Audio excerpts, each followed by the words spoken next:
school, so I really expect a good morning back. Good morning. Good morning. Thank you. Welcome, esteemed guests, to the Prevention Summit of Mason County 2024. Today we stand united in our commitment to address and combat the challenges facing our community, and will explore innovative strategies, share invaluable insights, and forge powerful collaborations. I hope today sparks for you a catalyst to champion these prevention strategies in your world. My name is Shelley Willis. I'm Director of Family Education and Support Services. I know we have some people in the house from FES, right? I'm from FES. Thank you. And it's an honor to be here with you today. We want to thank a few people, Melissa and Megan Banks and Dawn Hawk from the Squaxin Tribe, who are hosting us today and helping us feel very welcome. Thank you. We want to thank our Prevention Coalition members who worked really hard to make today happen. If you're on the coalition, will you stand? Nobody? They're all working. Okay, let's give them a hand. And we have many community partners. I also have to say happy birthday to Natalia. She's here somewhere. It's her birthday. Happy birthday to you. And we want to recognize the award-winning Dee Wolverton, who's being recognized by the Early Learning Coalition. Congratulations, Dee. Okay, make sure I'm thanking everybody. Thank our sponsors. Today for lunch, we're going to have Indian tacos, chicken or tofu, and that will come out later. Again, thank you to our partners here at the Squaxin Tribe. The bathrooms are directly across from me. Please meet your needs as you need to throughout the day. Take your breaks as you need. And we're going to start today by introducing our hosts, Chris Peters and Vicki Kruger from the Squaxin Tribe. Welcome. Let's welcome them.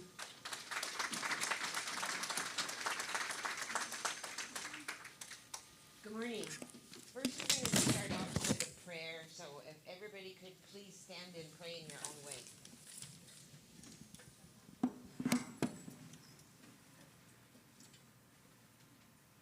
Creator God, we thank you for all of the gifts that you've given us. We're especially grateful and ask you to bless this gathering that we're having today. And bless Dr. Kilmer and request traveling prayers for all of the people that came in. Just help us to have a great, wonderful time today and learn things. Amen. So Chris is going to do welcoming, and then after that, I'm going to sing a song. Tisco, thank you, Vicki. Twal Galapu Tidished, Hakschlahel, Tsiayaya, Klapsh, Tietsta, Chris Peters, Tietsta, Squaxidups, Chud, Ustrahil, and Esquiditsi, Chud. And what I just said there in our native Tulshutsi language is good day to all of you, honorable people, friends, and relations. My indigenous name is Klapsh. I'm named after one of my ancestors. And my English name is Chris Peters, and I am Squaxin. I'm joyful and I'm grateful to all of you. I'm also honored to serve the Squaxin people as their council chair. And I'm honored that you are all here today. This event is so incredibly important. We are in the middle of a crisis, if not a state of emergency. And that's in every community. Here in Squaxin, in the last year, we've lost people to fentanyl. And many more, thankfully, have been saved due to naloxone. But we know that this addiction and this crisis is running through all of our communities. And it's going to take a collective to overcome it. We can't do it with one area. There isn't an easy button. It takes all of us from many different areas to come together to fight this thing and overturn this tidal wave that we are facing. But we can do it. We can do it. And it starts with things like this, with groups, people like us. We are the modern day warriors.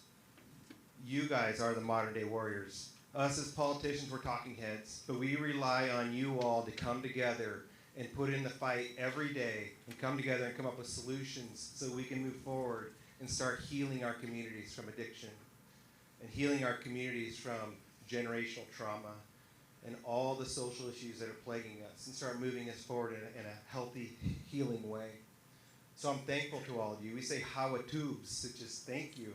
We hold our hands up in gesture of gratitude to all of you for all your work in bringing us together and moving us forward. And Squaxin Tribe welcomes you to our traditional lands. We've lived and stewarded these lands for thousands of years. And we go back 10,000 years that we have lived in these areas and stewarded these lands. And we're still here today, and we're proud as ever and as strong as ever. And again, we're thankful to all of you. I hold my hands up to you. And say Hachkui Achashwahapshabut is take care of yourselves well, and Hoyt is until we see each other again. Thank you.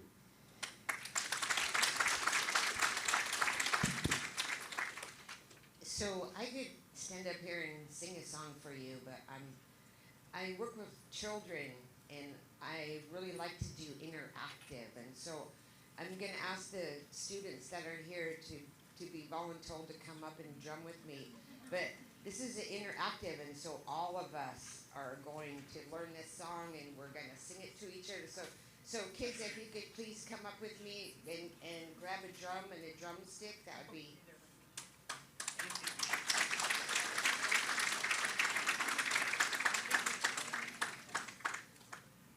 My Indian name is Quoluts. It actually means give me a hug, and those of you that know me that know that that's warms my heart, my favorite thing to do. So I teach the children in language words like Oshabitseed, I love you, because I don't think there's enough love in the world. And I don't think we show enough appreciation to each other. And so we're going to learn a song today, and it's just a thank you song. So I would normally teach the women how to say something to the men, and the men how to say something to the women, but I'm sorry guys, there's such a small amount of men here. I'm just gonna go on this half of the room. So all together we're gonna say thank you to the elders, and as Chris just said, to say thank you is Hawatubj. So say it with me, Hawatubj. So we're gonna say thank you to the elders, Hawatubj lok lok, Hawatubj lok lok. And so this side of the room is going to say thank you to the women. And when you're speaking to a woman, you say he squo. So let's all say on this side, he squo. And a woman is slodite. So it's he squo slodite, he squo slodite. Thank you. And this side of the room, we're going to say thank you to the men. And to say thank you to a man, you say, hey, Shabbat. Say it with me, hey, Shabbat. And to say man is stove. So it's hey, Shabbat, stove. Okay, so all together we're going to say thank you to the elders. Hawatubj lok lok. Okay, now this side is thank you to the women. So it's he squo slodite. And on this side, it's thank you to the men. Hey, Shabbat stove. Okay, so don't forget when it's your turn. I would really like it to be a competition to see if you guys can be louder than those guys. When I do this with the children, we do it a little bit different. I say thank you to the children, Hawatubj wilk su. And they say thank you to the grandmas and grandpas, he squot kaya and hey Shabbat sapa. So we're switching up a little bit because there's no children here. There's not really that many elders, but you get it. And I especially want to show appreciation to my youth volunteers.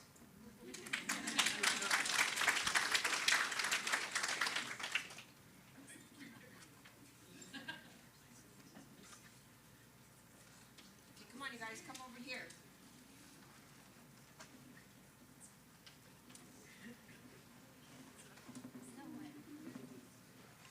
Okay, so when we do this song, we go. Hawatubj lok lok, Hawatubj lok lok. Okay, do it with me. Hawatubj lok lok, Hawatubj lok lok. We do that 3 times. Then we switch to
just going to say thank you to a man. Oh, you're right. Thank you for correcting me. Hey, Shabazz Stokes. Thank you, Chris. Sorry, I mostly work with children, and when I switch it up, I get confused. And plus, I'm about to be 66, so, you know, you have to excuse me. Hey, Shabazz Stokes. Hey, Shabazz Stokes. Hey, Shabazz Stokes. Hey, Shabazz Stokes. Well, my little kids do better than you guys. I'm sorry to criticize you, but thank you guys for being brave, and especially thank you to my youth volunteers. You guys all have a good day.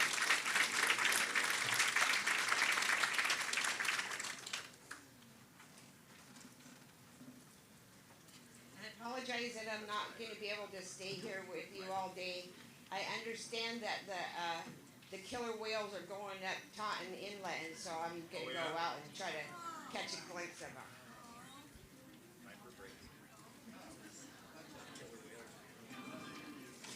Okay, there's a couple of people who are constantly running around in the community, constantly in action on behalf of prevention, and one of those people is Ben. Everybody knows Ben, right? Where's Ben? Ben, any announcements we need to make sure we make at this point? Did we miss any announcements? Okay. All right, then it is my absolute honor to introduce to you one of the heroes of our community, Abe Gardner.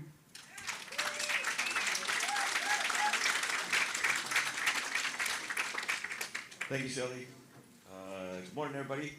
My name is Abe Gardner. I'm the Emergency Prevention Specialist up at the North Mason Regional Fire Authority, and I have the honor and opportunity to join you today as your MC. And so, without further ado, we will kick things off. I'd like to introduce Dr. Jason Kilmer. He's an associate professor in psychiatry and behavioral sciences at the University of Washington, or UW, School of Medicine, and an adjunct associate professor in psychology at UW. Jason serves as an investigator on several studies evaluating prevention and intervention efforts for alcohol, cannabis, and other drug use by college students.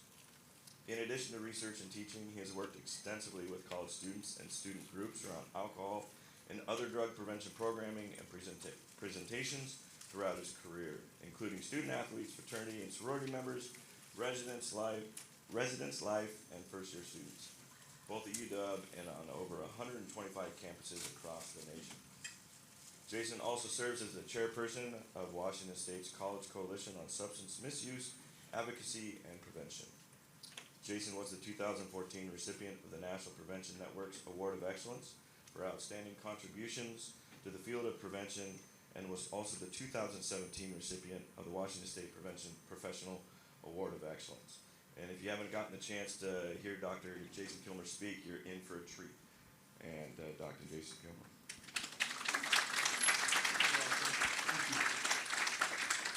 Thank you very much. Good morning, everybody. It's nice to be in person and not on Zoom, but I know we have lots of people joining via Zoom, so thanks for those of you that are doing that. As you heard, I'm part of a team that for years has been doing research on college student alcohol use, cannabis use, other drug use, but I think importantly approaches how we work with students on those issues. Prevention's hard because people don't call you and say, good news, nothing bad happened last night, so keep it up. Right? Unfortunately, if God forbid something happens, people ask, well, what have we been doing about this? So I will say, I will start the way I will end, which is thanking you all for doing what you do. I'm very, very proud to be a part of the prevention community. And my topic today is considering how and why prevention works. I'm going to try this mic just because this one seems a little squeaky and see if that's, whoa, that's not better. All right, not better. We'll go with the squeaky one. Big thanks to Shelley Willis for the invitation. Thanks to all of you for doing what you do in your community. And what I said I would do in this presentation is talk about just my thoughts of when we look at programs that are effective, what makes them effective, what can we do to strengthen prevention efforts in our community, how do we make sure we're having the impact we want. Now, to me, it's always a pleasure to get to present in my own state because I feel lucky that people think I have something to say, and I get to present in other states, usually virtually. But even last month, made a number of road trips. And what I learned is that people are super confused about Washington, honestly. we were not aided by the fact that there was a zebra on the loose. And everyone's like, so there are zebras in Washington? I'm like, yes, there's zebras in Washington. All over the place. People seem very confused about that. So I had the chance to present in Illinois just 2 weeks ago. And they said they had lots of questions about the flora and fauna of Washington State. So I thought, well, this is my job as a Washingtonian to make sure they understand. So this is literally what I showed the good people of Illinois. This is Washington State. I grew up in Port Angeles, and I live in Olympia, despite working 63.5 miles up the freeway at the University of Washington in Seattle. This is Forks, that's where all the vampires are, so don't go to Forks. Flora and fauna, I have one favorite animal in Washington State, and that's where it ends. My favorite animal in Washington is Sasquatch. If I see a Sasquatch anywhere on the side of the road, I will pull over and take a picture with Bigfoot. I could do my whole talk about Bigfoot, honestly. But that's where my love of Washington flora and fauna ends. All the other animals, they're terrible. Think about at the height of the pandemic, what were we told? Go outside. It's less risky outside than it is indoors. Well, the problem is we couldn't go outside. We had one whole year of the murder hornets, which, I mean, their intent is in their name. Murder. I remember when I saw that Seattle Times headline that said the murder hornets were about to enter their slaughter phase. I'm like, of course they have a slaughter phase, the murder hornets. But it was 2022 that I think was the weirdest flora and fauna year of all. First, there was a top story about how a UW entomologist, that's a bug doctor, reported the first U.S. sighting of the giant Atlas moth. Look at that thing. The person took their picture with their hand by it for scale. That's not a moth, that's like a weird freaky paper bird. And if that thing lands next to you, just run. In Everett, they said, have you seen a gigantic grasshopper? Okay, can't go to Everett. I was speaking in Seattle in September 2022. I got an alert on my phone that said, don't go to SeaTac because a very aggressive owl was in SeaTac. So I did what any good person would do. I went to SeaTac. And when I got to SeaTac, there was this sign about the very aggressive owl. And it said, if you have to walk by the nest, just wave your arms slowly overhead and wear a helmet and carry an umbrella. Let me make clear, that's a good look. If you're trying to. That won't raise any questions. But the freakiest animal of all in Washington State is this terrifying thing. That's a flying syringe, just to be clear. I hear people go, I'm afraid of getting shots. Well, they don't feed those because those are literally flying needles. I hope you will join me in calling them the narwhals of the sky because that's basically what they are. And we as human beings don't help because we get them all jacked up on red sugar water, which makes the flying syringes go even quicker. This one over here is literally threatening the other one, saying, stay away from my red sugar water, that's mine. And that wraps up my presentation for today. So there you go. I think that the people of Illinois were more confused when I was done. In no particular order, I tried to pick 5 ideas as to how and why we think prevention works. And number 5, prevention works completely when we look at the big picture. This is something adapted from the Institute of Medicine in the early 1990s. And along the top are consequences associated with the behavior. Look at alcohol use, for example. And along the bottom are strategies we use in response to those. What often gets lost in the shuffle is the majority of people in our communities are all over here. They're on the left side. They either don't, in the case of alcohol, don't drink at all, or if they do, do so with no to mild consequences associated with their use. This is still an important focus of prevention. Using old school terminology, primary prevention, more recent terminology, universal prevention. What's the goal? We do a prevention message that reaches the whole community. And we do what we can to try and delay the initiation of use. How do we keep those that don't use abstaining? And how do we have whatever use is out there, keep it from progressing any further? Anything you do that, again, addresses the whole community. A social norms campaign that addresses the whole community can fall into this category. I was presenting at a school district north of Seattle, and I put up this slide. And one of the prevention specialists raised his hand, and he said, I've been cursed by primary prevention. That's a weird thing to be cursed by, just to be clear. So I was like, why would you say that? And he said, I'll be right back. And he went and brought me this box of proof. If I hadn't seen the box, I'm not sure I would have believed him. He was asked by the superintendent, I want you to find something cheap, effective, and one more time, cheap, that we can put in the hands of every kid 1st through 5th grade. That's a hard challenge. I don't even know what I would suggest. And he's like, wait, little kids are learning how to write cursive. They got those big sheets of paper with like 3 lines where they tell a story. So we ordered thousands of pencils that said, friends don't let friends do drugs. And they were a hit. The kids got the pencils, the kids liked the pencils, the kids therefore used and sharpened the pencils. They first wound up with pencils that said, let friends do drugs, and finally simply do drugs. He said the first time he walked by a first grader with a do drugs pencil, he was like, yeah, we're gonna need to get those pencils back. So they ordered mechanical pencils for the little kids, and they were like, can't use, and they were just shooting lead everywhere, so he was right, he was cursed by primary prevention. Can't even make that up. On the far side are people with more moderate to severe consequences. These are the people for whom specialized treatment might be indicated. The work I do, especially on a college campus, is largely in the middle. What do we do when someone's made the choice to drink and they're experiencing some harms? These are the people for whom brief interventions might be indicated. All of this is prevention. What is treatment? We're working with someone to prevent a return, to prevent a slip or a lapse, to prevent a relapse to their baseline behavior. So whenever we look at prevention, it's what piece of the puzzle do we have? We also want to make sure we're looking at evidence-based strategies. Budgets aren't great, and so if we're going to invest in a prevention strategy, we want it to work. And the older I get, the more I appreciate this model that Satterfield proposed about what does it mean to make evidence-based decision-making. You'll see why I make that comment about the older I get. One is you have to look at the environment and organizational context. You know your community best. You know your population best. You know where we are in the world best. All of that matters. Then you see what's in the published literature. What does the best available research evidence say will make a difference? If you've been doing this for a while, this counts. That's why I appreciate, as I get older, this model. Resources, including practitioner expertise. If you say, yeah, everyone says this is this gold standard program, my hunch is, we need to be aware of blank. Your vote counts. That hunch matters. And then, population characteristics, needs, values, and preferences. When we decide what do we do in prevention that will work, it's the overlap of all of those things. It's not just what's in the published literature.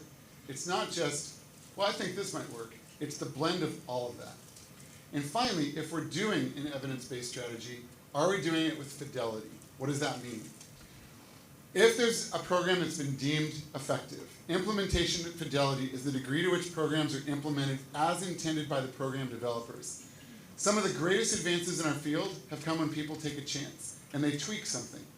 But if you tweak a program too much, it might not be the original evidence-based program anymore. So we want to be mindful of what might we be doing that compromises the fidelity. There's an article that looks at how we adhere to fidelity, and they say adherence is the bottom line measurement of implementation fidelity. If an implemented intervention adheres completely to the content, frequency, and duration and coverage prescribed by its designers, fidelity can be said to be high. I brought up social norms before. The active ingredient of the intervention is the content. What's your norm? Do you have a statistic that you believe in? The coverage, frequency, and duration is the dose. You can't put up one poster for 3 days and say, quote, we did a norms campaign. It takes dosing. Are we doing it right? So if there's a campaign that we want to do, let's be all in on it. I've presented in this very room before on the fact that if someone says our number one goal has to be mental health, then be a champion for alcohol and other drug prevention too. Because what we do about substance use pays dividends around mental health. If people say we have to be the biggest champions ever for kids, for student success, then be a champion for alcohol and other drug prevention too. If we're going to do it, it's doing it with fidelity. Number 4, prevention works when we're mindful of action stage suggestions. I'm going to ask all of you, and I will repeat what you say for the people on Zoom.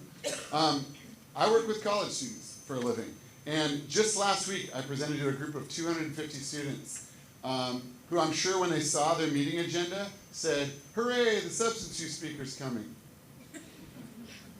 Hooray.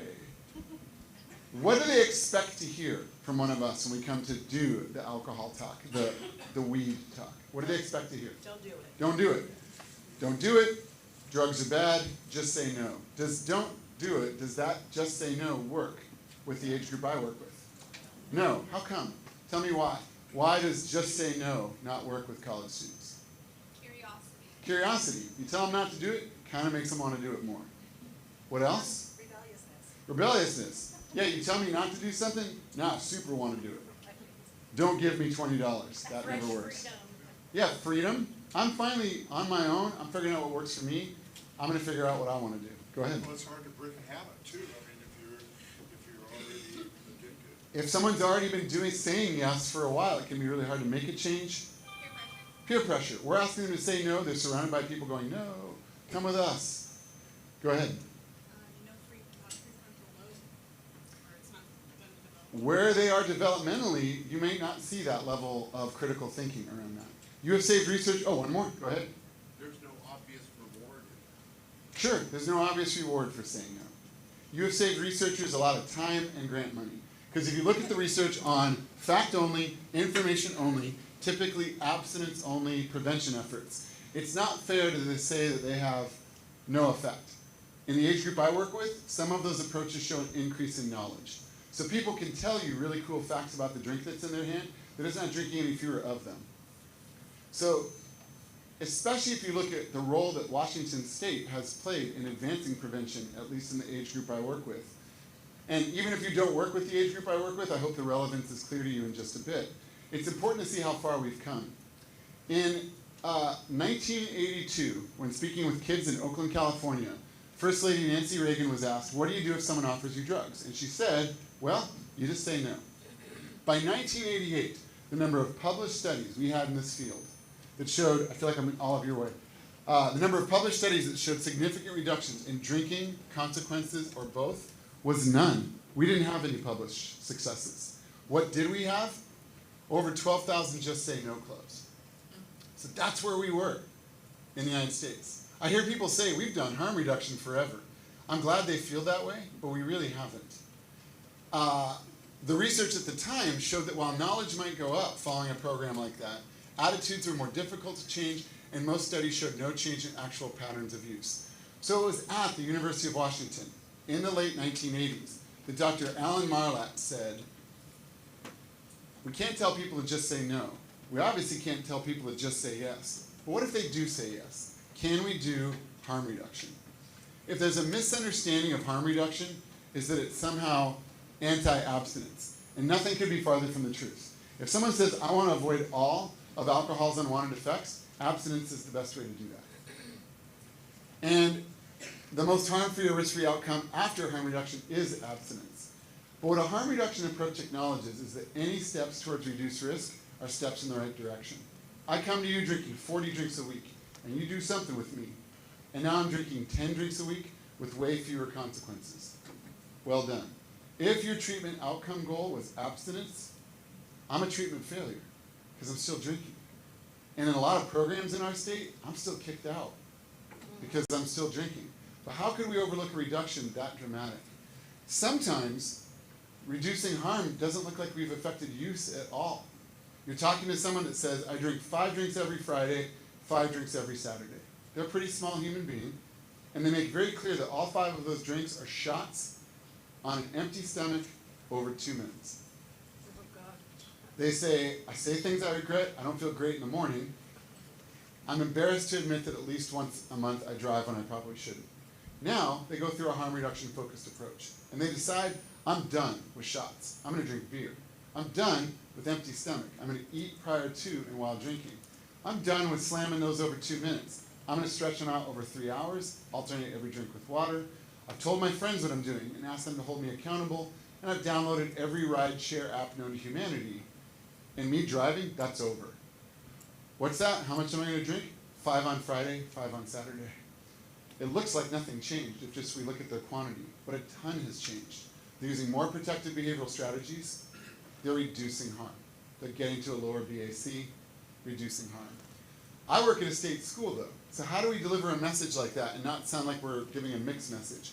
Legal issues are acknowledged. If you're under 21, it's illegal to drink. Driving after drinking, never recommended. For those that want to make who want to abstain, we can provide the strategies for how to do that. But our language is clear.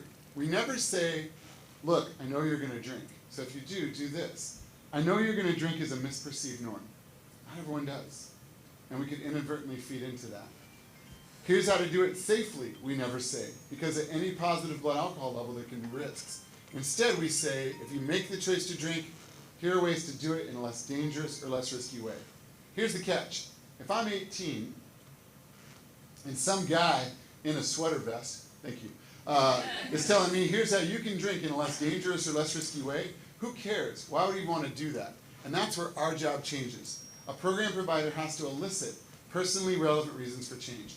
What's in it for that 18-year-old to go, I'm going to try that tonight? What's in it for anyone we're working with to say, I want to try something different? And that's done using the stages of change model and motivational interviewing. This is not new. Jim Prochaska and Claro Di Clemente developed a trans-theoretical model of change, sometimes known as the readiness to change model or the stage of change model, all throughout the 1980s in response to cigarette smoking. They said they'd never met someone that smoked cigarettes who was unaware of the health consequences. Right? We don't see people go, wait, what? These are bad for me? No one told me. But there are different levels of readiness to have a healthcare provider, a loved one, a friend, a family member say, you need to quit. Depending on which version of the publication you pick up, there's either 5, 6, or 7 stages of change, drawn as a ladder, a wheel, a spiral. Just for the sake of this morning, we'll look at these 5 stages. The first stage of change is a made-up word. How cool is that? If you're going to invent a theory, invent a word. These are people who aren't just contemplating, they're pre-contemplating. They haven't even begun to think, why do I need to make a change? It's all you need to make a change. Someone has 15 drinks, gets in trouble, lost in the shuffle if they had 15 drinks and broke stuff. And instead they make statements like, don't the police have anything better to do than pick on 18-year-olds? No recognition of a need to change. Contemplation is what it sounds like. Maybe people are noticing stuff. Wow, this is the 3rd weekend in a row where I don't remember a part of my weekend. That's probably not great. Yeah, but we had fun. They might even be weighing the pros and cons of change. If I cut down, I'd feel a lot better in the morning, but I wouldn't have as much fun as my friends are having, and that would suck. The key to this stage of change is ambivalence. If you hear the word but, they're probably in the stage of change. I know I should exercise more, but when? I'm so tired, and I don't know when I'd fit it into my day. Sometimes I feel like I should cut down, but then I wouldn't have a way to unwind. Ambivalence is the key. Preparation, a person's thought about it and said, I'm going to make a change. New Year's resolutions is an example of this. They haven't started changing yet, but they've declared their intent to change. Action is what it sounds like. A person's actively making a change in a behavior. Maintenance is also what it sounds like. A person's maintaining a change that they set in motion 6 months or more ago. Here's the punchline. I asked you, does Just Say No work with the age group I work with? And you gave me perfectly great reasons why it probably does not. With no disrespect to any of your answers, I would encourage you to rethink your answer through the eyes of this model. Just Say No is an action stage suggestion. And if you're saying it to an individual student or a group of students that are in pre-contemplation or contemplation, there's an absolute disconnect between what we're asking for as the prevention provider and where that person or group of people may be in terms of their level of readiness to change.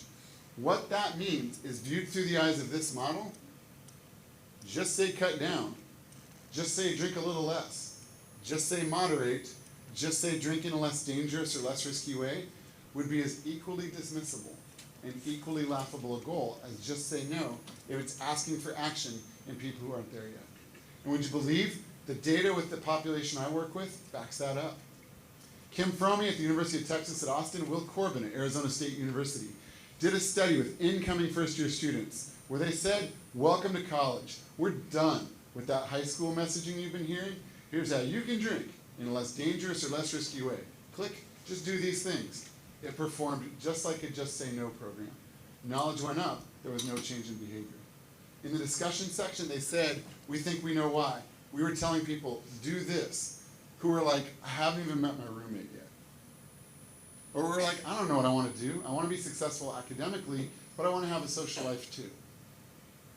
What that means is our job changes. If someone says to you, I haven't had anything to drink in 3 years, and I'm proudly in recovery, I'm feeling triggered, I need help, we can line them up with relapse prevention, recovery support. If someone says, I use weed every day, I need to quit, I don't know how, we can assess them, look at strengths, look at opportunities, and provide skills training. But if people are in attendance at a program because they were told they have to be, or they're not necessarily asking for our content, they're in pre-contemplation or contemplation, these are the people for whom motivational enhancement approaches can be indicated. And in a motivational enhancement approach, It's non-judgmental, it's non-confrontational, and it emphasizes meeting people where they are in terms of their readiness to change. What can we do that for those that are in pre-contemplation could plant some seeds? We talk a lot about planting seeds in our field. What might make someone go, huh, and think about stuff? If they're thinking about stuff, that's a successful prevention effort. For those that are ambivalent or stuck, what might result in them getting unstuck and lead to committing to change or actually taking actions toward change? So I show you all this to set up that prevention also works when we know what stories are in our data. If you have your own local data, look at it and see, where do I need to direct my attention? As someone that works on a college campus and as someone that chairs our state's college coalition, it wasn't that long ago that a number of us were hearing, drop everything you're doing, we need to address Adderall use. Because, quote, everyone takes Adderall at finals. They really don't. They really, really don't. Data show that that's clear. 17% of college students say that at least once they took a prescription stimulant not prescribed to them. What do most students do? Not do that. We notice the extreme. And that's not unique to the age group I work with, and that's not unique to substance use. Imagine you're driving on I-5 for 30 minutes, and there's no crazy traffic, there's no backup. So it's 2 in the morning, right? I-5 is terrible. In 30 minutes on I-5, what are the cars that you notice? What are the cars that really get your attention? What would you say? Going really fast. One's going really fast, Really slow. or really, really slow. The one's weaving in and out of traffic. How many of those cars do we see in 30 minutes on the freeway? I heard 2. Let's be crazy and say 10. What's the first thing we say when we get out of the car? Everyone drives crazy around here. No one knows how to drive. Everybody drives in the left lane. They really don't. We don't notice the hundreds doing exactly what we're doing. We don't notice the ones going way slower than us because they're all behind us. We make the conclusion that everyone does this.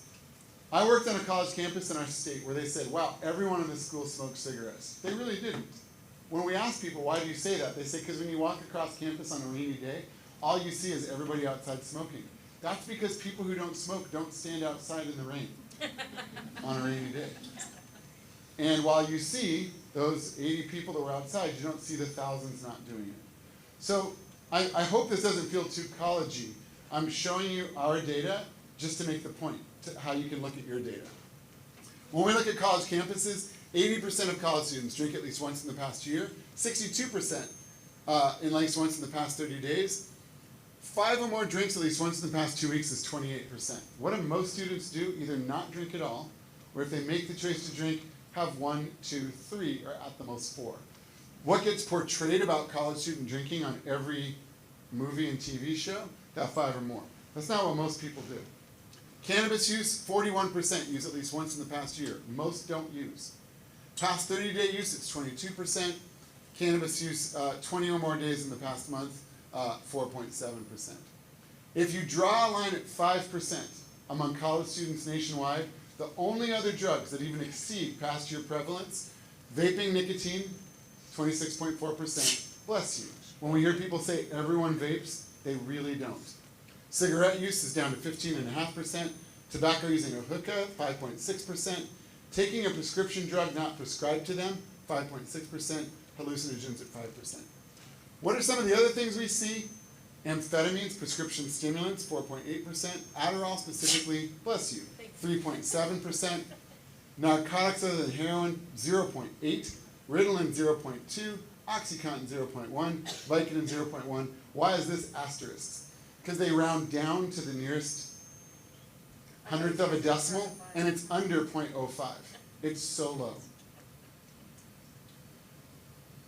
I learned what fentanyl was in 2016 when a student that I work with passed away. And when she passed away, she used something that was laced with fentanyl. And the Seattle Times said she was the 53rd known death in the country to fentanyl. There are communities that have more than that in a week. And so, is this a very scary substance? Absolutely. And what we do about it needs to be in addition to, not in lieu of, what we do about alcohol use, what we do about cannabis use. Go where your data leads you. If someone says drop everything and address vaping, I wouldn't drop everything. Address vaping, but still address alcohol use and cannabis use. Plus, I think you can ask, is use of one substance likely driven by other substance use or pattern of behavior? So what were we hearing? Drop everything and focus on Adderall being used for non-medical purposes. I was lead author on an article that came out in 2021 where we surveyed almost 3,000 students at 7 schools across the country. And we asked, on how many days have you used an ADHD prescription stimulant non-medically? 17.2% said at least once. So then, we did a deeper dive into our data. Among those with no past year non-medical use of prescription stimulants, 34.9% skipped at least one class, 8.9% said I skipped because I was hungover, or I skipped because I think I might have still been buzzed from the night before, or I skipped because I was high.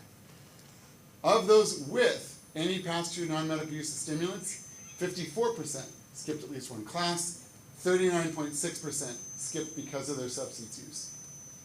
Cannabis use. Among those with no past year non-medical use, 38.8% used at least once in the past year, 23% in the last month. I have never seen rates of cannabis use, higher than I'm going to show you right now. Among those with stimulant use, almost all of them, 86% has used cannabis at least once in the past year, 2/3 had used at least once in the past 30 days. Heavy episodic or binge drinking, 5 drinks in a row for males, 4 drinks in a row for females. Among those with no stimulant use, 47%. These rates almost double with stimulant use. So if someone says, I took a stimulant not prescribed to me at finals, do I think they have, in quotes? I really shouldn't shout, and I don't want people to not hear me, but that seems like not good AV. Can you hear me okay? No, I'm seeing people say no. I turned this mic off. Let me try this one again and see if it's any better. It's got that weird distance sound. So I'll try this one again. Thank you, thank you, thank you. All right, that's better. Doesn't have that high-pitched sound for now. Wait, just stay there. No, wait, where are you going? So if someone says, I take stimulants, do we think they have a stimulant problem? They might. Or is it a cue, like heads up, ask what else they're doing? Because the students that are reporting non-medical use of stimulants are doing a bunch of other stuff. Overwhelmingly, they're using cannabis. Overwhelmingly, they're drinking in a heavy episodic way. Makes a big difference. I want you to know that the research on cannabis and cognitive abilities shows that the more people use cannabis, the more you see that the part of the brain that affects attention, concentration, and memory, the hippocampus, gets suppressed. The neurons in that part of the brain fire, but they fire at a rate that's lower and slower than they could or should be firing. Research shows that a full 24 hours after use, there are measurable decreases in all of these cognitive abilities. And when people say, well, how do you know if that's causal or not? We can't take people who don't use and make them start, because that's unethical. But what if we have people that use every day and we have them quit? You have them quit to see, do things go back to normal?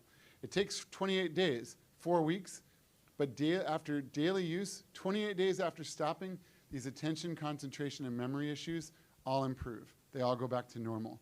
A study done in California looking at 15 to 19-year-olds who used every other day showed that it took 2 weeks of abstinence to match that of people that don't use. For verbal learning to go back to normal, verbal working memory takes 3 weeks of abstinence. Attention takes the full 4 weeks. If someone has ADHD, cannabis is a terrible fit, because we know of no substance more associated with causing attention decreases. But the challenge we're seeing in Washington State right now is people saying, I'm pretty sure I have ADHD. Can I have Adderall? Who are using cannabis. How can we pretend to diagnose if they do or don't if they're using a substance that causes attention decreases? I was on the phone on the way here with my friend and colleague Amelia Aria, who said, if you truly are worried about non-medical use of prescription stimulants, you could try and address those. She said, I would address cannabis use. Her theory is we could make non-medical use of stimulants go away if cannabis use didn't happen. Her theory is people start using cannabis, and what happens? It leads to decreases in attention, concentration, and memory. They start not doing so well in school. They start skipping class. They start getting behind. They take stimulants to literally try and compensate for the side effects of their cannabis use. As use progresses to cannabis use disorder, they continue to do not so great in school. They skip more class, and in an attempt to salvage things, start taking stimulants. So, long-winded way of saying, eyes on the prize, go where your data take you, and if you do choose to address one particular substance, make sure it's a complement to and not in lieu of what you do with other things. And be mindful of not contributing to misperceived norms. If it's a very low-frequency behavior, and you do everything to put a spotlight on it, are people going to think, wow, this is way more prevalent than it really is? I always look in the newspaper for things that seem like misperceived norms. I saw a headline in the Seattle Times that said, we all use phones on the toilet, just don't sit for more than 10 minutes. So first, that first sentence, that's a misperceived norm. I mean, I don't think everybody does. And don't sit for more than 10 minutes, that's harm reduction right there. Number 2, prevention works when we're non-judgmental, non-confrontational, and consider lessons learned from motivational interviewing. Bill Miller and Steve Rolnick developed motivational interviewing initially as a strategy to work with people around substance use, but it progressed to address mental health and a range of other issues. And as of yesterday, there are over 1,900 published clinical trials and over 1,800 randomized controlled trials that show motivational interviewing works. I don't know anyone that's read all those articles, but I have colleagues that have read most of them. And when done with fidelity to MI, motivational interviewing works. When it doesn't, it doesn't. MI emphasizes being non-judgmental and non-confrontational. It's all about meeting people where they are in terms of their level of readiness to change, and we need to elicit from them what's their personally relevant reason to change. What's their hook? If they're ambivalent, can we explore and resolve that ambivalence? And when it's relevant to them, can we talk about behavior change strategies? MI shows that where it all falls apart is when people get resistant or defensive. As resistance goes up, the likelihood of making a change goes down. They say resistance is verbal. I used to struggle with that because we obviously know about nonverbal communication.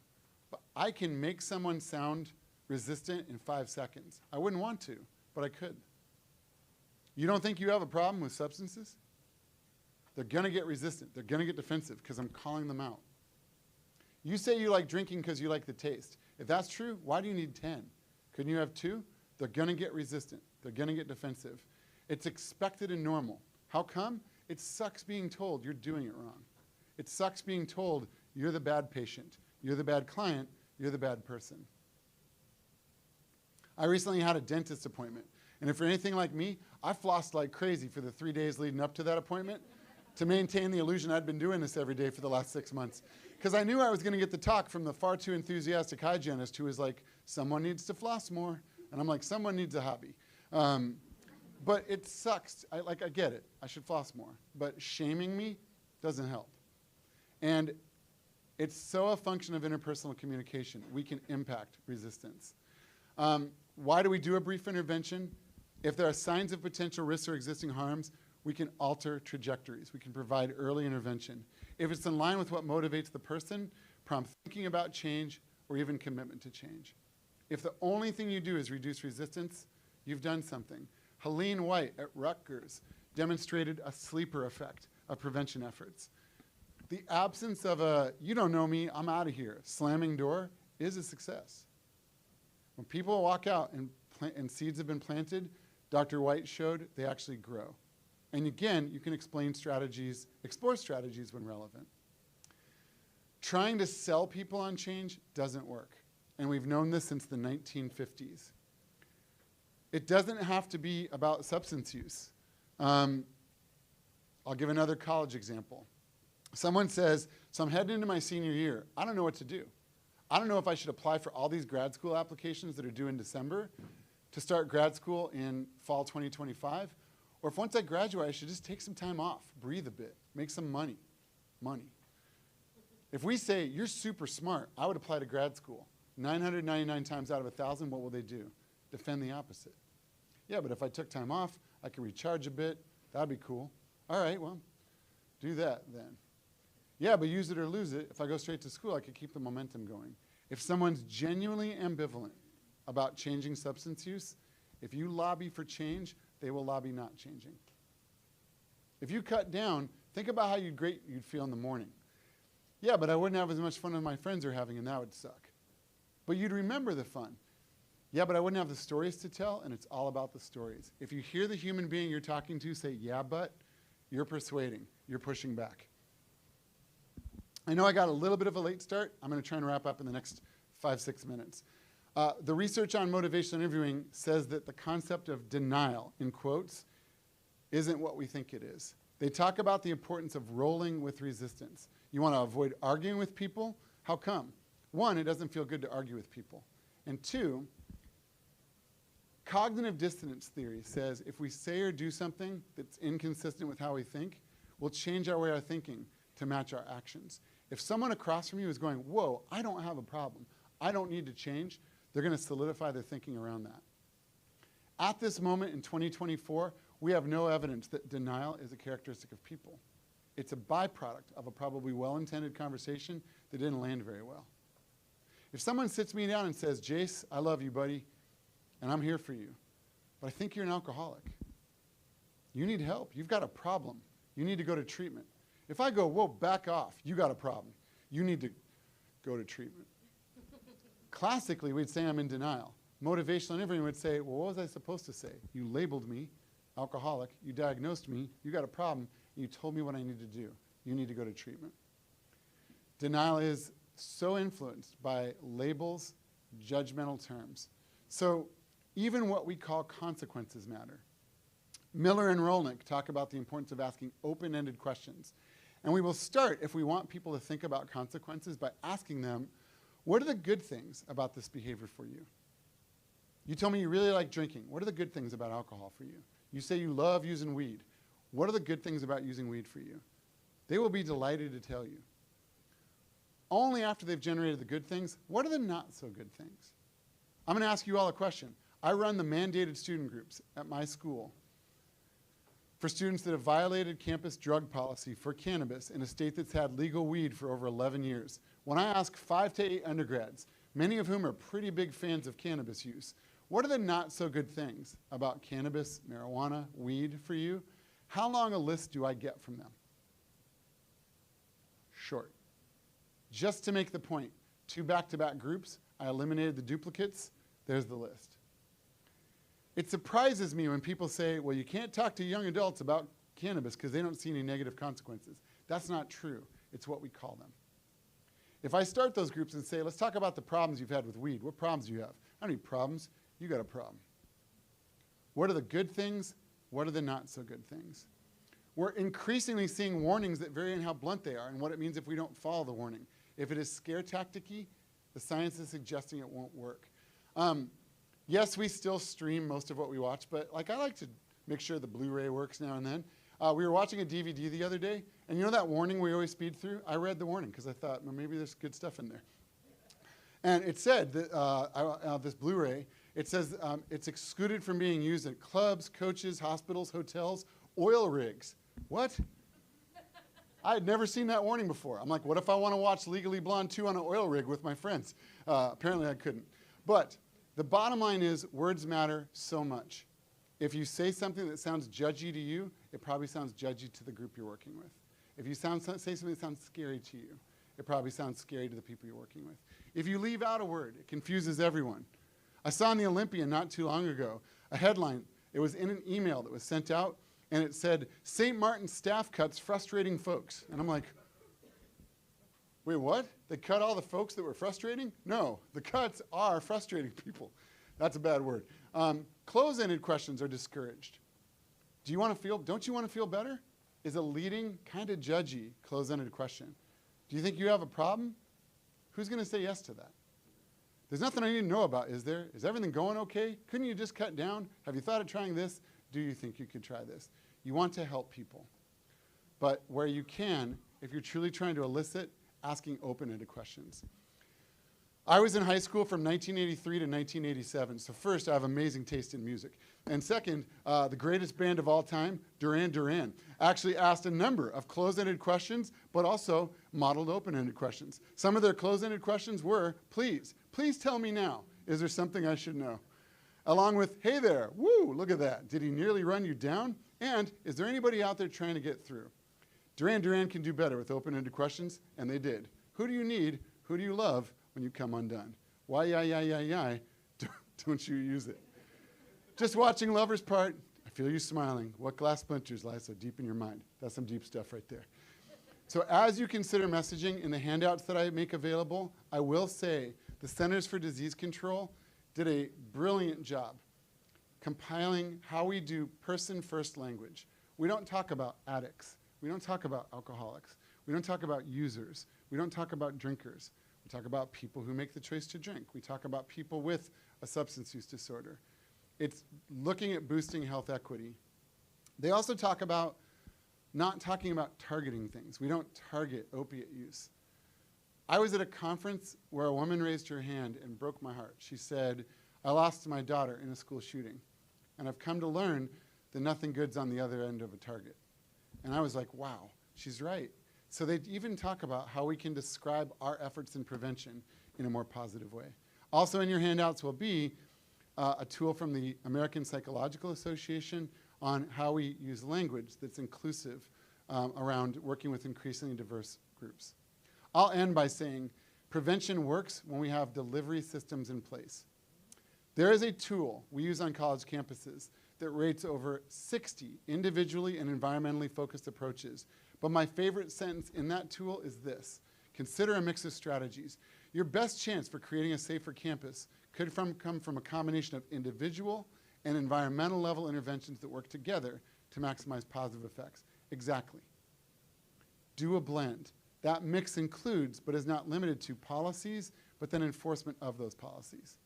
If there's no vaping within 15 feet of the building, enforce it when people are vaping within 15 feet of the building. Otherwise, nothing gets enforced around here. We can do whatever we want. Education, prevention, intervention, treatment, and recovery support. Fixon and colleagues say, when we have an approach that works, how do we get it out there? And I love this quote.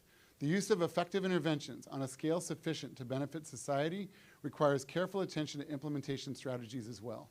One without the other is like serum without a syringe. The cure is available, but the delivery system is not.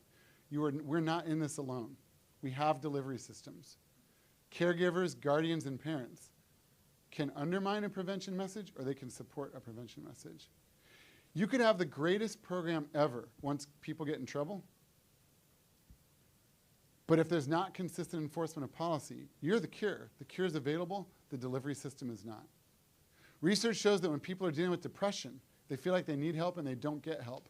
The number one reason they don't know where to go. The cure is available, the delivery system is not. And I'll end by saying, be aware what doesn't work, it can make things worse. The Athena Forum here in Washington, that link will be in your handouts. You can go to their link on evidence-based practices, and there's a great guide on what works and what doesn't. I have a colleague that, as he works with high schools, has been hearing about what high schools have been doing as prom season arrives. And 2 of the things among 10 things that don't work: 1, mock car crashes. What's the idea?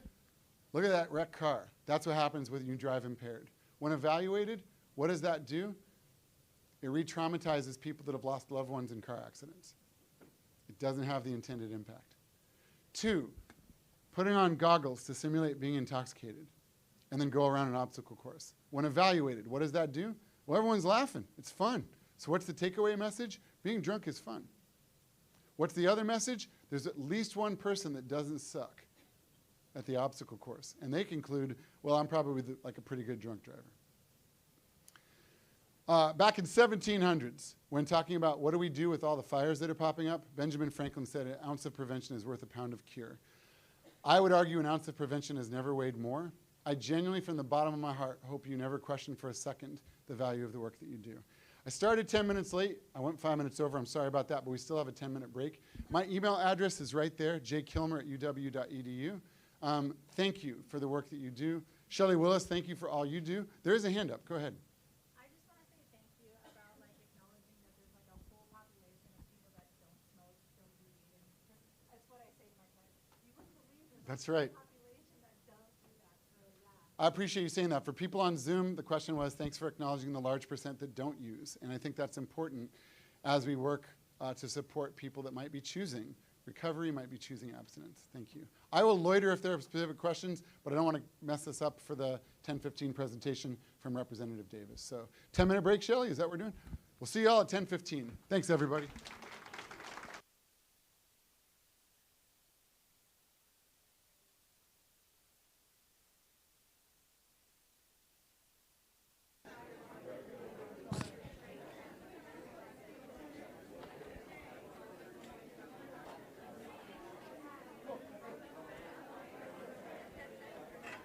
All right, all right, all right, all right. It's like most people are getting back to their tables and chairs other than April and Brandon. We got a coffee line, I see. Important. All right, folks. Let's, in the spirit of trying to stay on schedule here, we'll get rolling. Before I get a chance to introduce our next speaker, we want to thank one more person, and surprised we miss her to begin with, but I want to give a big thank you to Emily Lehman from Mason County Public Health for all her help. I heard she had a speech. Do you want to come up and, I'm just giving you a bad time. Thank you for all your help, Emily. And so moving into our next speaker, so just to share a little bit about myself. So I'm a person in long-term recovery. Yep. And I've been now working as a first responder in the behavioral health realm, as well as working in the behavioral health realm for the last over 7 years. You know, it's important to have folks that are working in the funding realm, in the policy realm, that really see the humanity and understand the connection between those two things, and never losing the sight and the idea that it's lives that are being affected, and there's a lot that we can do from the policy level, and that a lot of what we do is dependent on funding so that the boots on the ground folks can be the most effective. And from my experience, our next speaker does exactly that, and we're super thankful for what she does for us here in Washington State. So Lauren Davis does represent the 32nd Legislative District in the Washington State House of Representatives, which includes Shoreline, Linwood, Northwest Seattle, South Edmonds, Mount Lake Terrace, and Woodway. She was the founding executive director and is the current strategy director of the Washington Recovery Alliance. The WRA is a grassroots movement of individuals and families impacted by addiction and mental health challenges, driving large-scale change in public policy and public understanding. Please help me welcome Lauren Davis. Thank you. Good morning, everyone. It is just a joy to be with you. Thank you to friend and colleague Abe for the very kind words and generous introduction.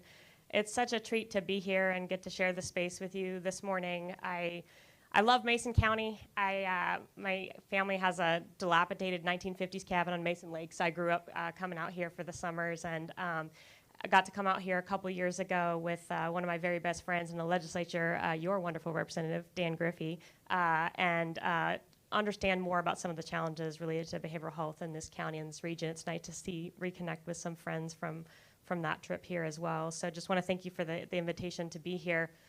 So I think that this title is not exactly what it says on your agenda, but I have a lot of thoughts on this topic and tried to shove as much as I could kind of in one presentation, so it'll be kind of truncated into different sections. A potpourri of prevention, or you might think of it as a charcuterie board of prevention.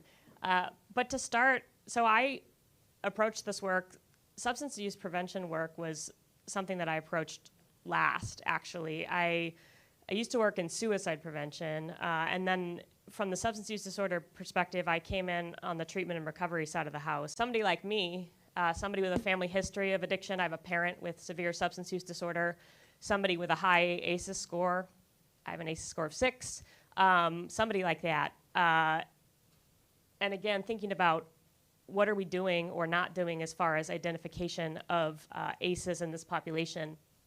The second, of course, is the introduction of an addictive substance. When you talk to people, I've had the immense pleasure and privilege to meet thousands of people in recovery. And when you sit in the rooms of 12-step meetings, or when you have the privilege to hear the testimony of people in recovery, what you find is that their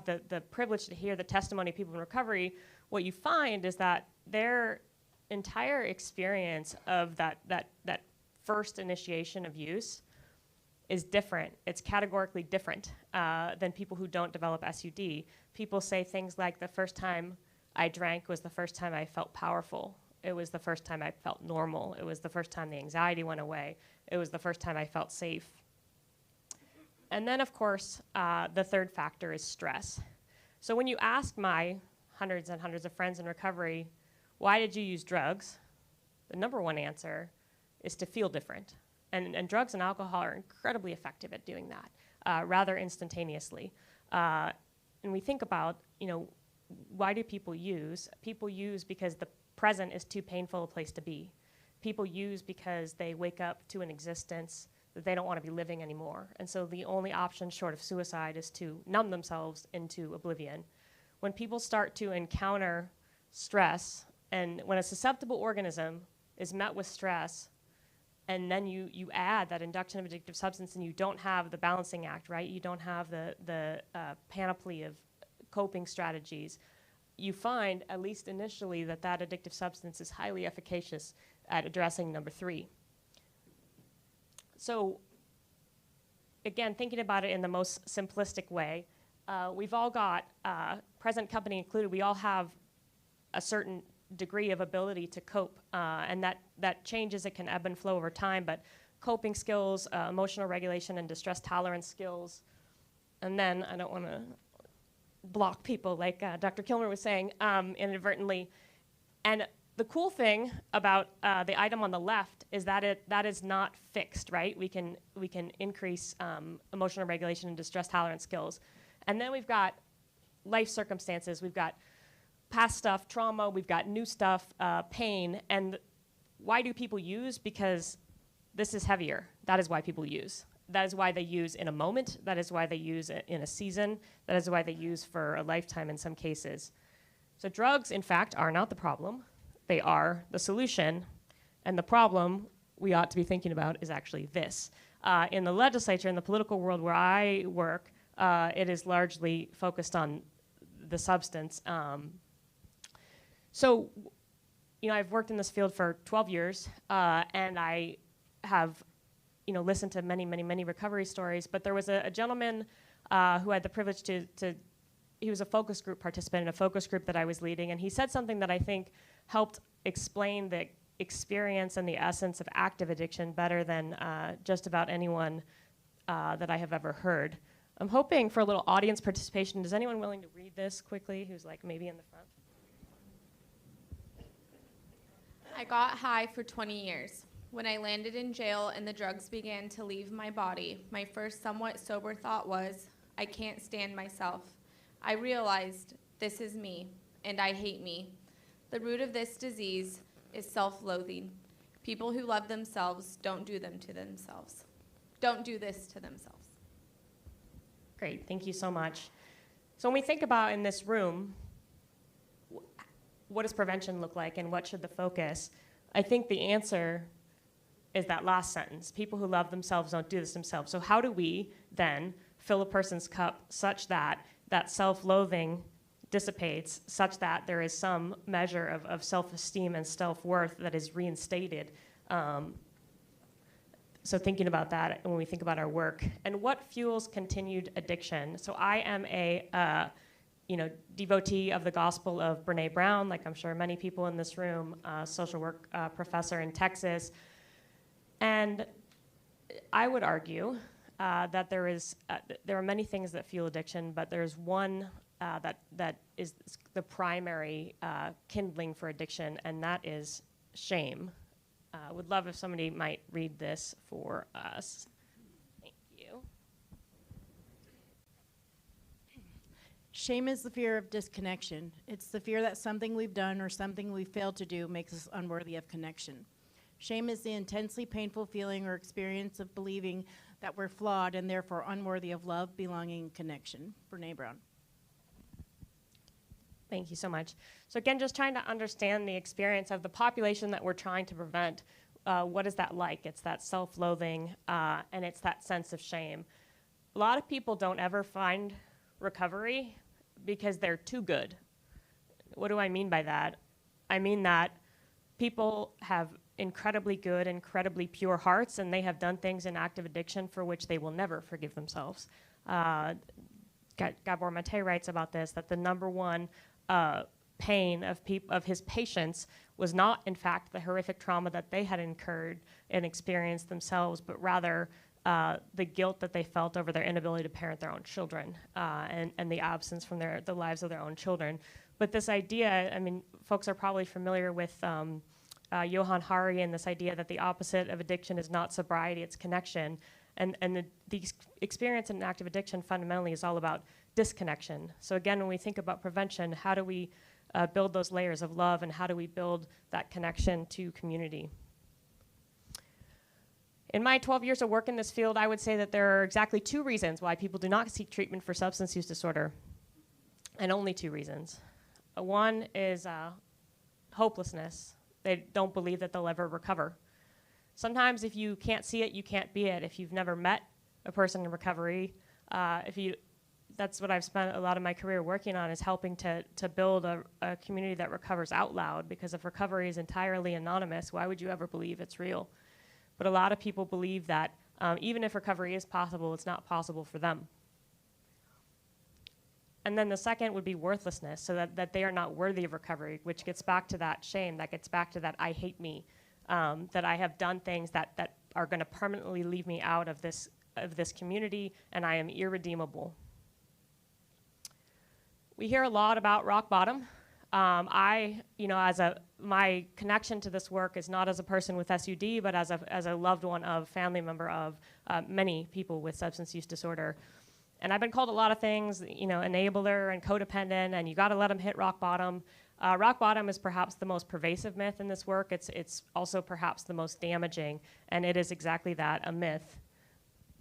Any other quote readers? Okay, thank you.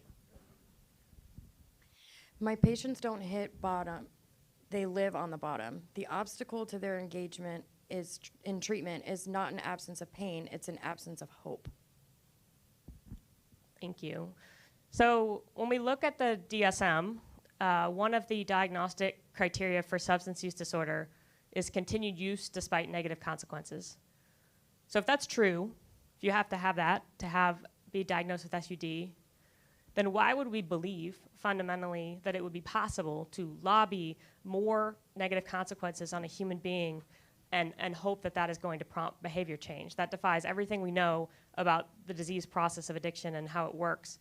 When we think about people with later stage addiction, these are individuals who have lost their homes, they have lost their families, they have lost their sense of identity, their dignity, their self-worth. There is nothing you could possibly take from these people besides their very lives. And the only thing that they do not, that they're missing, that's going to potentially lead back on that pathway to recovery, is hope. That is always the root of recovery. So as a lawmaker, we spend a lot of time, and Abe talked about this too, on funding programs. And we fund all sorts of things, and I'm going to give a couple examples as I go through.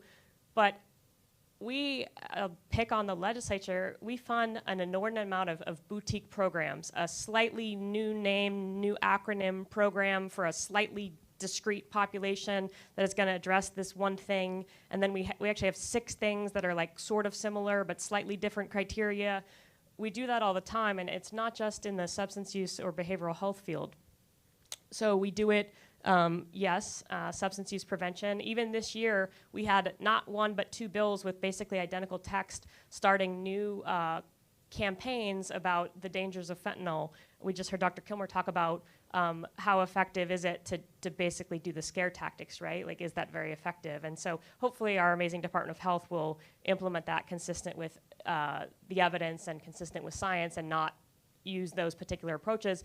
But the legislature is under so much pressure, like, do something about fentanyl, it's so horrible. And so we've got all these bills about education in higher ed and education in K-12. So I, among other things, I'm the unfortunate distinction of being a domestic violence survivor, not once but twice.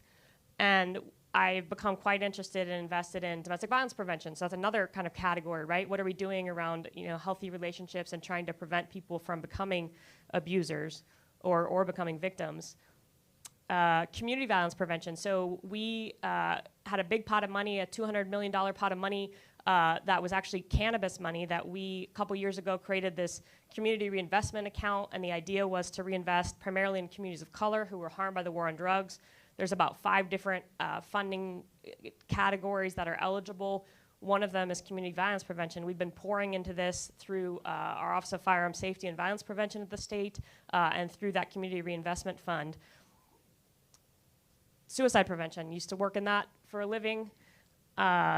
Teen pregnancy prevention, incarceration prevention. We've done all sorts of work around the juvenile legal system and reform. So we've got all, this whole panoply of different programs, and at least at the legislative level, zero conversation about the idea that these issues and other adjacent issues tend to occur in similar populations. You see, and the recognition that if you're seeing certain populations, certain neighborhoods that are highly impacted not by one of these things, but by all or multiple of these things, thinking about what is going on. There's a group that I'll talk about in a minute, Kitsap Strong, who I really admire, that talks about this community garden model, right? Like what is in the soil in that community that might be producing higher rates of not one of these things, but all of these things. But our funding structures, and the state is complicit in this too, tend to be siloed. I am very interested in, as a child who grew up in a home with a parent in active addiction, very interested in programs for children impacted by addiction. The only one that I'm really aware of is Camp Mariposa, which exists. I recently became interested in a different camp called Camp Hope for kids who grew up in a home with domestic violence. But what do all of these things have in common? What is it that's going on? And what is it is what everybody in this room knows, which is trauma, right? That is the real gateway drug. When we look at the propensity to, if you could prevent adverse childhood experiences and or if you could intervene early with those populations, what you could potentially prevent in terms of issues that we end up dealing with on the legislative level are really significant. I recently was at a function and encountered a therapist who works exclusively with children who've experienced childhood sexual abuse. And if you look strictly at outcomes of that population, much higher rates of incarceration, much higher rates of victimization, much higher rates of mental health, substance use challenges, suicidality. And she is doing EMDR work with those children coupled with play therapy and is having wildly effective outcomes. But what child in Washington State has access to EMDR? What child in Washington State, are we identifying these children with these ACEs? No, not really on broad levels. And are we connecting them with evidence-based interventions for that trauma? Also no. Back to what Dr. Kilmer said, we've got the cure, but we don't have the delivery system. It's botched. But as a lawmaker, as a policymaker, I'm interested in things like this. I heard the statistic probably 5 years ago that 78% of injection drug use is attributable to ACEs, mental illness, the list goes on. Alcohol use disorder. Alcohol is a depressant. It's numbing, and it's very effective at that. We think about particularly young people using opioids. What do we know about opioids? That the part of the brain that experiences physical pain is also the part of the brain that experiences emotional pain. So those medication, drugs, street drugs, narcotics, or prescription drugs that are not prescribed to them, incredibly effective at satiating that. Folks are probably familiar with this. I'm not going to go into this extensively, but a number of years ago, I started exploring and learning about the near sciences, and this is where I'll just give a plug to your neighbors here, Kitsap Strong. I would love to see a Kitsap Strong type organization in every community. The state, probably 15 years ago, used to fund that type of work and have really fallen away from that. And I think we've got to get back to it because otherwise, we'll just continue to fund a boutique program for every type of social ill and not ever look under the hood to think about why we're seeing that, so much of that pop up, and not having those communities. I hope that here in Mason County and elsewhere, there will be alliances and allegiances between the substance use prevention groups and the DV prevention groups and the mental health promotion groups. That's not always the case. But this group does training on the near sciences and in addition to other work. Hope Science. How many folks are familiar with Hope Science? Fantastic. So I'm kind of low-key obsessed with hope science because it turns out not only can you measure hope, but you can measurably increase it. There are interventions to engender hope in hopeless people. I first encountered this when I was working in suicide prevention. It turns out that among many, many factors that will predict a person's future attempt or death by suicide, among the most predictive is a person's hopelessness score, specifically, which makes sense if you think about it. And that is also true with what leads a person to misuse substances and what prevents people with SUD from seeking help, as we discussed earlier. The missing ingredient in that recovery pathway, or that seed for recovery, is always hope. So it turns out there's just 3 things needed to engender hope in a human being. That human being needs a goal. That human being needs a pathway. So how could you possibly ever get to that goal, which might seem wildly unattainable? And then agency, which is that person's belief in their own ability to get and stay on that path. We can teach this stuff. We should be teaching this stuff. We should be screening for ACEs. We should be measuring hope scores in where we work. We should be measuring them in our children. We should be measuring them in the populations, adult and young adult populations we work with, and we should be using evidence-based interventions to increase hope. So a couple things. There's a myriad of interventions to teach coping skills, but we talked about earlier that scale and how it's weighted on the side of use. But what can we do? We are, in my humble opinion, just as a state, I'm sure there's amazing work happening here in Mason County, but missing the mark on what we could be doing and should be doing, including with our earliest learners around teaching emotional regulation and distress tolerance skills. I was at a Thanksgiving dinner last year, and there was at a family friend's house, and there was a 18-month-old little girl there, and first child of her parents, and they indicated that they were teaching her breathing skills at 18 months old, and they went in for her 18-month shots, and unprompted, this little child started doing the breathing that her parents had taught her to get her through that injection, and was able to get through that with no tears, no trauma. And I think about, why are we not, promoting more in terms of infant mental health? Why are we not teaching that in our early learning? I used to be a Head Start preschool teacher. This was 15, 20 years ago. We had no understanding of trauma. Folks may have seen this, but something that you can teach a young child, the idea that you pretend your fingers are candles and you're blowing out a candle, and teaching that child the emotional regulation that comes with breath. Age appropriate, of course. One of my favorite curricula among many was homegrown here. Sometimes it's frustrating to me because a lot of the best work is actually from Washington. Dialectical behavioral therapy, DBT, was started here. Dr. Marshall Linehan, University of Washington. My friends and colleagues, the Mazas, Jim and Liz Maza, have developed this curriculum to teach. DBT skills are like, in my opinion, Jedi mind tricks. They're incredibly effective. It was originally developed, of course, for individuals living with borderline personality disorder, but in fact, wildly effective for all sorts of SUD, anxiety, depression, suicidality, you name it. And also super wildly inaccessible. Who can get access to DBT? Good luck getting in some clinical trial or on some wait list or having commercial insurance. But, and I mean real DBT, truly evidence-based DBT. But the Mazas went out and they decided that we've got to figure out how to make this more accessible. So they actually wrote a curriculum to teach all the skills you would learn in DBT, designed to be taught by non-clinicians, AKA school teachers, after-school program in a non-clinical setting like a school or like a YMCA after school. And they're teaching and promoting this all over the world. They're doing it in New Zealand, they're doing it in New York. Their data is incredible on all the things we ask for: reductions in anxiety, depression, suicide attempts, self-harming behavior, substance use, but it hasn't necessarily sprung forth here in Washington. So I'm gonna pivot a little bit to talk about cannabis. I'll see how quickly I can talk here.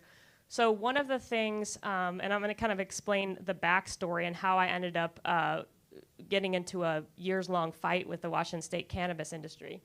So folks probably remember, so 2012, right, is when Washington State passed Initiative 502. And this is, among other rhetoric, this is what was said about the initiative. Basically, if you want to eliminate racism, if you want to end mass incarceration and right all of these social and societal ills, simply just vote for this initiative. We're going to undo all of these things. We're going to get all this green revenue, and we're going to invest in prevention and treatment, and it's going to be great. When we think about who was voting at that time, so 2012, so it was a lot of, these are my friends' parents and their friends in front of a glacier in Alaska, but this is, it was my parents' generation, right? So boomers were voting at the time, and what were they thinking about? Boomers were thinking about, okay, so cannabis that they smoked when they were, in the 70s, and the potency of cannabis in the 1970s was about 2%. And then this is my generation. This is a real life photo of me back in 2012. And millennials, what were we thinking about when we were voting? We were also thinking about dried flower cannabis, just like our parents were thinking about. That when we think about the availability heuristic, what do people think of immediately when you say cannabis? That is what they think of, dried flower cannabis, a plant that grows out of the ground and it's dried, and kids used to make brownies with it in my friend Sarah's kitchen in 2004. Or smoke it. And the potency of cannabis at the time at the time that I was in high school and just before legalization was about 5 to 8%, just south of 10%. That is what Washingtonians thought they legalized. It turns out that is not what happened. We didn't legalize cannabis. We actually commercialized THC. So the voters did, in fact, pass this. I voted against it. And it was us in Colorado, of course, right? So lots of cheering. The police are hanging out Doritos. Everybody's in this green wave. So took a couple years to set this up, right, and figure out how to not get in trouble with the feds. Retail sales opened 2014, and I mean, folks are. The first time I ever gave a version of this presentation was to a national audience elsewhere, but trying to help them understand that this state is just saturated with cannabis retail outlets, cannabis billboards.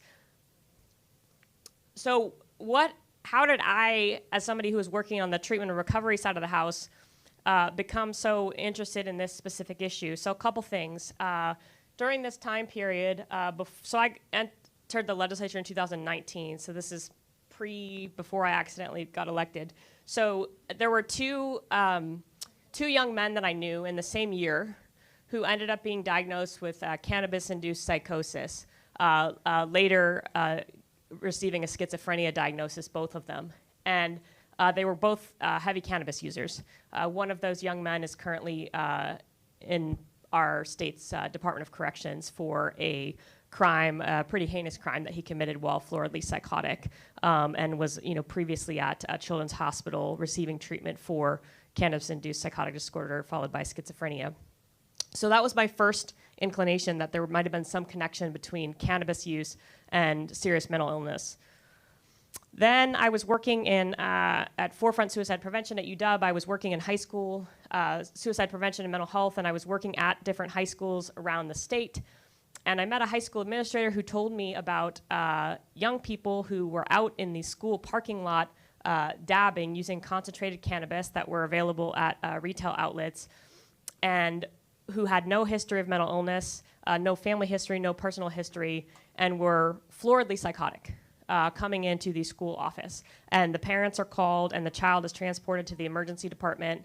The child is terrified, the parents are terrified, and it was all related to high-potency cannabis specifically. So then I'm on a panel also during this period of time about something that had nothing to do with this. And one of my fellow panelists was a director of an adolescent inpatient psychiatric unit. And at the end of the panel, he took the mic and he was like, sorry, I know this isn't a topic of this panel, but I just have to say, my unit is full of adolescents who are here because of first break psychosis, THC related. Why is nobody talking about this? So this all happened in kind of the years leading up to it.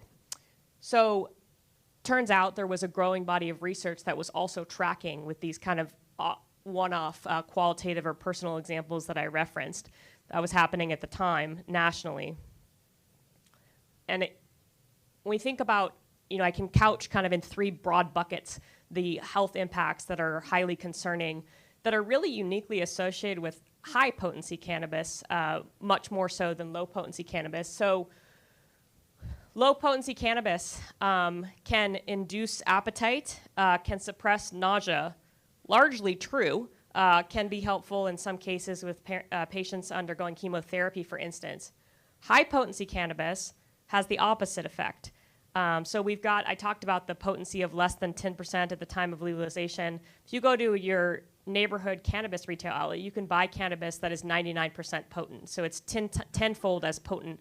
And that at that point, we're talking about an entirely different drug.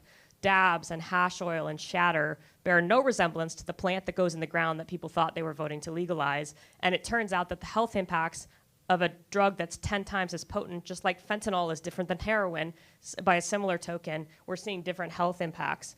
So with the high THC stuff, we're seeing this cannabinoid hyperemesis syndrome. Who's heard of CHS? Fantastic. Highly concerning. This is a cyclic vomiting disorder. They call it scromiting, screaming while vomiting. People presenting to the emergency department. I know his parents. We lost a young man, 27 years old, in the Skagit Valley to this. He seized because of dehydration caused by CHS. It's incorrect that cannabis, low potency cannabis, not addictive, but we didn't see, huge rates of use disorder, cannabis use disorder, and of course we're seeing massively increased rates, specifically with high potency cannabis.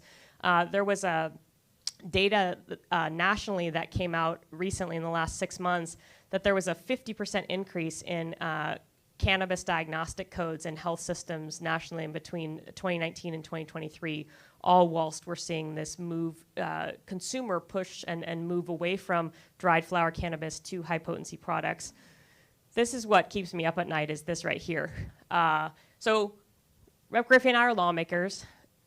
We bear responsibility for this population of Washingtonians who live with a serious mental illness. Schizophrenia is a serious mental illness for which there is no cure.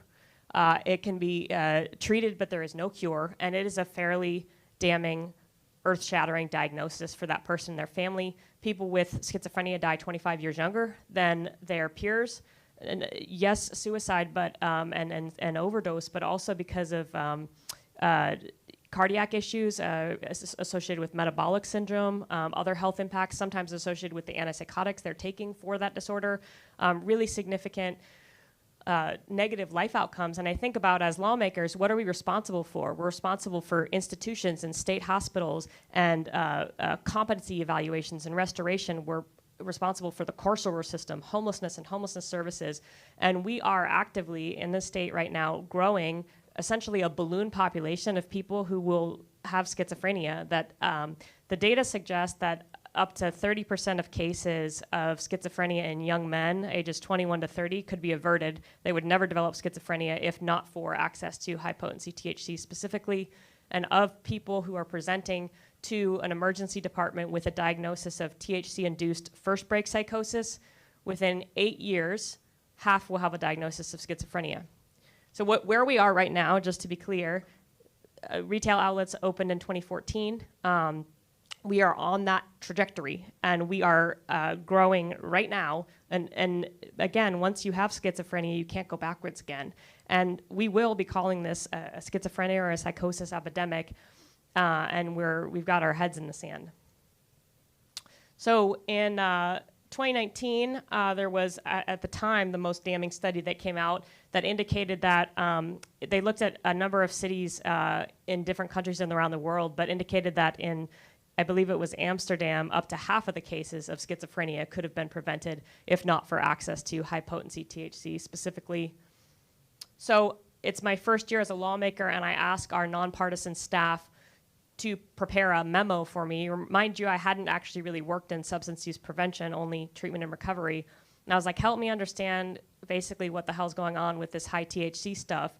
And so they prepared a memo for me, and what the memo indicated was that in the enacting initiative in 2012, there was a cap placed on edibles, 10% potency, that the actual cannabis plant itself is biologically limited to about 30% potency. and that there was no cap placed on cannabis concentrates. Why would that be? That would be, in part, in my opinion, because of really just a lack of imagination and foresight. We didn't just legalize cannabis, the plant, we legalized the entire supply chain. Investors, and everybody came into this green economy, and if you are selling a product, commercial product, you want to do one of two things. You want to get your existing consumers to buy more of it, or you want to get more consumers. And if you want to do that, you want to have your product be as potent and as addictive as possible so that you can retain those consumers. That's exactly what happened. Right under everybody's noses. So when we look at our retail sales, when in 2014, when those stores opened, most consumer buying patterns mirrored the black market buying patterns. People were buying what they knew, the dried flower cannabis. But then you start to see, like, what is this shiny thing? What is this new product? What is this watermelon flavored? And, you know, we're Americans, we like more. So do I want 9% or do I want 99%? And the answer is more. So we have seen the market share for concentrates increase significantly.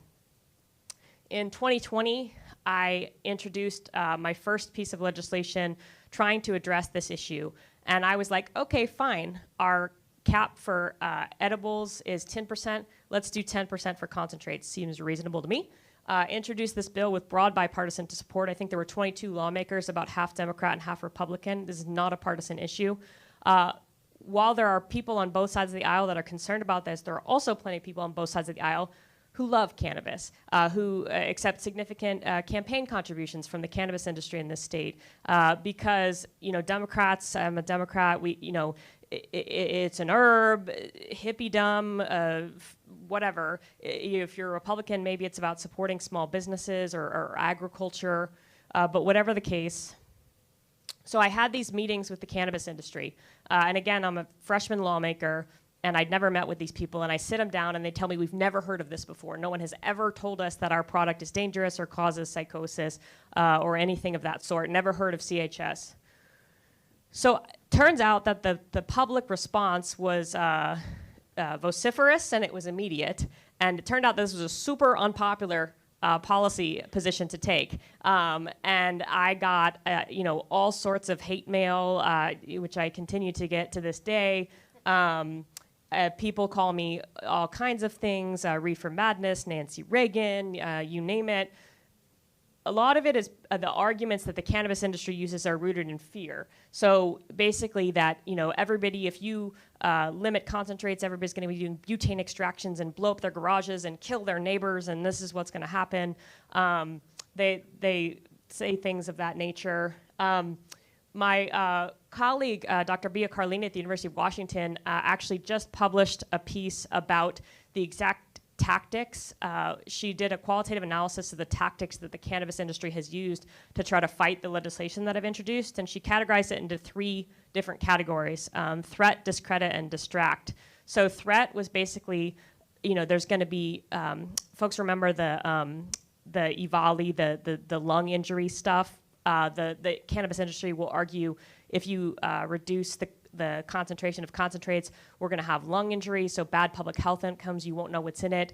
We're going to have this huge creep to the black market and lose all this revenue. We're going to have garage explosions everywhere.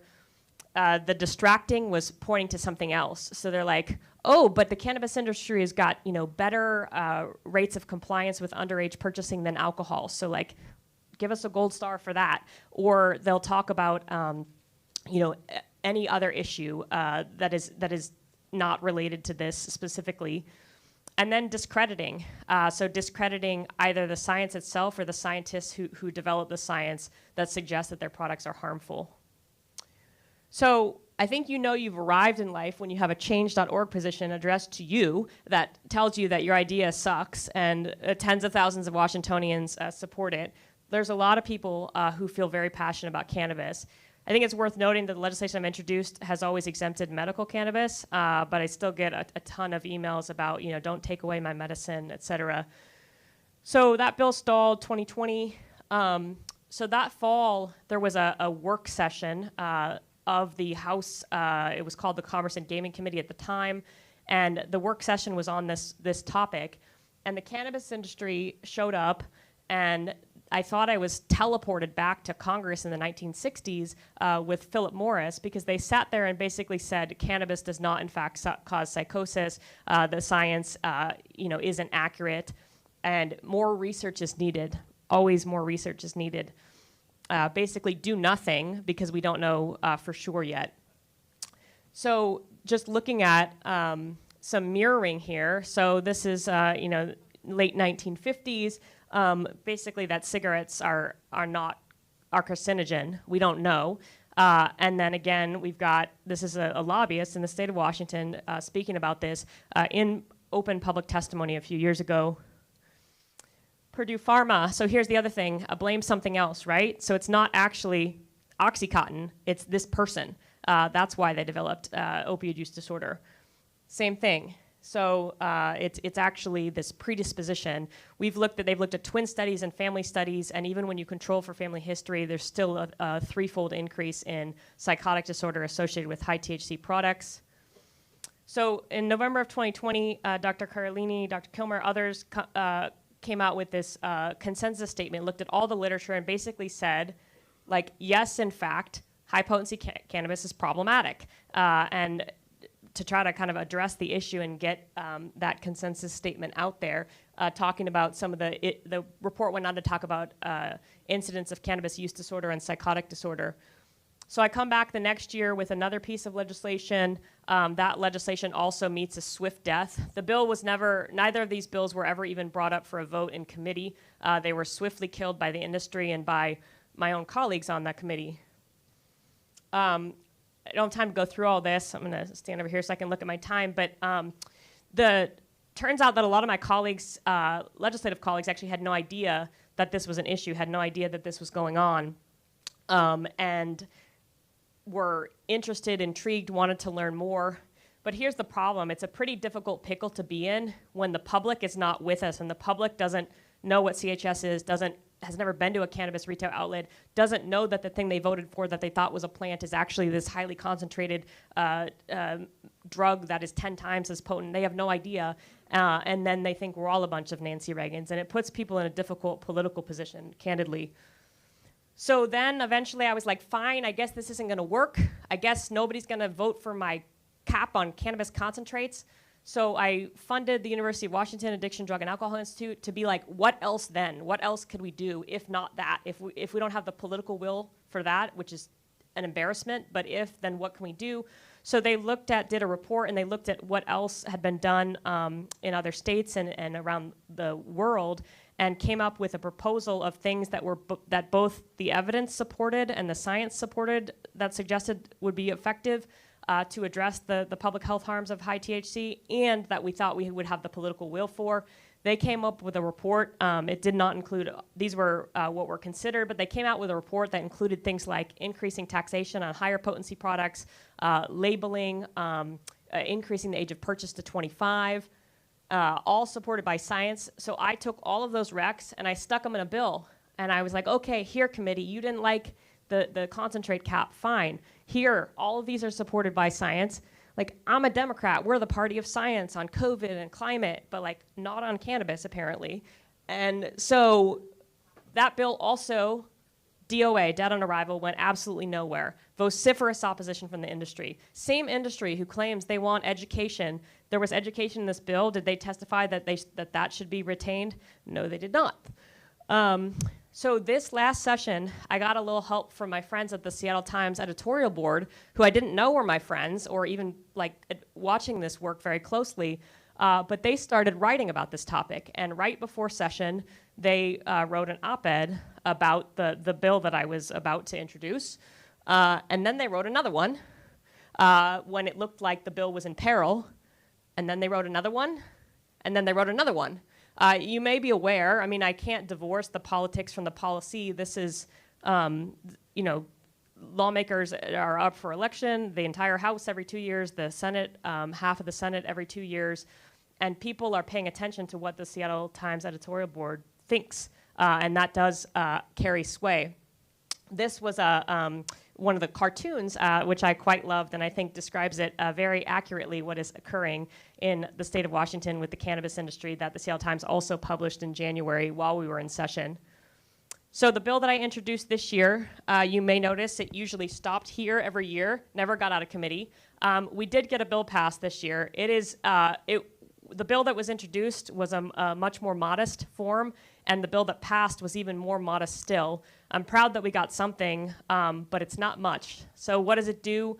The bill requires cannabis retail outlets to post a conspicuous notice, some sort of warning at the point of sale that the Department of Health will create, and I want to talk to Dr. Kilmer and others to make sure that we try to ensure that the actual text of the warning is as consistent with the evidence as possible, given what you were saying about scare tactics not working. So post a conspicuous warning at the point of sale.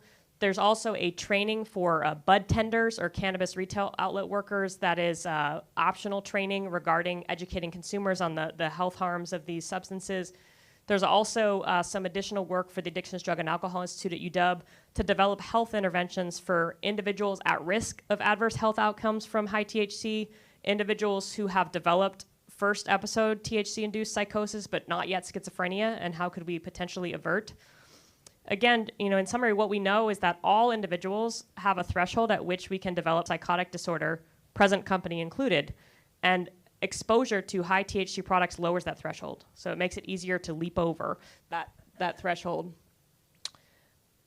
I'm going to close with this. I've got a room full of passionate people who care deeply about this work. I accidentally became a legislator because I was advocating to the legislature about substance use disorder treatment and recovery, about suicide prevention. Lawmakers, for better or for worse, have a tremendous amount of power, and nobody knows who we are. The 2% of the American public knows who their state lawmakers are. We pass a $70 billion budget. We fund all kinds of stuff. We change RCW. There's an incredible capacity to influence, but the way we are influenced is by people like you, people in this room. It is super easy to bowl over silent people. If you've got a limited amount of money or a limited amount of bills you can pass, where there's no cheering section, that's what you're going to ignore, obviously. And that happens time and time again in Olympia. I know I've heard that it's harder for the prevention community because people are concerned about educating versus lobbying, but there are ways that you can engage with your lawmakers without running afoul of grants, and I would encourage you to do so. There is, some great work with I know they just changed their name, the Washington Association for Substance Misuse and Violence Prevention, in Olympia being a voice, Prevention Voices, but we could certainly use more. There are a lot of voices that are loud and vocal, and people come down for their lobby days with their t-shirts and their scarves. I would love to see us arrive there for the prevention community. I would say we're not quite there yet. There is not as a lawmaker, a felt experience of a lot of advocacy for prevention. So every 2 years, we have a biennial session. So we have about 3,000 bills that are introduced in a 2-year period, and only about 20% of those bills ever pass.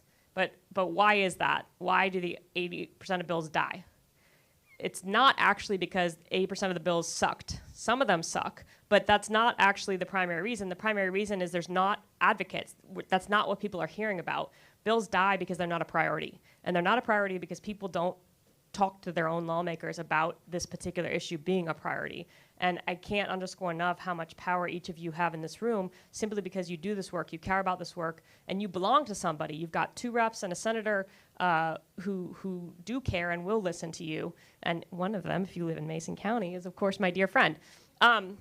Just real quick, what do our colleagues actually think SUD prevention is? And I mean this with no disrespect to our colleagues, but lawmakers are generalists. We had whatever job we had before we became a lawmaker, a farmer, a teacher, a firefighter like Rep. Griffey, and don't necessarily have specific expertise in this space. So when you say you work in prevention, my colleagues think about this. This is their availability heuristic, honestly. This is what people think of, and they don't understand your work. I love that I have the same picture as Dr. Kilmer.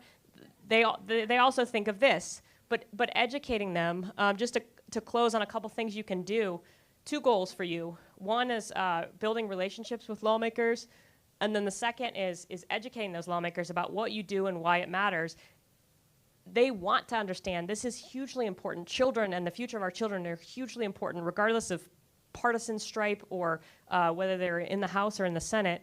However, without you coming to educate them, it's unlikely lawmakers are going to stumble upon this on their own. Couple things you can do specifically. So now is interim. What does that mean? That means we're all home. I'm home in Shoreline, Rep. Griffey's home in Allen. People are home. And we don't go back to the marble castle or swamp until January. So access lawmakers, have coffee, build those relationships. You don't have to have a pitch. Just tell them who you are, what you do, why it matters, and be a resource so that when they do have an issue, they can come to you, or when you have an issue, they recognize your name and have had that established relationship. And the second one would be tours. If there's anything you can have them see at all, a program, have them come to a classroom and watch a prevention program, anything, again, for the purposes of that relationship building and lawmaker education. So with that, I am going to wrap. Thank you so much for having me. It is a joy to be here.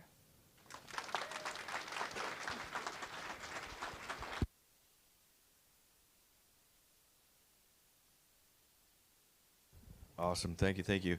Let's take a 5-minute break and we'll come back.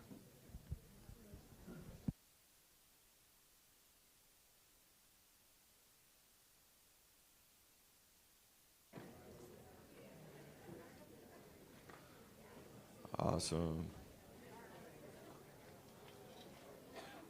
Yeah. Okay. So I have the honor of introducing our next speaker. Samantha earned her doctorate of dental surgery degree from the Arthur A. Duganey School of Dentistry in 2022 with high honors, as well as the student commencement speaker at graduation. Samantha is an alumna of the University of the Pacific, where she graduated in 3 years with her Bachelor of Science in Biological Sciences in 2019. During her college career, Samantha served as the president of her sorority and advocated for breast cancer awareness and support in honor of her grandmother. Samantha resides in Seattle and is a Pacific Northwest girl through and through, having lived in Washington, California, and Oregon. This year, Samantha looks forward to utilizing her dental training to increase access to oral health care and equipping women to be high-level leaders through her initiative, #GirlDocsRock. Samantha made the semifinals at Miss USA and made history as the first doctor to ever compete at the national pageant, which is pretty awesome. Please help me welcome Samantha Gallia. Thank you so much. Hi, guys. My name is Samantha, and I am the current Miss Washington USA, and I'm here to talk today about leading a healthy life. So let's get into it. If I can get my clicker to work. So a little bit of a disclaimer to start. I'm not a mental health professional, and I'm not intending to give away any medical advice today. This is just my story and my opinion. And if you need any medical advice, I fully recommend going to your physician about that. I am going to touch on a lot of ways that in an ideal circumstance, we can empower kids to live a healthy life and a healthy lifestyle. But this is in no way to say that those are the only factors at play. There is an innumerable list of things that can be outside of our control or outside of kids' control.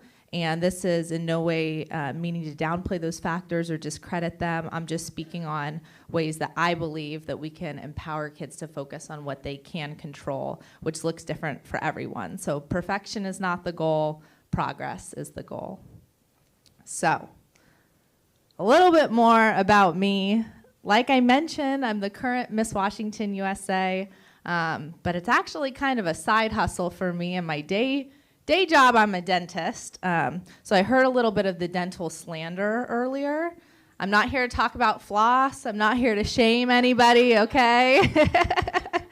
But I am a dentist, so I attended the University of the Pacific in an accelerated pre-dental program and earned my Bachelor's of Science in 3 years. I also attended the only 3-year dental school in the country at the time. And I'm currently in oral and maxillofacial radiology residency at the University of Washington in Seattle. So if you're interested about what that is, it's basically looking at 3D x-rays of the head and neck and evaluating for cancer or any other pathologies. And so I did that full time while I was preparing to compete for Miss USA this past year. So all this to say, not that it's really important at all, but I've been through a lot of stressful times in my life. These are not always, some of it sounds glamorous, but they're not always fun things. And did I handle all of these, navigating each of these situations perfectly? Nope.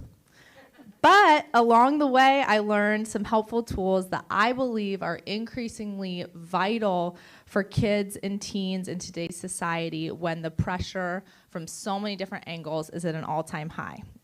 So I would love to tell you all a little bit about my story, and then at the end, if it's okay, and if we have time, we can do some Q&A if anybody has any questions. So, how does this relate to today's topic, and why do I care? Because I don't think that the sparkly sash qualifies me to speak on the topic today. However, I actually have a closer relationship to today's topic than it might first appear. So my mom, who is here today, has been sober for almost 30 years, since before I was born. Thank you. So her sobriety has permanently altered my life and my family's life for the better. I can confidently say that I have the best mom in the world. You might think I'm wrong, but you're wrong. And I know that that is in part due to her sobriety and due to the habits that I have learned from her related to living a healthy life and handling stressful situations and emotions with healthy tools. So, as we have heard today, not every person has to be sober in order to live a healthy life. But teaching kids how to recognize and implement healthy habits and make healthy decisions at a young age, I believe, is the very best way that we can shape their futures. So a little bit more about what I see as the pillars of living a healthy life. So there is 4 main pillars that I like to think of as the pillars of well-being.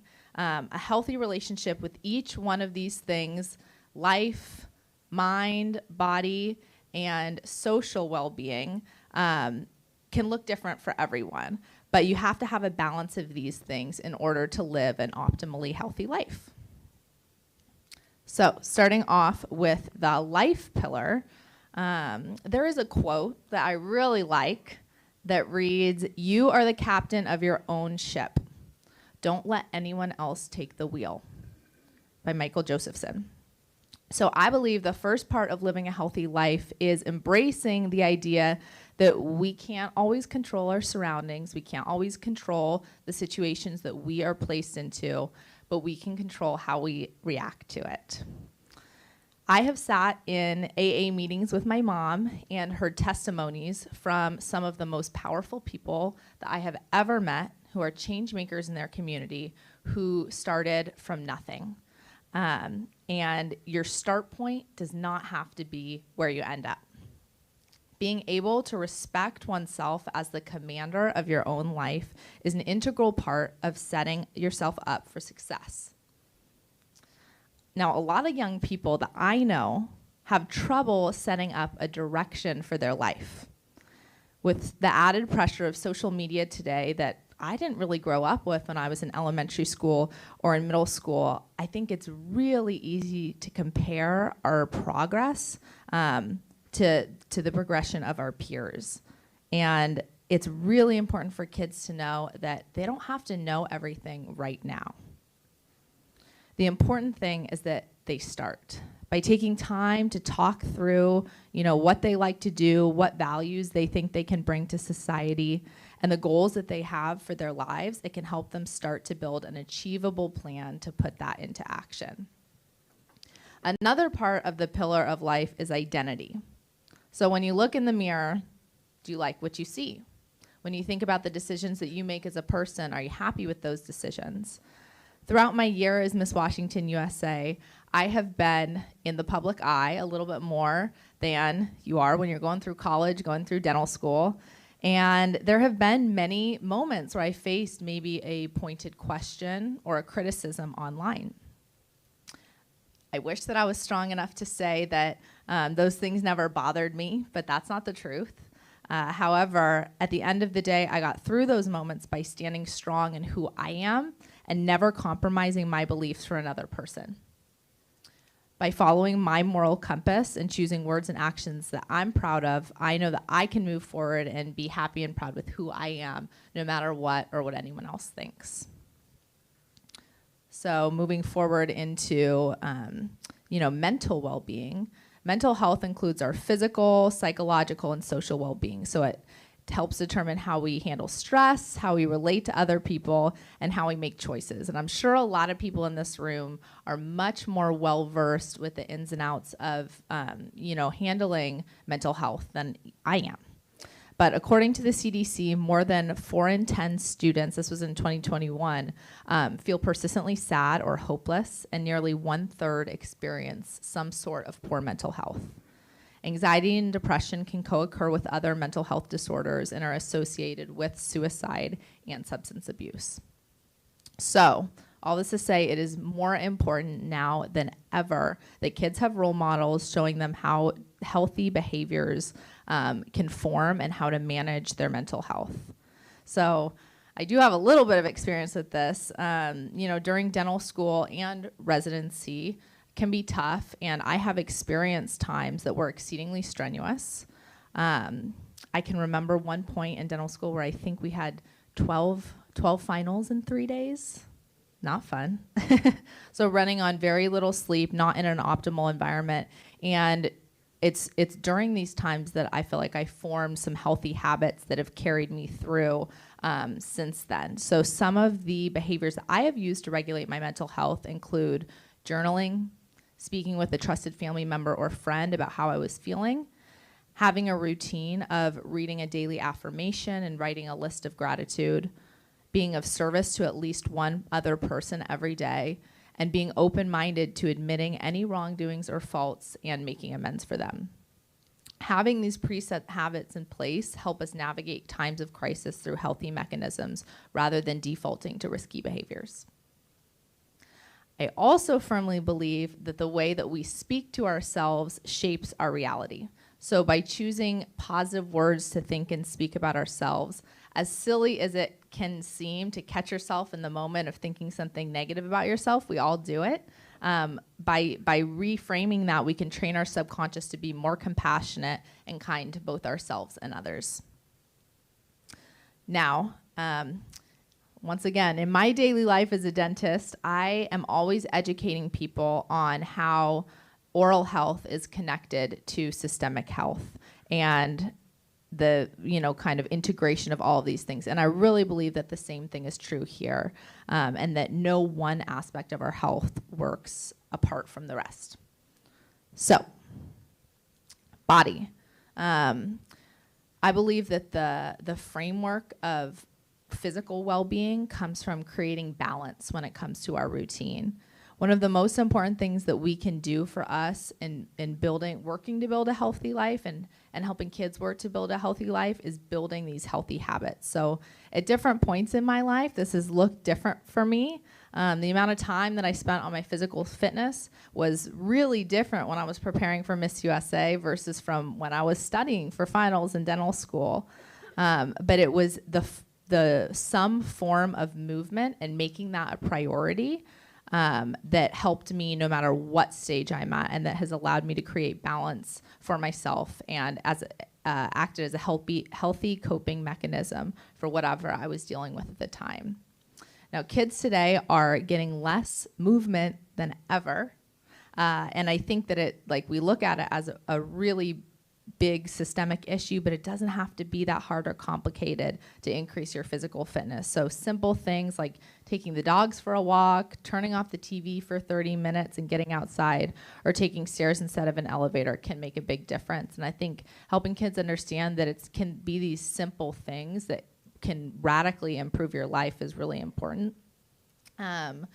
Nutrition also really impacts how we feel every day. So encouraging kids to choose whole foods instead of junk food, including fruits and veggies, eating enough protein, and drinking enough water can make a dramatic impact on their health and how we feel.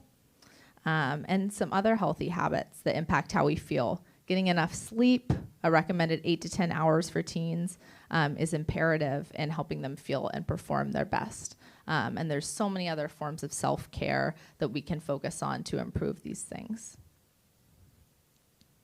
And finally, focusing on social wellness.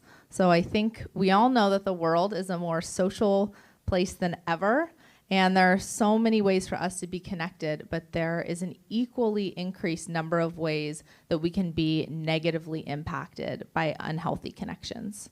So the first part of social well-being is healthy relationships. And as has been mentioned today, this can be tricky because some kids have never had a healthy relationship modeled to them before. So some of the fundamentals of healthy relationships include mutual respect, trust, equality, honesty, and good communication. And the most important thing that we can do, whether it's our kid or another kid, is to be a role model, an example of these things, which you can do no matter how close you are to them. Another hallmark of social well-being is connection. It seems like in this day and age of social media, it should promote conversation and community, and a lot of people talk about that always as a good thing, but often it actually does the opposite. Research shows that there is a link between heavy social media use and feelings of social isolation and loneliness. Encouraging kids to put down their phones and provide meaningful opportunities and ways to connect with each other in person and outdoors is pivotal. However, not all social media use is necessarily positive. It's also important for us to teach our kids how to be discerning and set boundaries. So when I was in college, I was elected as the president of my sorority. And this was a role that I was really excited to take on. However, I quickly realized the complexity of the task at hand because there was some members who were engaging in both unkind and risky behaviors, unfortunately. It was really just things that I was not comfortable with and that were against the rules. And there was a lot of peer pressure for me to look the other way and to let these behaviors continue. I had the courage to stand up in that situation for what I knew was right and not condone bullying or activities that were against the rules. Looking back, I'm really proud of the self-respect that I had to stick to my moral compass, and I've been told by members of that organization since that these changes changed the culture of the organization for the better. We need to teach kids today how to be bold in standing up for what is right. It is hard now more than ever to dare to be different for fear of being judged online or in person. And I really believe that we can both be encouraging to kids to both be in touch with who they are and stand up for what they believe in, while also being open-minded and compassionate towards others who might have different beliefs. So, I believe that it's all about balance. Once kids are in touch with who they are as a person, or even just who they are in that moment, because it can evolve, right? A pie chart is my favorite way to think about and describe these things. So we get to choose what values are important to us in our lives. The pillars that I talked about of life, mind, body, and social well-being are a great place to start, but what makes up each of these pillars is different for every one of us. And I think that the most important thing is that all of these pieces of the pie chart need to be in balance for us to live a healthy and balanced life. So we can do a mental check-in and evaluate which one of these things, if you're feeling down, are you missing? Which one of these things is a little bit out of whack? So I know for myself, my family and my faith are two really important pieces of the pie for me. So if I haven't talked to my family in a little bit, or I haven't been doing my daily devotional and journaling, I might feel a little bit out of whack or like I'm missing that piece of connection. And being able to logically take account of each one of those values is really important to me to check on where I am and to help me self-regulate. So, main takeaway from today empowering kids that they are in control of where their life is headed. It doesn't matter where you come from. It's never too late to take control of your life and to make decisions that you're proud of and contribute to a healthy future. And we are not always in control of what happens to us, but we can control how we respond. Thank you so much for your time. I am really happy to take any questions. Yes.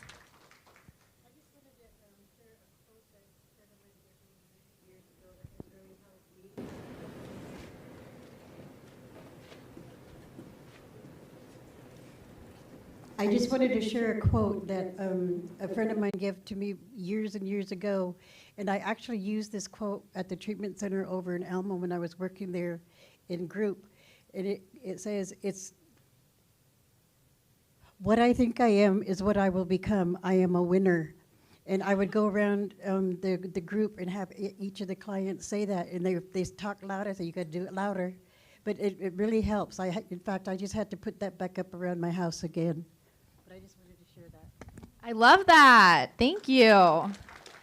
You know, that is, it's tough to say things like that to ourselves because it sounds so silly, but it's true that you have to say it louder for you to be able to believe it. So I love that. Thank you for sharing. Anybody else? Question? Could even be a dental question. I'll answer. Teeth problems? No. Okay, well, thank you. Yes? How many marathons have I ran? Just 2. And it was a really flat course, so. And they were really slow. They were slow, but I finished, so. Yeah. Anybody else? Well, thank you so much for having me. It's been a pleasure to be here today. Excellent. Thank you, Dr. Gallia. Okay, so we are getting close to lunch. We're not quite there yet. So in the meantime, let's just do a little bit of fellowshipping, connecting. Some of the most important things we will learn today are names of other people that work at agencies we may not have heard about, and or putting faces to names of people we've talked to on the phones. But it's super important to build those relationships. So let's take about 15 minutes of a break here before we head into lunch. And then we'll make a quick announcement before we go to lunch. So we'll get going on the lunch line here in about 15 to 20 minutes.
Can I get everyone's attention for just a minute, please? With a little bit of a change in schedule.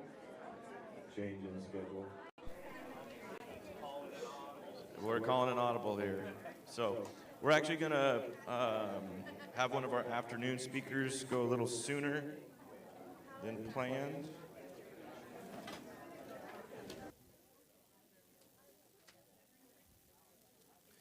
So if everyone could grab their seats again. We got a little bit of extra time. Foods are not quite ready yet. So we're going to adjust the schedule here slightly. We can hang out later, Chelsea. We can hang out later. Okay. Yeah, so if we could just slowly get back to our,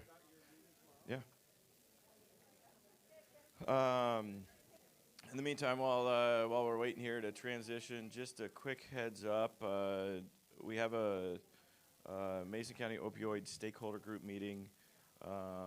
It's basically a coalition of folks that have been meeting for better part of 6 years, probably 5 to 6 years. So if that's a group that you want to be a part of, please reach out to me.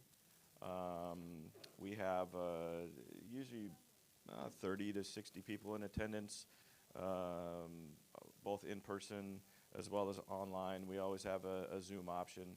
The meeting is it's every other month, and tomorrow, usually it's on the Wednesday, but since we had the Prevention Summit, we moved it a day forward. So we're actually meeting in person at the Public Works, Mason County Public Works, tomorrow from 9 to 11. And it meets every other month. So if that's a coalition or a meeting that you're interested in participating in, please let me know. We can add you to the listserv. And then, of course, I'm sure Ben will probably share, but he's got his Prevention Coalition. Works to spearhead this type of work. And if you want to participate in his group, please reach out to him as well. So, yeah. We also have a community risk reduction group that's a little more first responder centric, but it's Mason County-wide. If you know what community risk reduction is, it's similar to what harm reduction is, but probably more on a broader scale. But if you're interested in learning about the work that we're doing with that group and participating in that, please let me know. Monthly meeting, just kind of started, but there's going to be a lot of good work coming out of that group. So I will slowly introduce our next speaker as she makes her way forward here.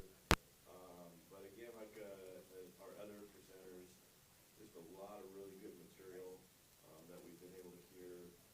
If you haven't heard of Sarah before, I'm a huge fan of Sarah. She's doing some incredible work, has been doing some incredible work, and spearheads a lot of work with our youth here in Mason County and through ESD 113. She's the clinical director of True North Student Assistance and Treatment in Capital Region ESD 113. Sarah's worked directly with children in need in various capacities for 20 years, including providing direct juvenile justice, family wraparound, and care coordination.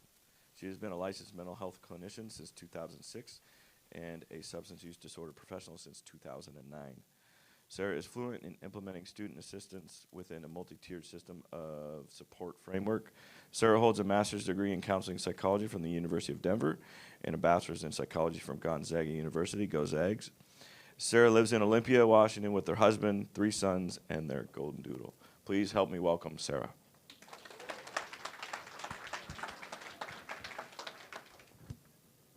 We're just going to wait for those slides to get pulled up. I'll tell a little story before we get started. Some of you, if you were at the summit last year, I did present. It was a very auspicious day for me last year. I was told by my children before I presented my outfit was ridiculous. And then I proceeded after I presented to run into a doorway and end up with 7 stitches and a fracture to my finger. So I'm hoping this year is more successful than the last. Nobody told me my outfit looked ridiculous, so we're off to a good start. Oh, thank you. See, I just, also, you know, I have been doing this for 20 years. Every time I hear that, you guys are supposed to say, oh no, you don't look like you could have done anything for 20 years. You're way too young. But the truth is I have been at this for a long time. As was mentioned, I am the clinical director at True North Student Assistance and Treatment Services at Capital Region ESD 113. I will be talking today about the importance of substance use prevention and mental health promotion for school-age youth. I am very happy to be here, right in the back door of my own community. Oh, I brought some notes along as well. I've been sick for the last couple days. My head's a little fuzzy, so I need all the help I can get, is what I'm saying. So why is substance use prevention and mental health promotion critical in schools? As I will show you in just a minute, we know students in our state are experiencing significant behavioral health issues. These are happening, whether we want them to or not. Behavioral health services or benefit academic performance and achievement. So when students' mental health and substance use issues can be addressed and attended to, they're going to do better academically. We also know that students have a hard time connecting to services in their community. We serve a broad region, and in some of our locations, if services were not located in the schools where students attend, they would have to travel 30 miles one way and back for their services. That's 60 miles a day. Sometimes they have to go to those services 3 times a week. That's pretty significant and a huge barrier. And we know nationally most youth who receive behavioral health services do so at school. These next several slides, I'm going to go over some of the significant behavioral health issues that our students are reporting.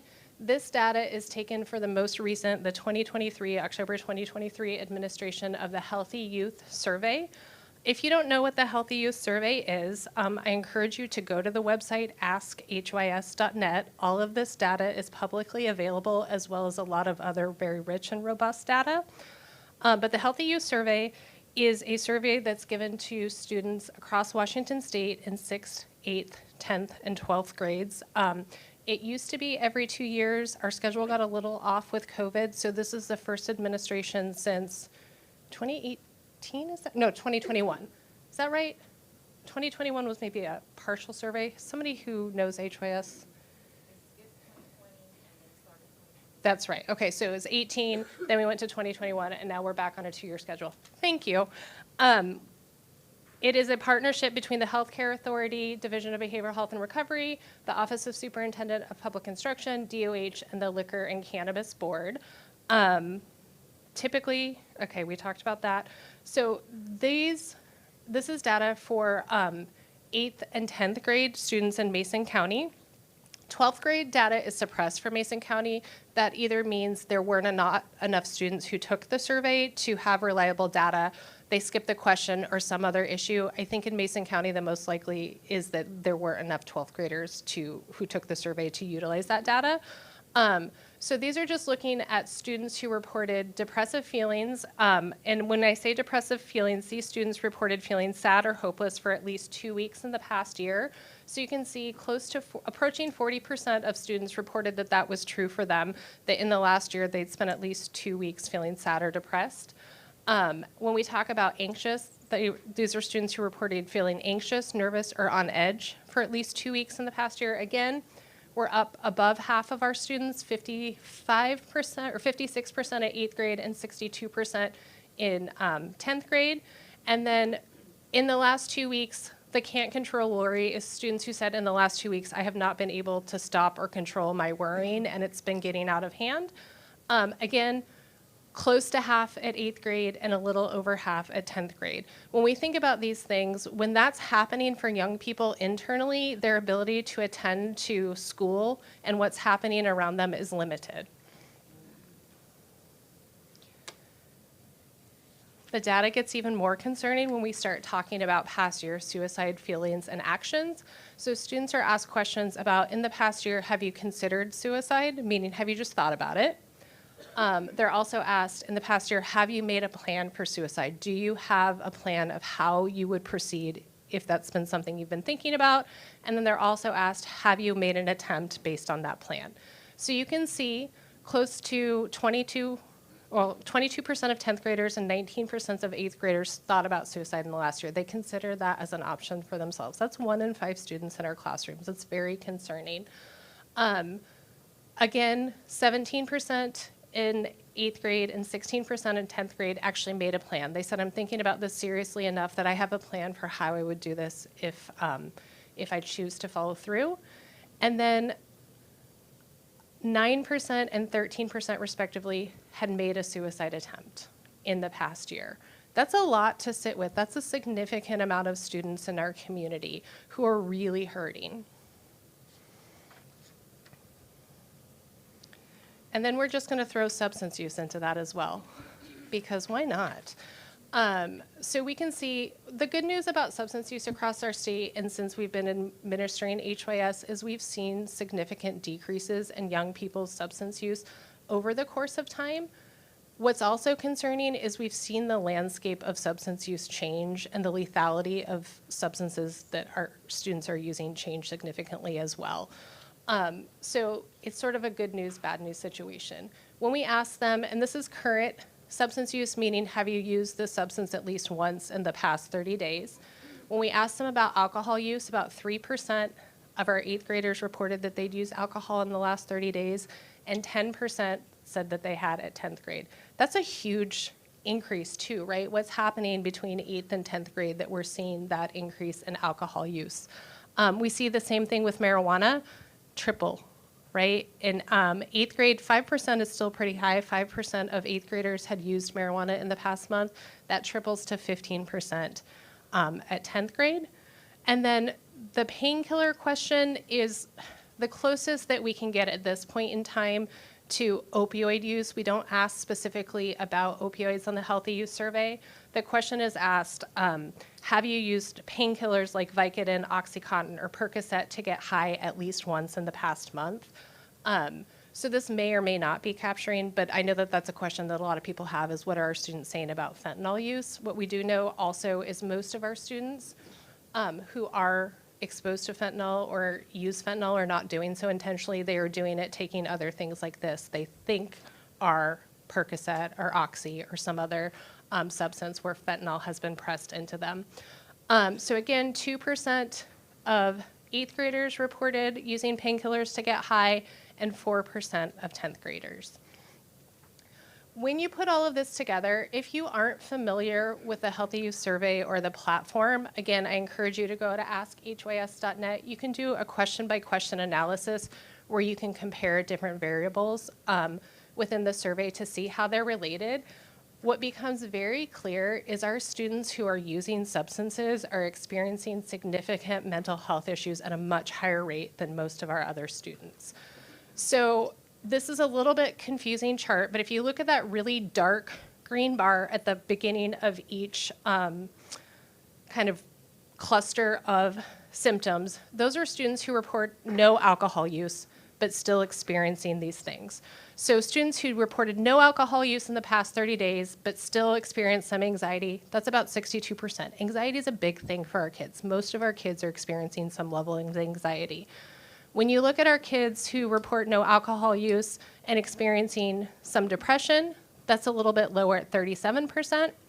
And then our students who report no alcohol use but considering suicide, that's about 21%. When we compare that to the bar that's right next to it, that's students who report that they have used alcohol in the last 30 days, you can see there's a huge gap. Those spike. For anxiety, not as big of a spike. So no alcohol use, 62% of our students are experiencing anxiety. They have used alcohol in the last 30 days. It's up to 67%. But when we look at depression, it goes from 37% with no alcohol use to 58% with alcohol use. And considering suicide goes from 21% to 31% with alcohol use. The next two bars are the same thing for marijuana use. So again, we can see students who reported no use of marijuana, about 59% reported having some anxiety symptoms. That rockets to 80% for students who reported using marijuana in the last 30 days. Depression goes from 35% to 58% with the introduction of marijuana use, and our considering suicide goes from 20% to 37%. What we don't know, right, is why these things, they're correlated, right? There's no causation there necessarily, but what we do know is our kids in general, their mental health is suffering, and our kids who are using substances, it's suffering significantly. And so we need to think about how we approach those things robustly. It's not enough to do one or the other. How do we do that from a holistic framework? Because some of our kids are really sick and really struggling. So I'm going to talk about the student assistance framework and how it's effective. I'm going to tell you it's effective for a number of reasons, but one of the things that we're really proud of at ESD 113 True North is in the Office of National Drug Control Policy's most recent National Drug Control Strategy. True North was featured as an effective and evidence-based program for prevention of substance use because what we do works and we have the data to support that. So that's just a little shout out and a little brag that I want to share with you all. If you want to look it up, I can tell you what page it's on. Another document that I encourage you to look at if you haven't seen it yet is the Student Assistance Guide for Administrators published by the Substance Use and Mental Health Services Administration, or SAMHSA. This is the framework of what we do, and this is a really good overview of student assistance and starting a student assistance program and how you might want to build that. So you might be wondering, what is a student assistance program? A student assistance program utilizes a continuum of prevention and support services along with direct therapeutic interventions to ensure that all students in kindergarten through 12th grade have services and supports at the appropriate level for them and their needs. So if you're familiar with a multi-tiered framework, some of you may be, some of you may not be, it's built on a public health model. But basically, the premise of a multi-tiered system of support is that most of our kids do okay with some solid education and programming. So we want to have a foundation of good education, good information focused on substance use prevention and mental health promotion that all students receive. And then some of our students, even when they receive really strong education and prevention messaging, will still be at risk. We want them to get services at the earliest possible moment.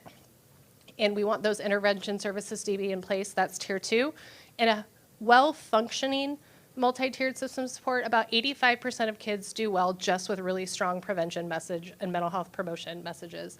Another 10 to 15% need some of that early intervention. They will continue to be at risk. And then about 5% of students will bubble up to the top and need some real therapeutic intervention.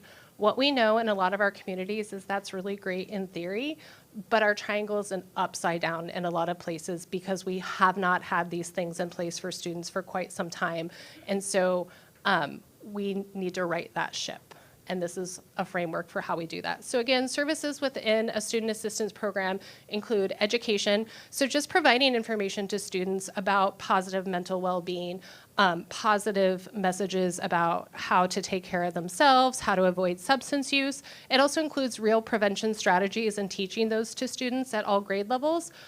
Early identification, so making sure that students and staff have pathways for when they start to worry about students, that they're identified and connected to services. I don't know if I said this, but nationally, most young people who present with behavioral health symptoms suffer for 11 years before they ever find adequate treatment. That's a really significant amount of time. For a lot of our young people, that's their entire school career. That's 11 years that we go without getting the help that they need.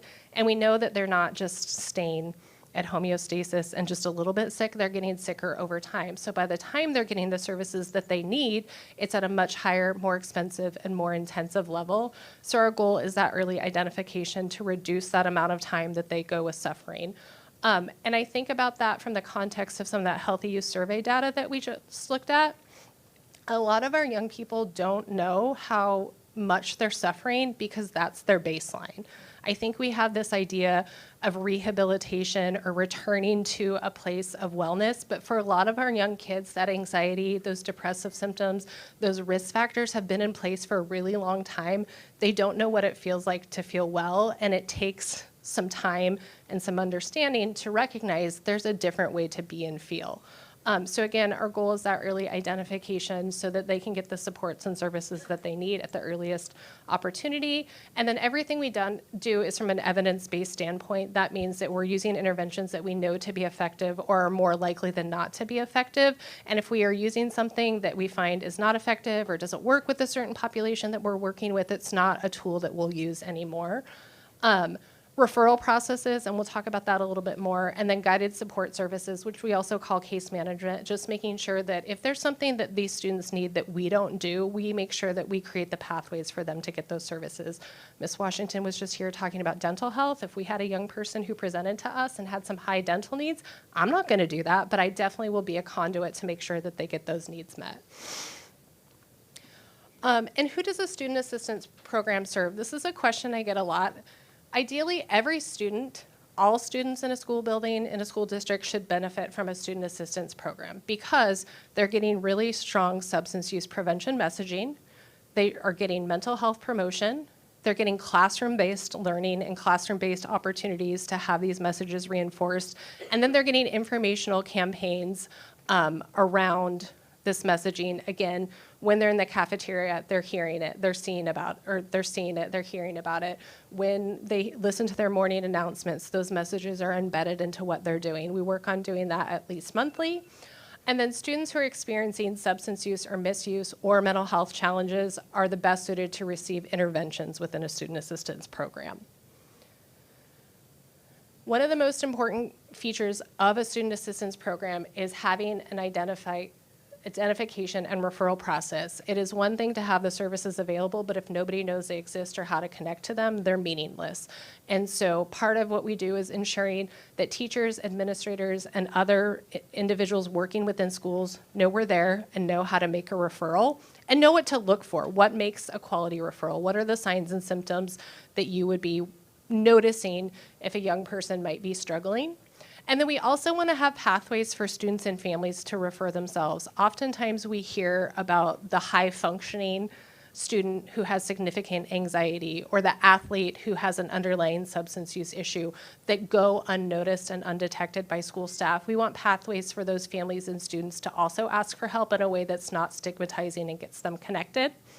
When a referral is made, it's just a really brief description of the concerns. We have a referral form that our schools fill out or that families can fill out online or that families can fill out on paper that just says these are things that are going on. Oftentimes when families are stressed, when administrators have a lot to do, they don't want to do a lot of writing, and so it's a lot of check boxes. These are the things that I'm noticing.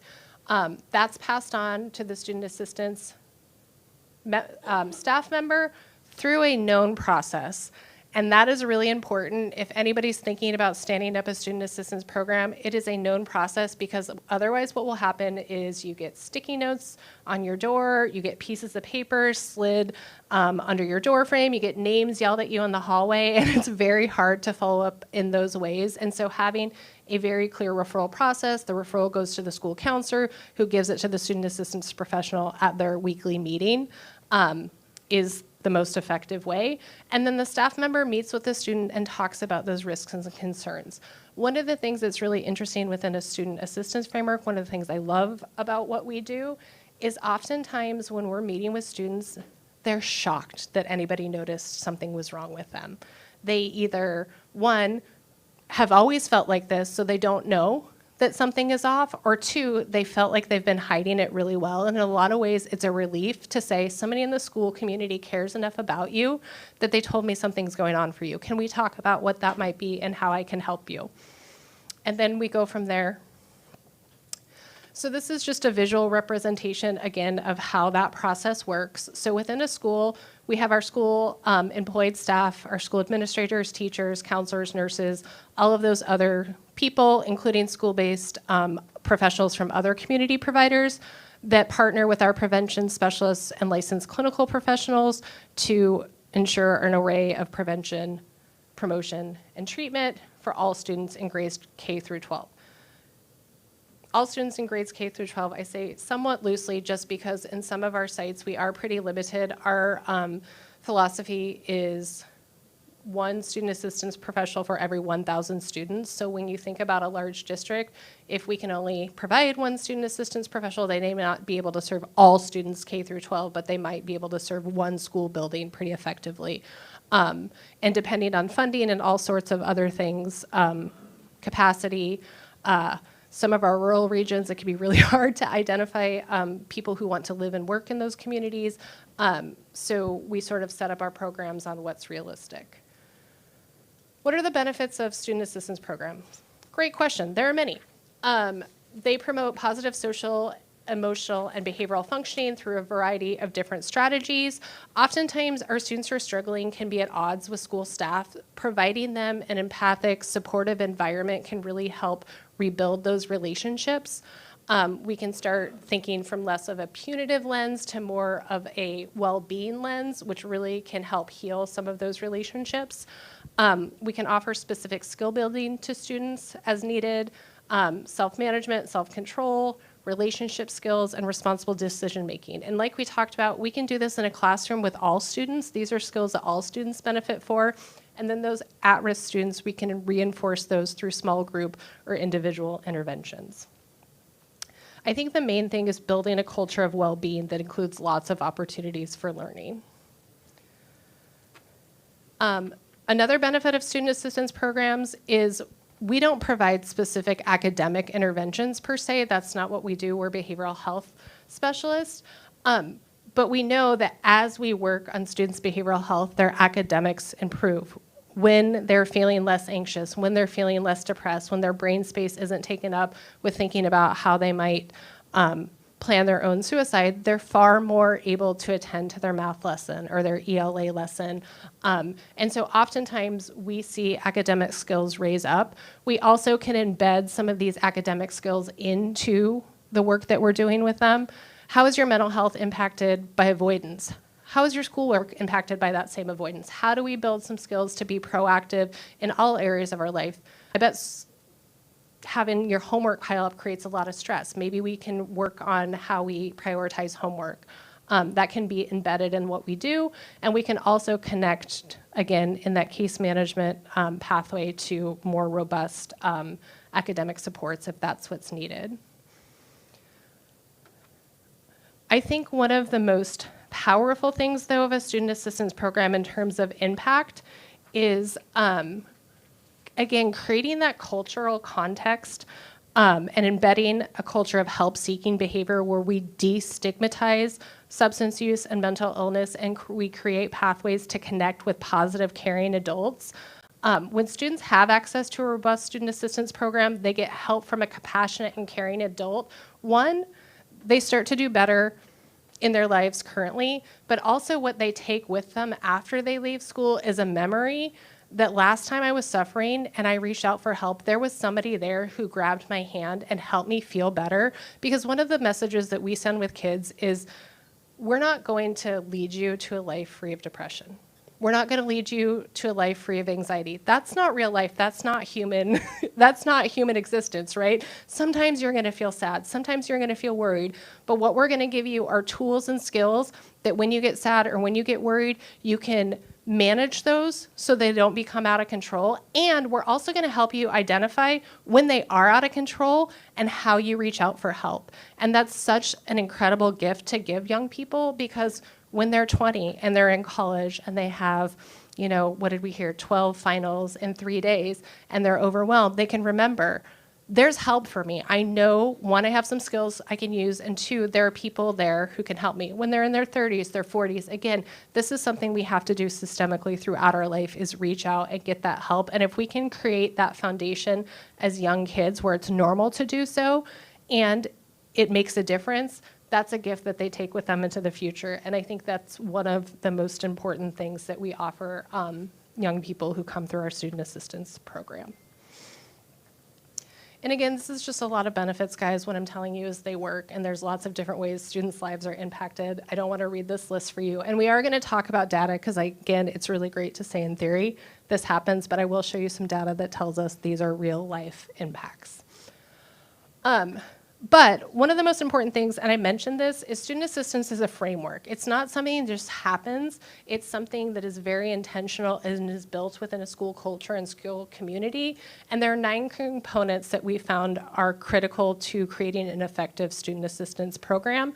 If you refer back to the administrator's guide that I mentioned, these are outlined there. But it starts with school board policy. It starts, again, from the top with a culture that we support our students, we create pathways for connection, and we have and prioritize supportive services for our students. So it has to start there. It has to start with policy. It has to start from the top down. And it also includes staff development. So we can't assume that when teachers go through their teaching program or when paras go through their para program, that they're taught a lot about behavioral health or behavioral health identification or what to look for or what to do. So part of this is also educating school staff along with students around signs and symptoms, how to make referrals, how to take care of themselves, how to implement and reinforce some of the skills that students learn within student assistance inside their classroom. Program awareness, like we talked about, a program is worthless if nobody knows it exists. So not only do school staff need to know it exists, parents, families, caregivers, students need to know it exists. In our most well-functioning student assistance programs, our students who have engaged in the student assistance program become our #1 referral source. So that's really cool because they're the ones telling their friends, this person helped me, this exists, it's there. Again, those referral processes, a known established referral process that everybody is aware of and can utilize. There's also a problem solving and case management team. Oftentimes our students who are struggling, a a couple things might happen. Either there are no resources in place because nobody knew about them, and there may be additional resources that are needed besides the student assistance behavioral health services. And so having that problem solving and case management team to talk about, okay, yes, this kid is definitely having some anxiety and some other things, but they also need tutoring, and they haven't seen a doctor for 3 years. So having that team to staff that. The other thing we see is our students who are overburdened with too many services. And what happens a lot, especially when we first stand up student assistance referrals, is all of our initial referrals are kids who are already connected with a WISE team or have other services in place. And that's our opportunity to say, that's great, let's keep an eye on them, and let's make sure that those services are working for them, but they don't need any additional services. They're already overburdened. And so having that team to make sure the student assistance pathway is the most appropriate pathway is really helpful, and then helping make those case management connections. Direct services to students. So again, we talked about the direct universal services and then those early intervention services. Cooperation and collaboration, so partnering with other providers in the community who are working with a lot of the same kids, having referral pathways, and collaborating to provide wraparound supports. Integration with other school-based providers and programs. So knowing when some of our great partnerships are with after-school programs. We know after-school programs exist. What a great opportunity for us to embed some additional social emotional learning. Maybe we can come in once a week, once a month, and do a skill building session for them. As an example. And then program evaluation and continuous quality improvement. So looking at, is what we're doing working? Is it making a difference? And where do we need to improve? How do we improve that? This is really important, again, as the context of the work that we're doing, the substances that our kids are using, the behavioral health symptoms that they're presenting with, are our programs keeping up to date with this? Do we need to try a new intervention? Do we need to look at something different? Who are the kids that we're reaching? Who are the kids that we're not reaching? And how do we strategize around that? So this is our True North Student Assistance Program model. In a traditional student assistance model, the student assistance professional, which is our True North staff who are in the schools, provide Tier 1 and Tier 2. So they provide those early prevention and mental health promotion supports, and then they also provide early intervention.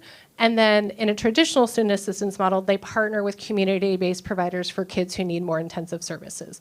What we found in our region is our region is largely rural, and a lot of those connections to providers in the community don't exist. For a long time, we were the only substance use provider for youth in most of our region. So if we didn't decide to do the service, there was nowhere to refer them to. So we know that if we're doing a really good job identifying students and connecting them, we're also identifying kids who need more. And if there's not more to send them to, our value is then we'll just figure out how we do it. So that's what we've done. We started with substance use providing treatment because, again, there was no other youth provider. We have nowhere to refer them. And we added mental health services about 13 years ago for the same reason. In a lot of our region, it just wasn't available. We couldn't get kids connected, and so we found a way to do that. So again, in our sites, most of our sites, many of our sites, we provide a full spectrum of services, including those universal school-wide prevention services, school-based youth prevention team. So in a lot of our sites where they have this robust services, we're also working with students who have self-identified as wanting to help create positive culture and environments for students in their school. And we're working collaboratively with them on messaging, activities, events, things that they can do to promote that. We like to say youth-directed, adult-guided, because kids have a lot of good ideas, but kids aren't down always with like evidence-based services and what's effective, right? And so we're kind of there to say, that sounds like a great idea, but actually, do you know the science tells us that's not really an effective strategy, but we could try this thing that gets at the same thing. So it's a good partnership. And then the screening and referral, early intervention, and then in many of our sites, that outpatient behavioral health treatment. Again, the menu of services that our schools have depend on a lot of different things, a lot of it which just frankly boils down to funding. But in our fully functioning student assistance sites, they have access to all these services. And I've been talking a lot, and this is all theory. So this is a little clip of one of our student assistance programs to kind of give you an idea of what this looks like in action. And I believe I should be able to hit play and there will be volume.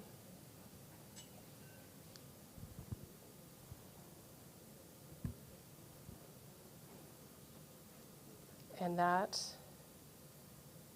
is not the case. Do we know how to get volume?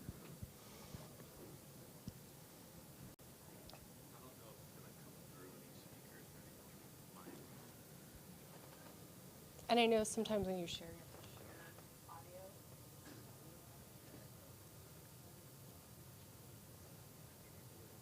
Can you put the mic right up to the computer? I didn't hear anything, not at all. Just as much about social, emotional learning as they are academic learning. Outside of the school, there would be no services for some of these individuals. Having that in the school, it's the whole world to a lot of these kids.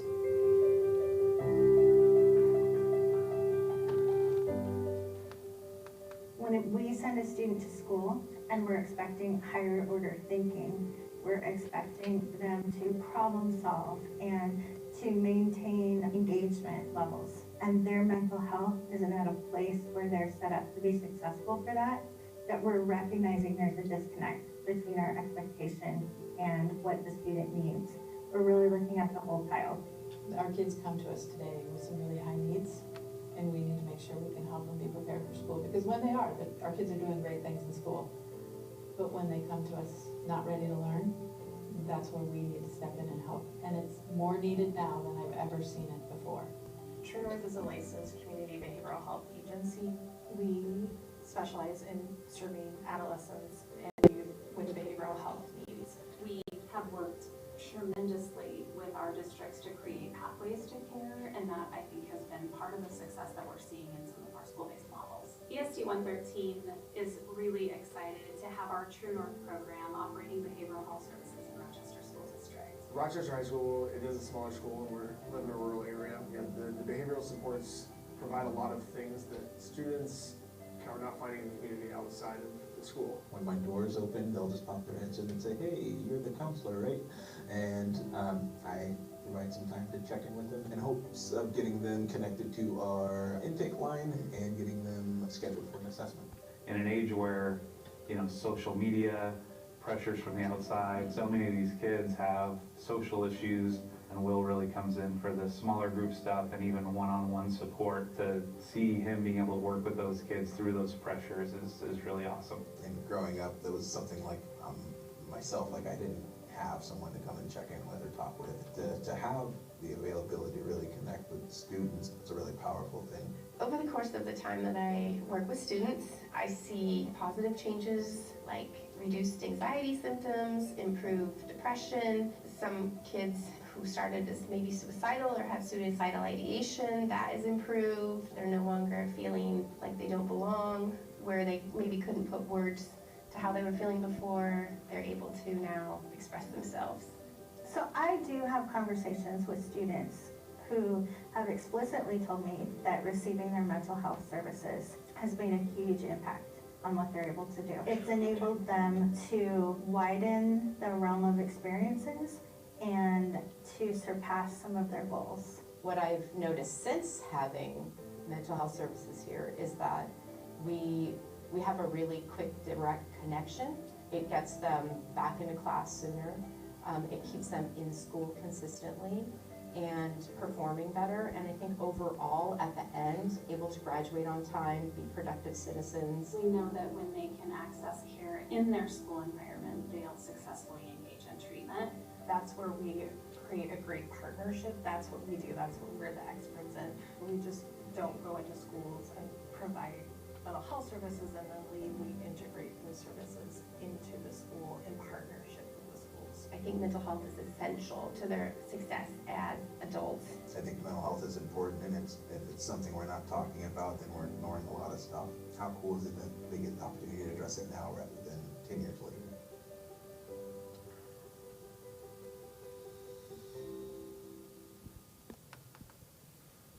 And as I said, this is an example of one of our student assistance program. This video was developed very intentionally and is pretty mental health heavy, but it still kind of gives you that idea of what those services look like. What I also think is so great about this video that maybe wasn't captured is when we made it, we just made an all call to staff in the school. if you have something you want to say about True North, or if it's impacted students or somebody you know in some sort of way, present to the library at this time. And one of the males that you see speaking there is a math teacher, which is incredible, right? That a math teacher is able to see the benefit and recognize the importance of the behavioral health services that are happening in his school for his students. And like the school counselor also talked about, that one of the end results is that students are graduating on time. That's not necessarily our intention. That's not like what I went to grad school to do, but it's a really awesome outcome that we have, is that we're helping students with these academic things along the way. Oh, no, we don't want to play that again. Sorry. Okay. There we go. Okay, so I told you I was going to show some real data. So these outcomes that I'm telling you about are from students across our region who engaged in our services last school year, so the 2022-2023 school year.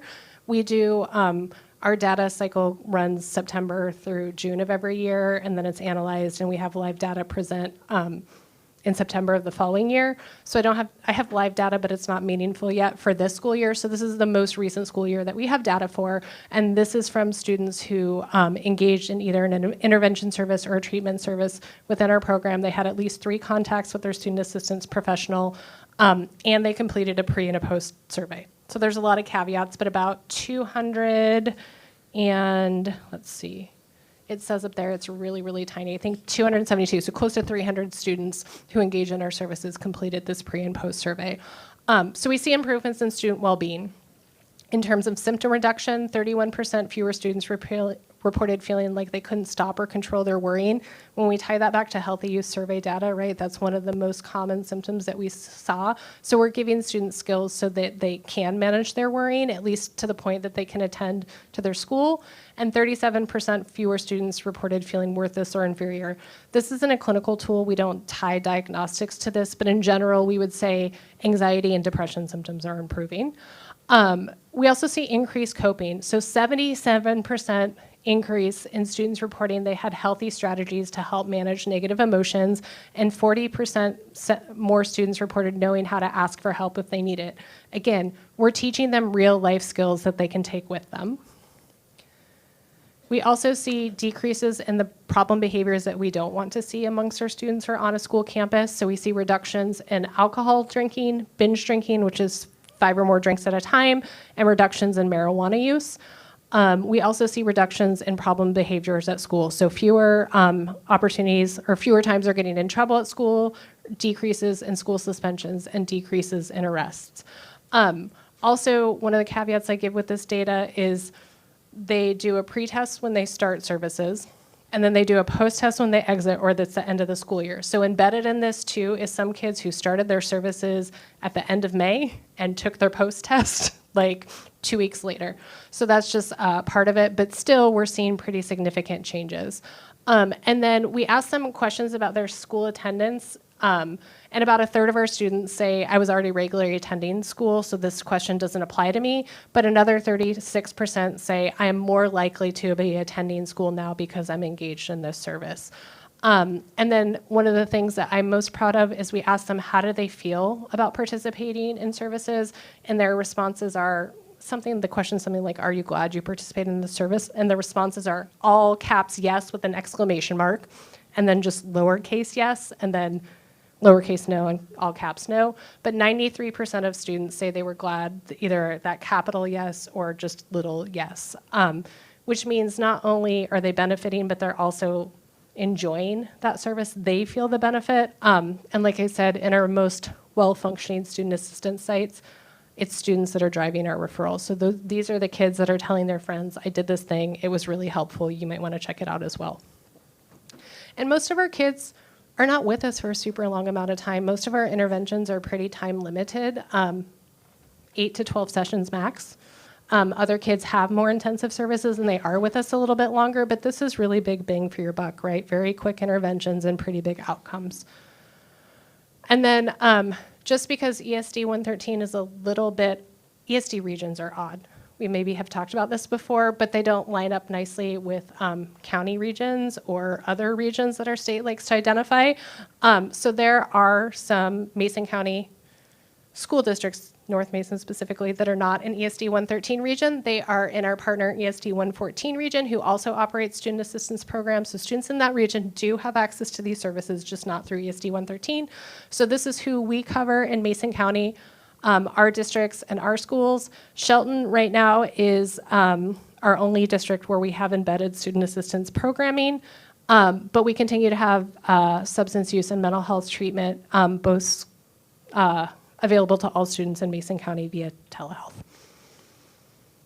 So I'm done. Yes.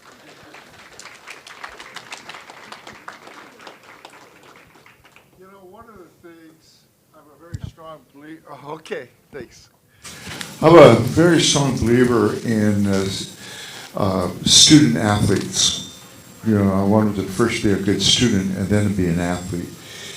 And I know that when I was coaching basketball, girls basketball especially, I'd have several girls on the team who were not getting good grades and would not be able to play.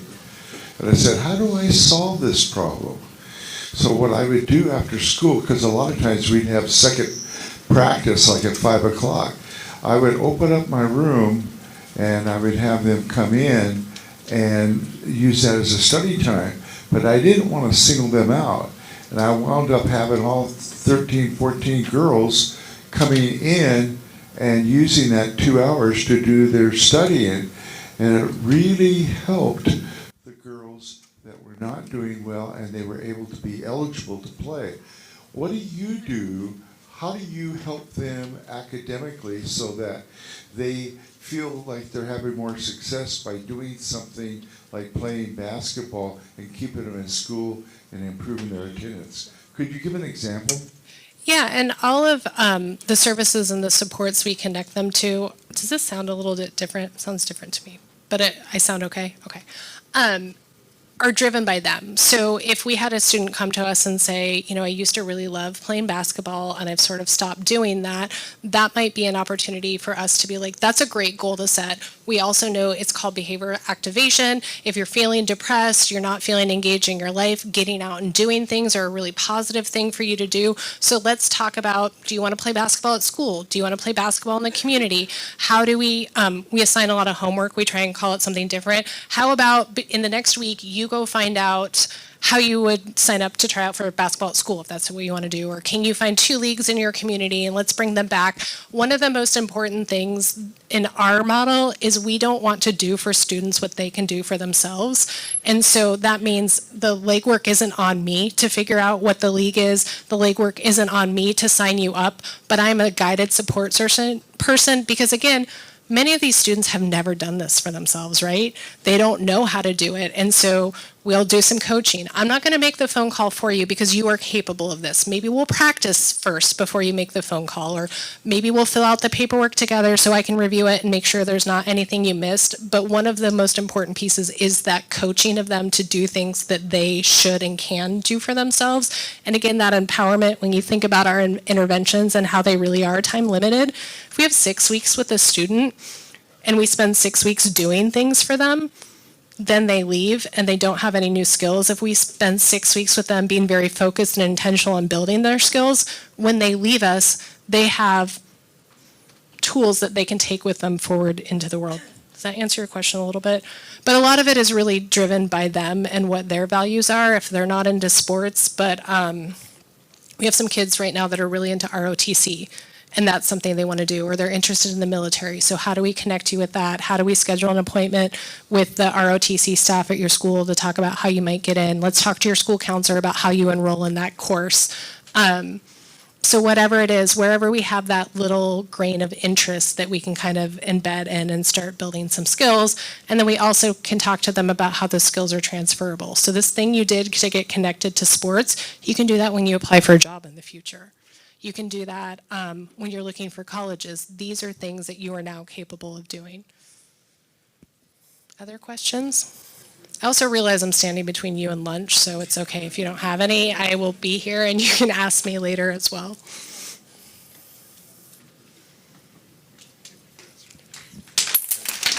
Thank you, Sarah. All right, we are ready for lunch. We're going to have two lines. First of all, the tall silver pan has beef chili in it. The two smaller chili pans are chicken, so you can, or chicken chili, so you can choose. If you see something in the pan that looks like a sausage, it's actually a carrot that I was just told that takes in the gases of the chili. It's apparently a thing. I didn't know that. So two lines, and your drinks are out here, and we will come back at, I guess, in 1 hour. And hopefully if our last speaker is here at that time, we'll probably just move on with Alex and get you out of here early today. All right, let's eat.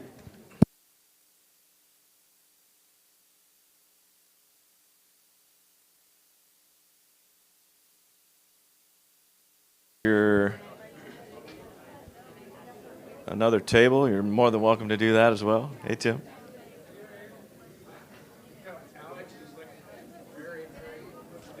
Yes. Someone's going to get some scissors out, Alex. I can undo the top button if you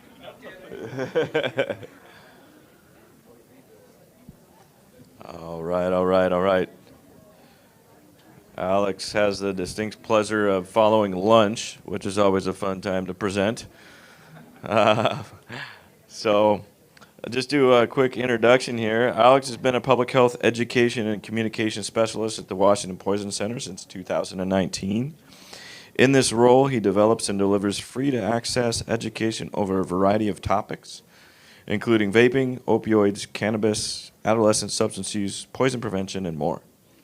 He received his Master's of Public Health from the University of Washington's Community-Oriented Public Health Practice Program. In his spare time, you'll likely find him with a spouse, dog, and cat, or engaging with all things related to Star Trek and Star Wars, which I can appreciate because a lot of people make you pick between the two, and people can be fans of both. So without further ado, please let's welcome Alex Sorotsky. Thank you very much. Thanks for the introduction. And thanks, folks, for inviting me. It's always I've been to Shelton a few times now, and today especially was just blessed with a gorgeous drive. So thank you, sun deities out there, for making that a pleasurable drive for me. Well, I get the pleasure of battling food coma, so I'll do my best to keep you all at least somewhat engaged and entertained. I won't be offended if there's the occasional snore popping up in the background. Now, I'm a fairly informal speaker. So if you have questions, please just ask them. Like I'm fine. I like it when it's a little more of a discussion or a dialogue. But if that food coma is taken over and you want to just kick back, relax, and have me go into lecture mode, I can do that as well. All right, so today I think I'm the final speaker. So I'm gonna try to close things out with really just some foundational stuff with vaping. Now, I really should change this title someday to say vaping, nicotine, and cannabis, because that's really the framing. We're talking mainly about vaping as these devices in this technology, and then we'll hone in specifically on nicotine and cannabis. So. Now, raise a hand, who's heard of the Poison Center before, Washington or otherwise? Okay, I'd say half of you, maybe a little more. You'll know of us a lot more in the next couple slides. So I'll start by talking about who we are, what we do, and why I'm even up here to begin with. Then I'll just go through some vaping basics. What are common things we see with these devices across all substances? Then like I said, we'll hone in on nicotine, hone in on cannabis, and wrap up with just some very basic communication pointers. All right, so Washington Poison Center. Now, I'm not your teacher. I can't give you homework. But if I was, my homework would be to put this in your phone right now, 800-222-1222. Those who are unfamiliar with poison centers, this is the bread and butter of all poison centers. This is the National Poison Helpline. Call in the event of any poison emergency or just to ask a question.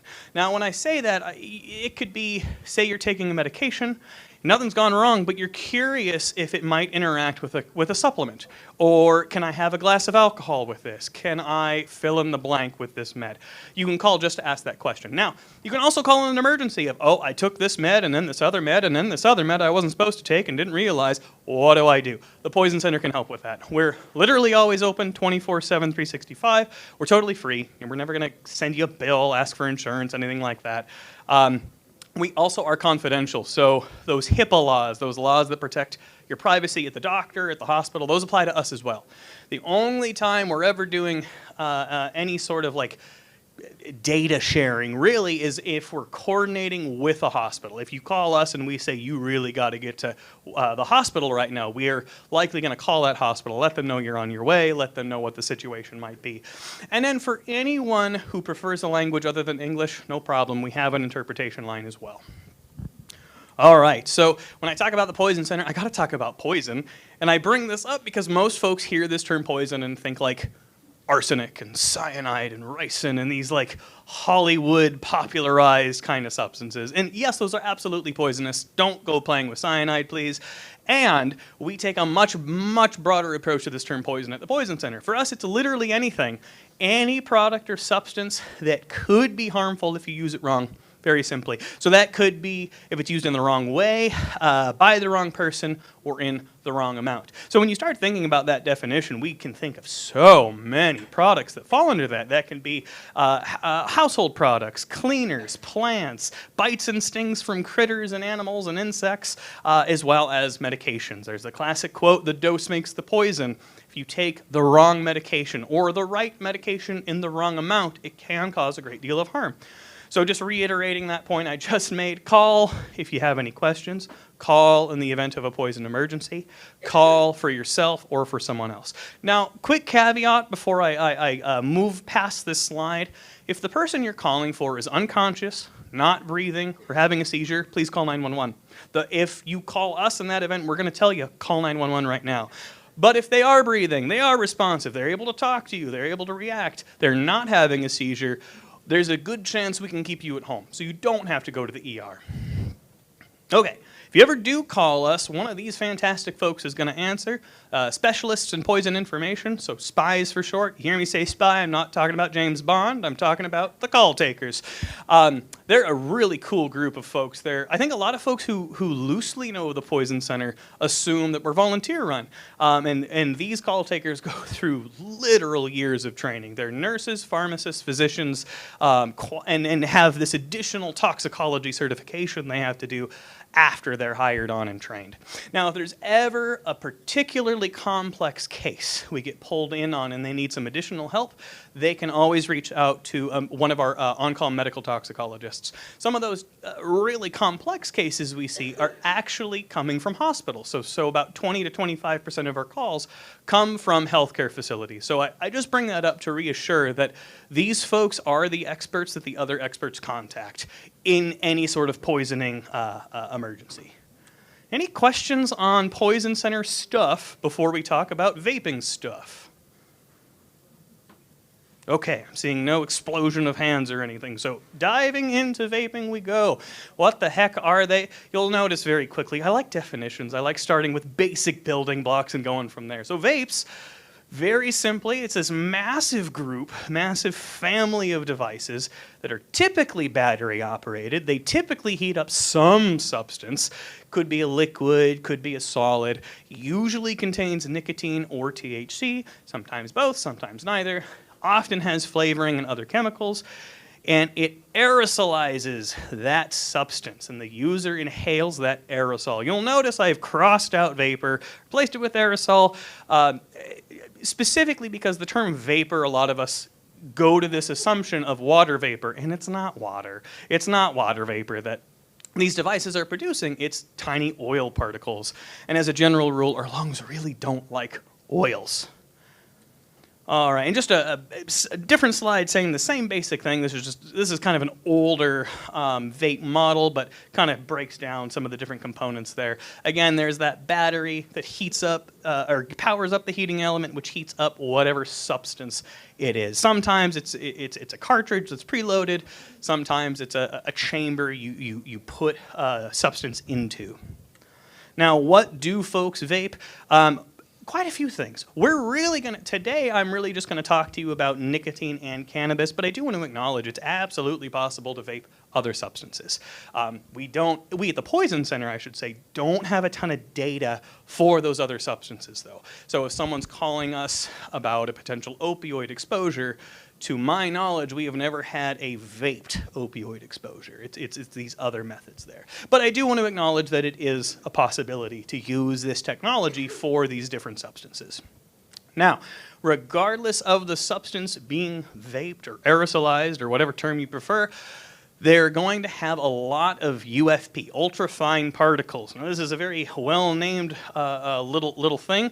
It is teeny tiny particles. Now, there are more of these UFPs in what is released from vape devices compared to what is released from combustible cigarettes or other forms of smoke. Now, let me back up. That is not to say vaping is worse than smoking. That's a dicey arena there. But I will say there is this unique concern to vape devices, that there's this greater number of these ultrafine particles. Now, the smaller the particle, the deeper into the lungs that substance can go. So it can bypass a lot of our lungs' natural defenses. And we actually see ultrafine particles in arenas outside of vaping. Those who live really close to airports may have an increased risk of UFP exposure from jet exhaust. So we see this in other areas too, but they are notably present in these vape devices. All right, let's start with nicotine. Again, I like definitions and building blocks. So nicotine, first and foremost, is a natural chemical that comes from the tobacco plant. It is the tobacco plant's defense mechanism. It is a natural pesticide. So bug takes a bite out of that plant, the bug's likely going to die. So we see nicotine in a lot of pesticides. We've also, of course, seen nicotine in smoking products for centuries at this point. We also see nicotine in smokeless tobacco products, chew, snuff, so on and so forth. And of course, we're now seeing it, and have been for many years now, in vaping products. So what tends to go into this vape juice, e-juice, there are a bunch of terms for it, the liquid you see in some of these devices? We have these 4 typical ingredients, liquid nicotine being one of them. Propylene glycol and vegetable glycerin, these are both used to help aerosolize that substance, or it kind of suspends things in that liquid and keeps it from separating, if you will. And then a lot of the times, or sometimes, there is this additional flavoring added, and we do see a huge range of concentrations. And you know, folks, I should have said this at the beginning. I'm happy to share these slides. I'll have my email address on the last slide, so if anyone wants a copy of them, just shoot me an email. All right, acute clinical effects of nicotine. When I say acute, I am meaning short-term effects from a singular case or exposure or occurrence of use. So we're not talking about chronic clinical effects or long-term use effects. Nicotine gets into the body in 3 main ways. And how something gets into the body can affect, well, how it affects the body. So it gets through the body through inhalation, that's breathing it in. Ingestion, that's eating or drinking it, as well as absorption. So it can pass through certain surfaces or membranes in the body, notably cheeks and your gums, a lot of the tissues in your mouth. Now, in low doses, nicotine tends to act like a stimulant. It speeds things up in the body. So we can see corresponding side effects. We can see upset stomach, issues with dizziness, headaches. Folks might feel really shaky. They might have an elevated heart rate, elevated blood pressure, and they might get this kind of pale and clammy skin. Now, the most extreme example of nicotine acting as a stimulant, for some folks, if they have a large amount of it, they might experience a seizure. That's pretty rare, but it can happen. Now, seizures aside, in high doses, nicotine, it flips its role a bit. It starts slowing things down in the body. It acts more like a depressant. And that's when, clinically speaking, medically speaking, we start getting rather scared. That's when we want someone monitored to make sure they're not going to slip into a nicotine overdose. So if anyone you are with has a particularly large amount of nicotine and starts feeling any of these symptoms, lethargy, this sleepiness, deep sleepiness, weakness, confusion, a lowering of heart rate, blood pressure, or any trouble breathing, that's when you need to get help. If they are breathing okay, you can call the poison center at this point, but if the breathing starts to become troubled, that's when you got to call 911. All right, I'm going to share just a little bit of poison center data. I'm not going to linger on this too long, but anytime you see any data from any poison center, keep this stuff in mind. No one is ever forced to call us. So that means that the data I share is going to be an underrepresentation of the number of cases or exposures to that substance in Washington. Changes in our data can happen for a lot of different reasons. So it could be that I'm just doing my job really well, and folks know that they can call the poison center in the event of some poisoning issue. So that could be why there's an increase in calls. There could be a change in access to a substance, change of awareness to a substance. Cannabis legalization is a great example of this, a massive change in access to cannabis after that. And it could also be, changes in our data could happen as the result of large-scale stressors or traumas. And what I'm getting at with this, and you won't see this in this data, but just things like COVID. When COVID first happened, lockdown first happened, we had a massive increase in calls on hand sanitizer, cleaners, things folks were using way more than they had been previously. So this is slightly older data now. We're always wanting to have more recent data. This is the beginning of 2022 through about halfway of 2023, and it shows the number of nicotine cases or exposures by age group. And you can see more than any other age category, more than all the other age categories combined, is little kids, ages 0 to 5.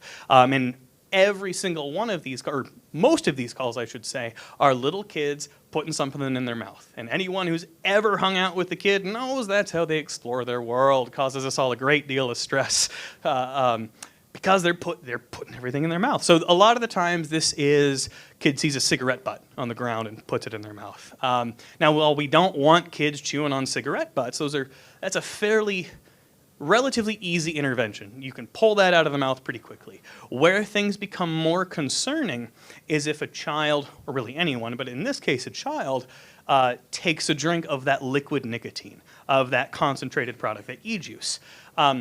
Even if they don't swallow, recall that I said absorption is one way nicotine gets into the body.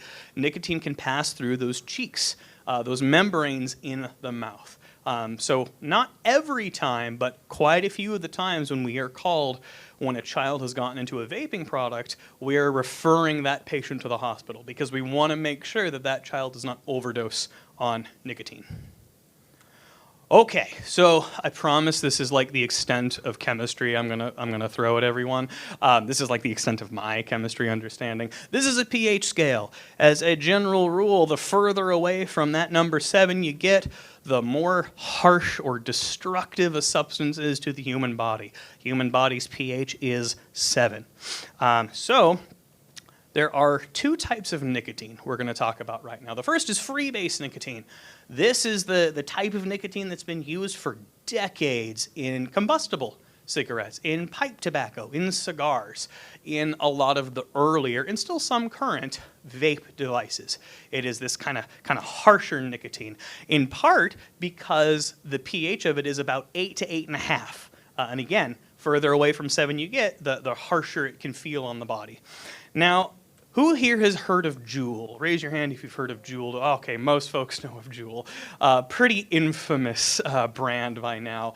Now, Juul, part of their infamy isn't just their marketing, their advertising, and targeting of youth.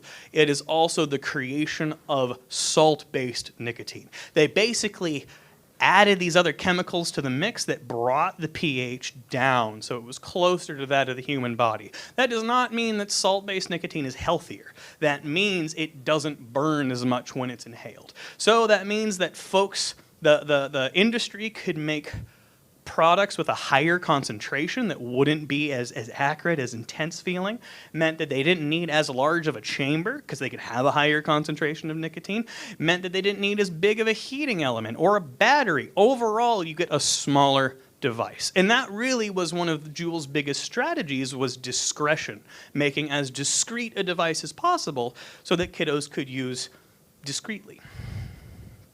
All right, so this is just a little evolution overview of nicotine vape devices over the years. Now, the far left here, can everyone see the side there? Okay, cool. Wanted to make sure everyone was at a good angle. Far left, these are the true e-cigarettes, minis or cigalikes. These came out in the US as early, I think it's 2007 is when we saw some of the first devices here.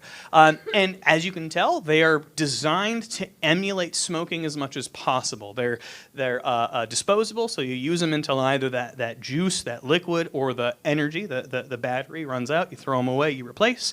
A lot of them have these little LED embers at the end, again, to kind of simulate the experience of smoking.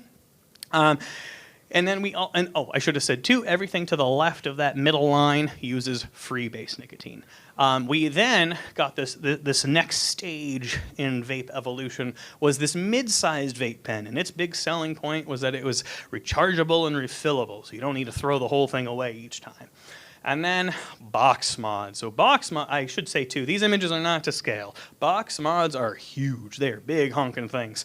They're called mods either for modular or modifiable, because when they were originally produced, a lot of the times users would buy these separate components and then solder them together. So you got all these fancy flashy devices with MP3 players and LED lights and all sorts of stuff. Because they are bigger, they have either one giant heating element or multiple smaller ones. They're much more powerful. So if you're ever out in the world, you see someone in their car, their window comes down, and this big plume comes out, providing their car is not on fire, there's a very good chance that they are using a box mod, because it creates such a thick plume of that aerosol. Okay, well, I had mentioned Juul being the first device to use salt-based nicotine. They are certainly not the last device to use salt-based nicotine. We started seeing more and more of these pod vapes.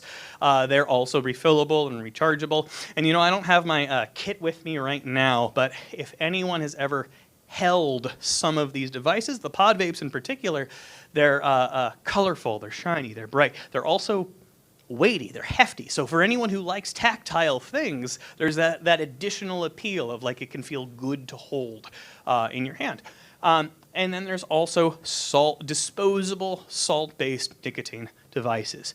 Now, is anyone here familiar with the big national flavor ban that happened in 2020?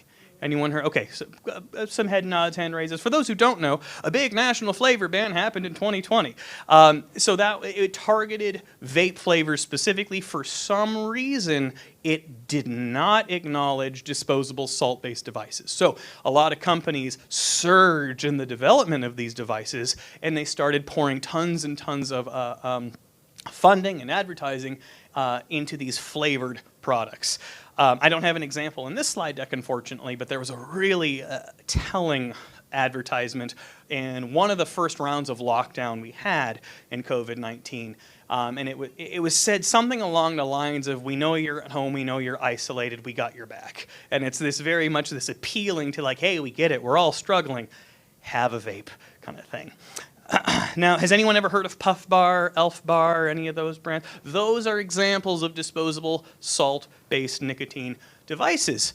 Now, if anyone really enjoys policy battles, just Google Puff Bar legality.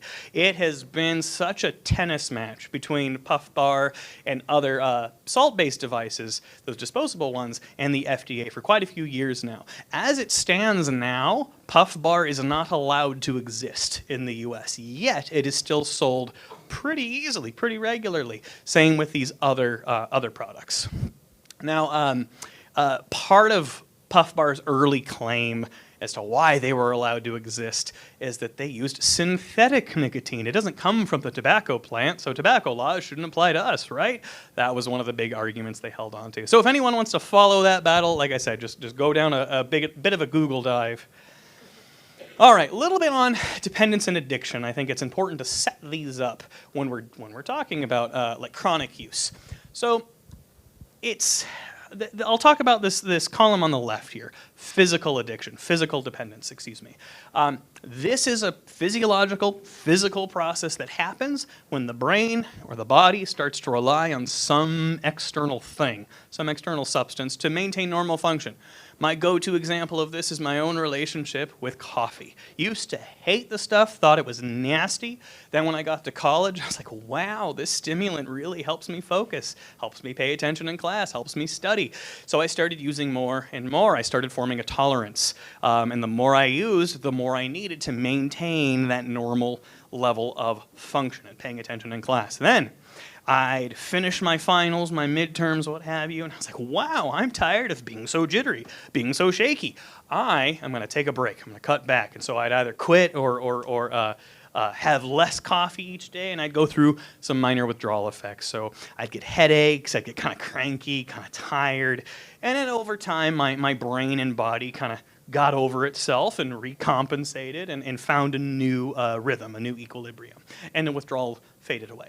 Now, I use that example to demonstrate this process with other substances as well. We'll talk a little bit more about nicotine in the next couple slides. Before we do, though, I want to acknowledge, and I apparently deleted the C there. That should say cognitive, not ognitive. Don't know what I did there. I want to acknowledge psychological addiction. We can be psychologically addicted to anything. And psychological addiction is no less impactful than physical addiction, but we don't always acknowledge that it is a thing.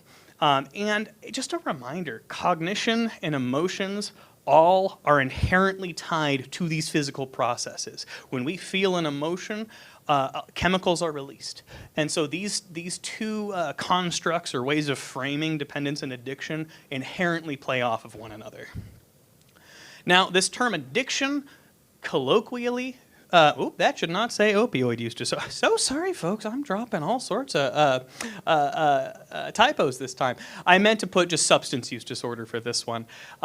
Addiction is when that dependence becomes disruptive to other aspects of life. And when we're actually looking at diagnosed addiction, we're then talking about substance use disorders. Opioid use disorder is one of many, rather than all. All right, back to nicotine. Apologies for that little detour there. So, when it's inhaled especially, nicotine reaches the brain very quickly, within seconds. Inhalation is one of the most rapid delivery systems of any substance into the body. It starts very quickly interacting with the brain's reward system. So who's heard of dopamine? Show of hands. Who's heard of, okay, most of us have, not everyone. Dopamine is what probably all of you are feeling right now that you've had lunch. Dopamine is our brain's reward system. It gives us a gold star for good behavior. If you have gone all day without eating, you finally sit down and have a good meal, that feeling you have, you're swimming in dopamine because your brain was like, you were hungry, you ate, good job, do it again. So that same process, nicotine can tap into. And it starts training the brain to see that substance, nicotine in this case, as necessary for survival, just like it views food as necessary for survival. And I think it's also important to acknowledge these quote-unquote positive effects of any substance, but in this case nicotine, outside of addiction. Because that dopamine is released, folks can feel an immediate pleasure, immediate sense of euphoria. Folks also can report a decrease in short-term stress and anxiety. They can report an increase in mood control, impulse control, concentration, appetite suppression, so on and so forth. Now, nicotine is broken down really quickly in the body. We process it and filter it out pretty quickly, so that can lead to this pretty immediate next craving.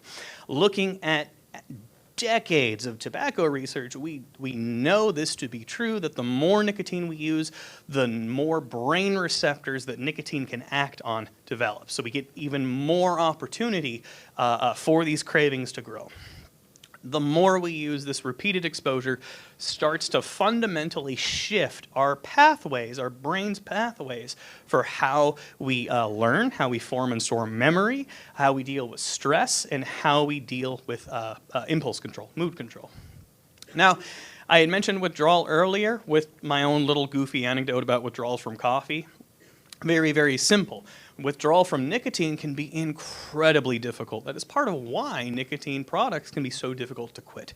So for anyone who is supporting someone in their quit journey, be aware that withdrawal is a hard thing to get over, and take steps to prep for that. So folks may deal with difficulty concentrating, irritability, depression or depressed mood, restlessness, insomnia, anxiety, and quite a few other things. Now, when we bring it back to youth, all of those concerns I mentioned are present, but more. Because adolescence is defined by brain development, by body development. And when we throw an external substance, a very powerful external substance, into the mix during this period of brain development, of course the brain is going to glom onto that and integrate that into its development. So all those issues I mentioned of attention, learning, mood, impulse control can be that much harder to shake off and overcome if someone initiates use when they're younger. Doesn't mean it's impossible to. There's absolutely hope in quitting and kind of recalibrating yourself, but it is an additional barrier for youth. All right, now setting nicotine aside, there are other concerns in a lot of these nicotine-based vape products. So heavy metals can actually be a big one. Now this is an older image. This is a cross-section of a jewel pod that had corroded. I don't want to say that the folks in the industry are like intentionally injecting lead into that solution. That's not the case. But there are heavy metals in the devices themselves. And the more that device heats up and cools down and heats up and cools down, those metals can break off and can kind of leach into that aerosol that someone inhales. So there can be an exposure to lead, arsenic, cadmium, and other heavy metals too. Flavoring in its own right can be a concern. So earlier on, there were plenty of products that claimed to be just flavor. That wasn't always the case, but they claimed to have just flavor and no nicotine. Even if that was the case, a lot of the chemicals in flavoring can be carcinogenic, can cause or are tied to cancer. Has anyone heard of diacetyl or popcorn lung before? All right, few hands. Popcorn lung commonly comes up in vape presentations. So diacetyl is a tricky thing. It is FDA approved for ingestion, but your stomach is not your lungs. It is not approved for inhalation. It's called popcorn lung because it is used in artificial butter flavor, among other flavors. And we first realized there was a concern with inhaling it in microwave popcorn factories. They noticed a lot of workers started developing these lesions in their airways because they were breathing in this aerosolized version of diacetyl. Now that also pops up in artificial strawberry flavoring. Don't know how that works, but there you go. So flavors can also have a concern there. Propylene glycol, that's one of the things I mentioned that helps suspend the nicotine or aerosolize the nicotine. Another thing that's FDA approved for ingestion, but is not for inhalation. And when it heats up to a certain point, it releases formaldehyde. So when folks breathe this in, there's also this trace formaldehyde exposure or the potential for it. Silicon, we can see trace amounts of silicon. We don't like silicon in our bodies. Free radicals, another thing that can cause cancer. Pesticides, also a concern. And nitrosamines. Now, nitrosamines are the biggest category of carcinogens or cancer-causing agents in combustible cigarettes, and we do see them in the vape products as well. Now, folks, that was like taking a sip of water from a fire hydrant. Any nicotine questions before we switch to cannabis? Okay. Oh, yes, please. What is present in the vape after, like someone has used it, if they're using it right beside their child in a closed-up car? So, like secondhand exposure. Yes. So the question is like, is there a concern, or I'm paraphrasing, but is there a concern with secondhand exposure? Absolutely. There's also a concern with third-hand exposure. So nicotine, whether it is smoked or vaped, we do not absorb all of it in that initial inhale. So what we exhale will contain some measurable amount of nicotine. Now, has anyone heard of third-hand exposure before? Okay, a couple folks have. So secondhand exposure, say I take a big inhale of a cigarette or of a vape device, I exhale, that is secondhand. Someone walks through that cloud or that plume and breathes it in, that's a secondhand exposure. Third-hand is when that exhaled cloud settles on surfaces, settles on carpets, tables, counters, drapes, anything like that. And there have been some studies that have found measurable amounts of nicotine in third-hand exposure. So there's absolutely a concern if anyone is using in the home, even if they are storing it safely, making sure their kids can't get into it. If they use in the home, there may be an exposure for any kiddos who are closer to the ground, kiddos who are crawling, learning to walk. There could be a nicotine exposure there. Great question. Thank you for bringing that up. Oh, yes.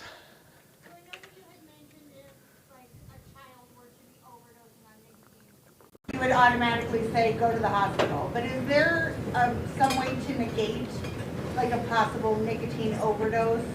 Oh, like an antidote we can throw in there or something? Not to my knowledge, but I'm not one of the spies. I'm not one of the call takers, so I don't want to like mislead there. I don't know of any, though. I don't know of any Narcan for nicotine, for example, that could reverse that immediate overdose.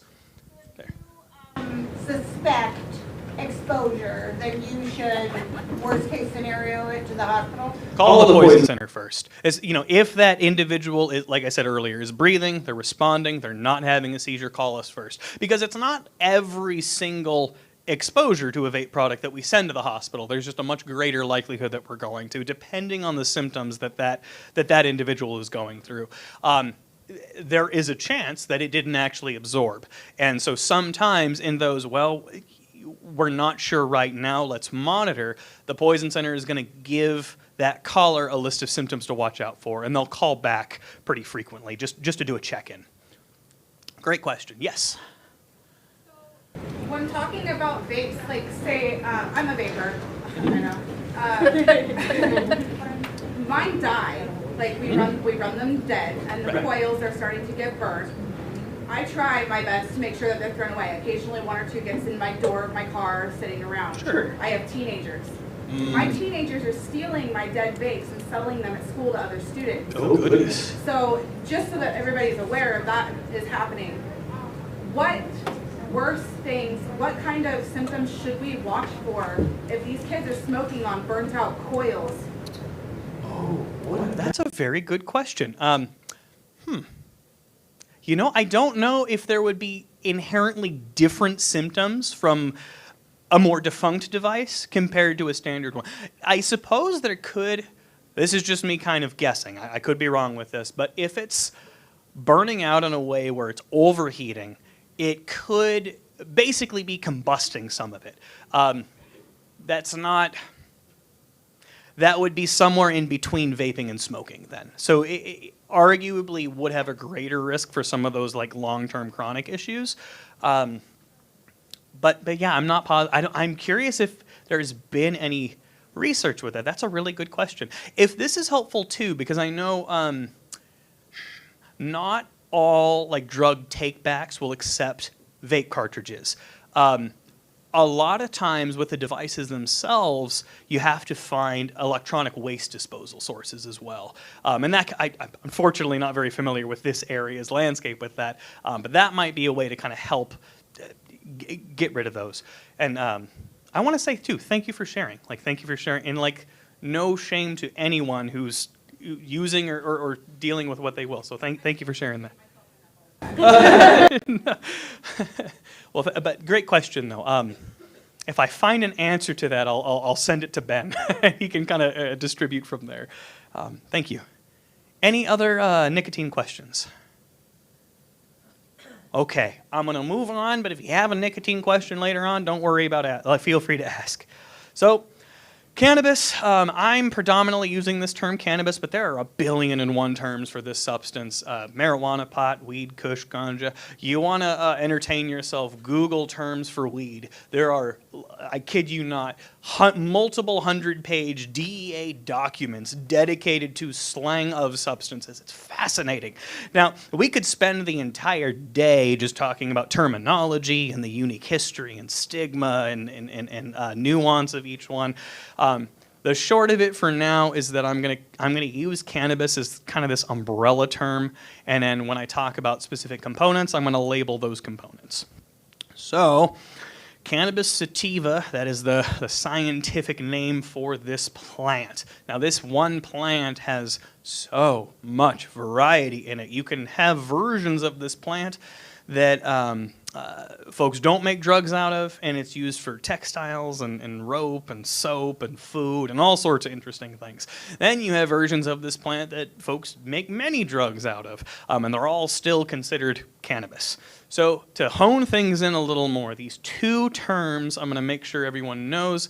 First is THC, or if you're getting fancy with it, delta-9 tetrahydrocannabinol. I'm not going to say that again and again and again, so we'll go with THC. If you see THC in parentheses like this, generally you can assume we are talking about delta-9 THC. There are other deltas out there, because of course it's not just as simple as having one. But this one is important because it is the main regulated and the main intoxicating component in the cannabis plant. So currently, our federal legality around cannabis deals with the amount of THC in a substance. So anything with more than 0.3% THC in it is considered a Schedule I drug, which means it is illegal, even though states have gone through and legalized anyway. That's a whole other discussion. Now, hemp, who's heard of this term hemp before? Most of us have. There you go. I heard someone say great lotion. There you go. Yeah, so hemp is an interesting one because hemp used to be a Schedule I substance. And in the 2018 Farm Bill, it came off of the schedule system. So this is actually a part of why we saw this nearly overnight explosion of CBD products in corner stores and grocery stores and pharmacies, because we can derive CBD from hemp. So again, it is a federally legal version. All right, so THC gets into the body very similar to how nicotine gets into the body, breathing it in, eating or drinking it, or having it absorbed through different membranes. Oh, it is not as cut and dry, though, as nicotine in terms of, small amounts are a stimulant, large amounts are a depressant. Cannabis is all over the place. THC is all over the place. So this is not a comprehensive list. These are just some of the things we see at the Poison Center in the short term when someone has had a lot of THC. So they may be sleepy, may be tired. They may be feeling great, that euphoria there, because THC also releases dopamine. We talked about dopamine for nicotine. Impaired time estimation, that's kind of a weird one. But when you're using cannabis, some folks report that, it felt like hours and hours went by when it was really just 20 minutes, half an hour. So it can kind of warp our sense of how much time has gone by. Loss of social inhibition, that's a common one. Altered mental status, that's a pretty broad category. That could be as seemingly simple as cannabis-induced paranoia. That could be as complex as THC-induced psychosis, which is rare but can happen. We can absolutely see a decrease in motor coordination. Takeaway from that, please don't use and drive. That's still a DUI. It just has a C by it instead of the alcohol. We also can see increased heart rate, issues in the gut. Some folks can really struggle with vomiting after having too much THC. Dilated pupils, and then in really extreme cases, there have been incidents where a young child has gotten into a concentrated THC product and ended up in a temporary coma. Now, those were temporary. To our knowledge, there has not been a death due to cannabis poisoning or cannabis toxicity. There have been, unfortunately, deaths due to behaviors someone has engaged in while intoxicated from THC. But that's a little different, that we have not seen a death from that kind of poisoning. Yes? That's a huge concern that I have, not for just for children and, you know, any child, because THC and like those high potency, like THC things that we were discussing earlier, is scary. Yeah. It's super scary. People aren't thinking about it. People I know are like, you know, living with other family members that have like those brownies or candies, and then these people are upset because those people are so careless with it, and their child, they have, you know, little children, and it just scares me because I'm like, I'm worried about children, and that's why I think those kind of things should be like, you know, prescriptions, like locked up like prescriptions. And so I just wonder, I mean, what do you suggest when that happens? Because is there even anything that we can do? I mean, fentanyl, you have Narcan, right? There's just, but what can you do for a child? I mean, I could only imagine, you know, how I would feel, let alone a small child. And I'm talking back in the day when I used to participate, you know, and that was when it was very low. Right. I mean, and that's a great point. That you know, what's available today, legally or otherwise, is almost a different product compared to what it because it's so much higher dose compared to what was around a few decades ago. You know, from a poison center perspective, whether it is recreational substances like this, whether it is cleaner, whatever it is, our go-to strategy for in the home, this is not policy stuff, just in the home, is safe storage. It's always going to come down for us to safe storage. And that reminder too, I was about a month on the job when my director said, Alex, if something is child-proof, if it's truly child-proof, it's adult-proof. And so that reminder that child-resistant is not child-proof. And that the strategies we take to store something safely, even if it is fully locked up, is never going to be foolproof. The strategy there is to buy enough time for someone else in the household to intervene. Whether that's someone who's intending to use or not. You know, you made the point that like a lot of the edibles, they're literal candy, literal cookies, literal brownies. And so of course, like little kid sees a brownie, kid's going to eat the brownie, even if they, you know, even if there is THC in there, they may not know that.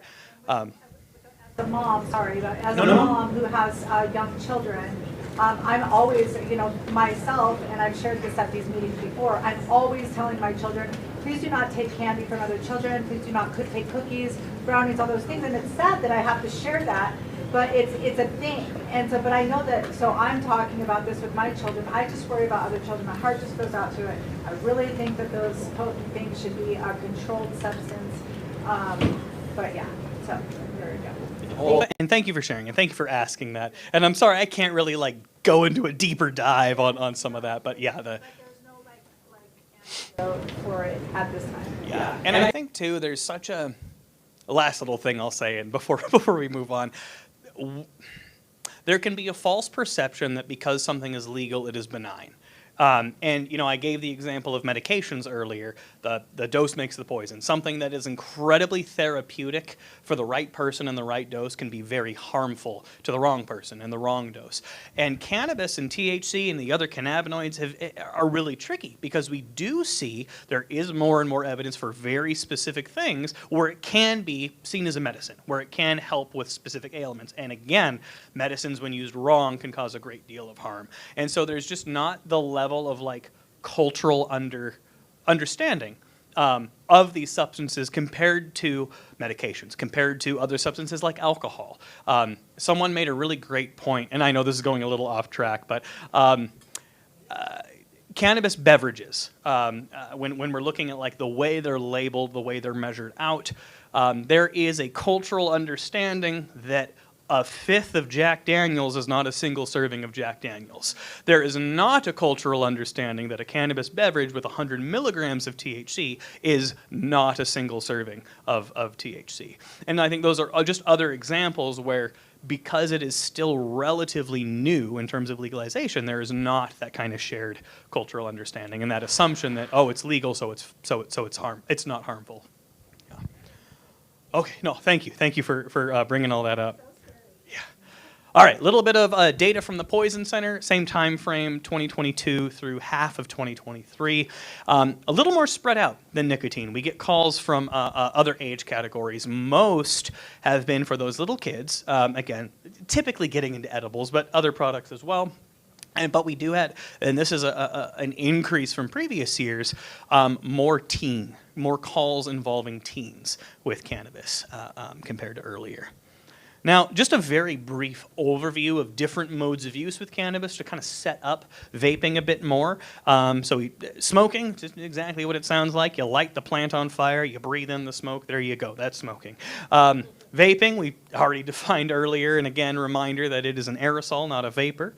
Dabbing, who's heard of dabbing?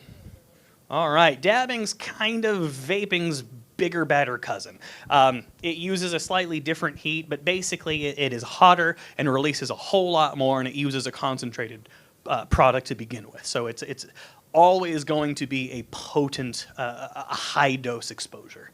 Edibles, we talked a little bit about edibles a moment ago, but really the big hallmark of edibles or cannabis beverages is that it can take hours to kick in. So we just talked about with nicotine, when you inhale, that's a rapid delivery system. That gets into your body and your brain very quickly.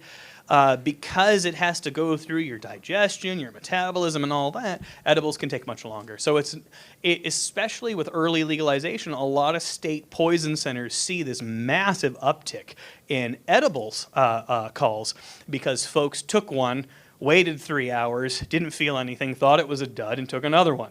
By the time it's in your system, and you're kind of stuck on perhaps a very unpleasant ride, depending on how much that individual has had. And this is kind of going back to an earlier question with nicotine, but with THC, there is no antidote. There is no substance you take that nullifies that intoxication. So there are also these alternative methods. There are tinctures, topicals. Tinctures are it's when it binds to an oil and it's used in like a dropper, and folks typically place it under their tongue.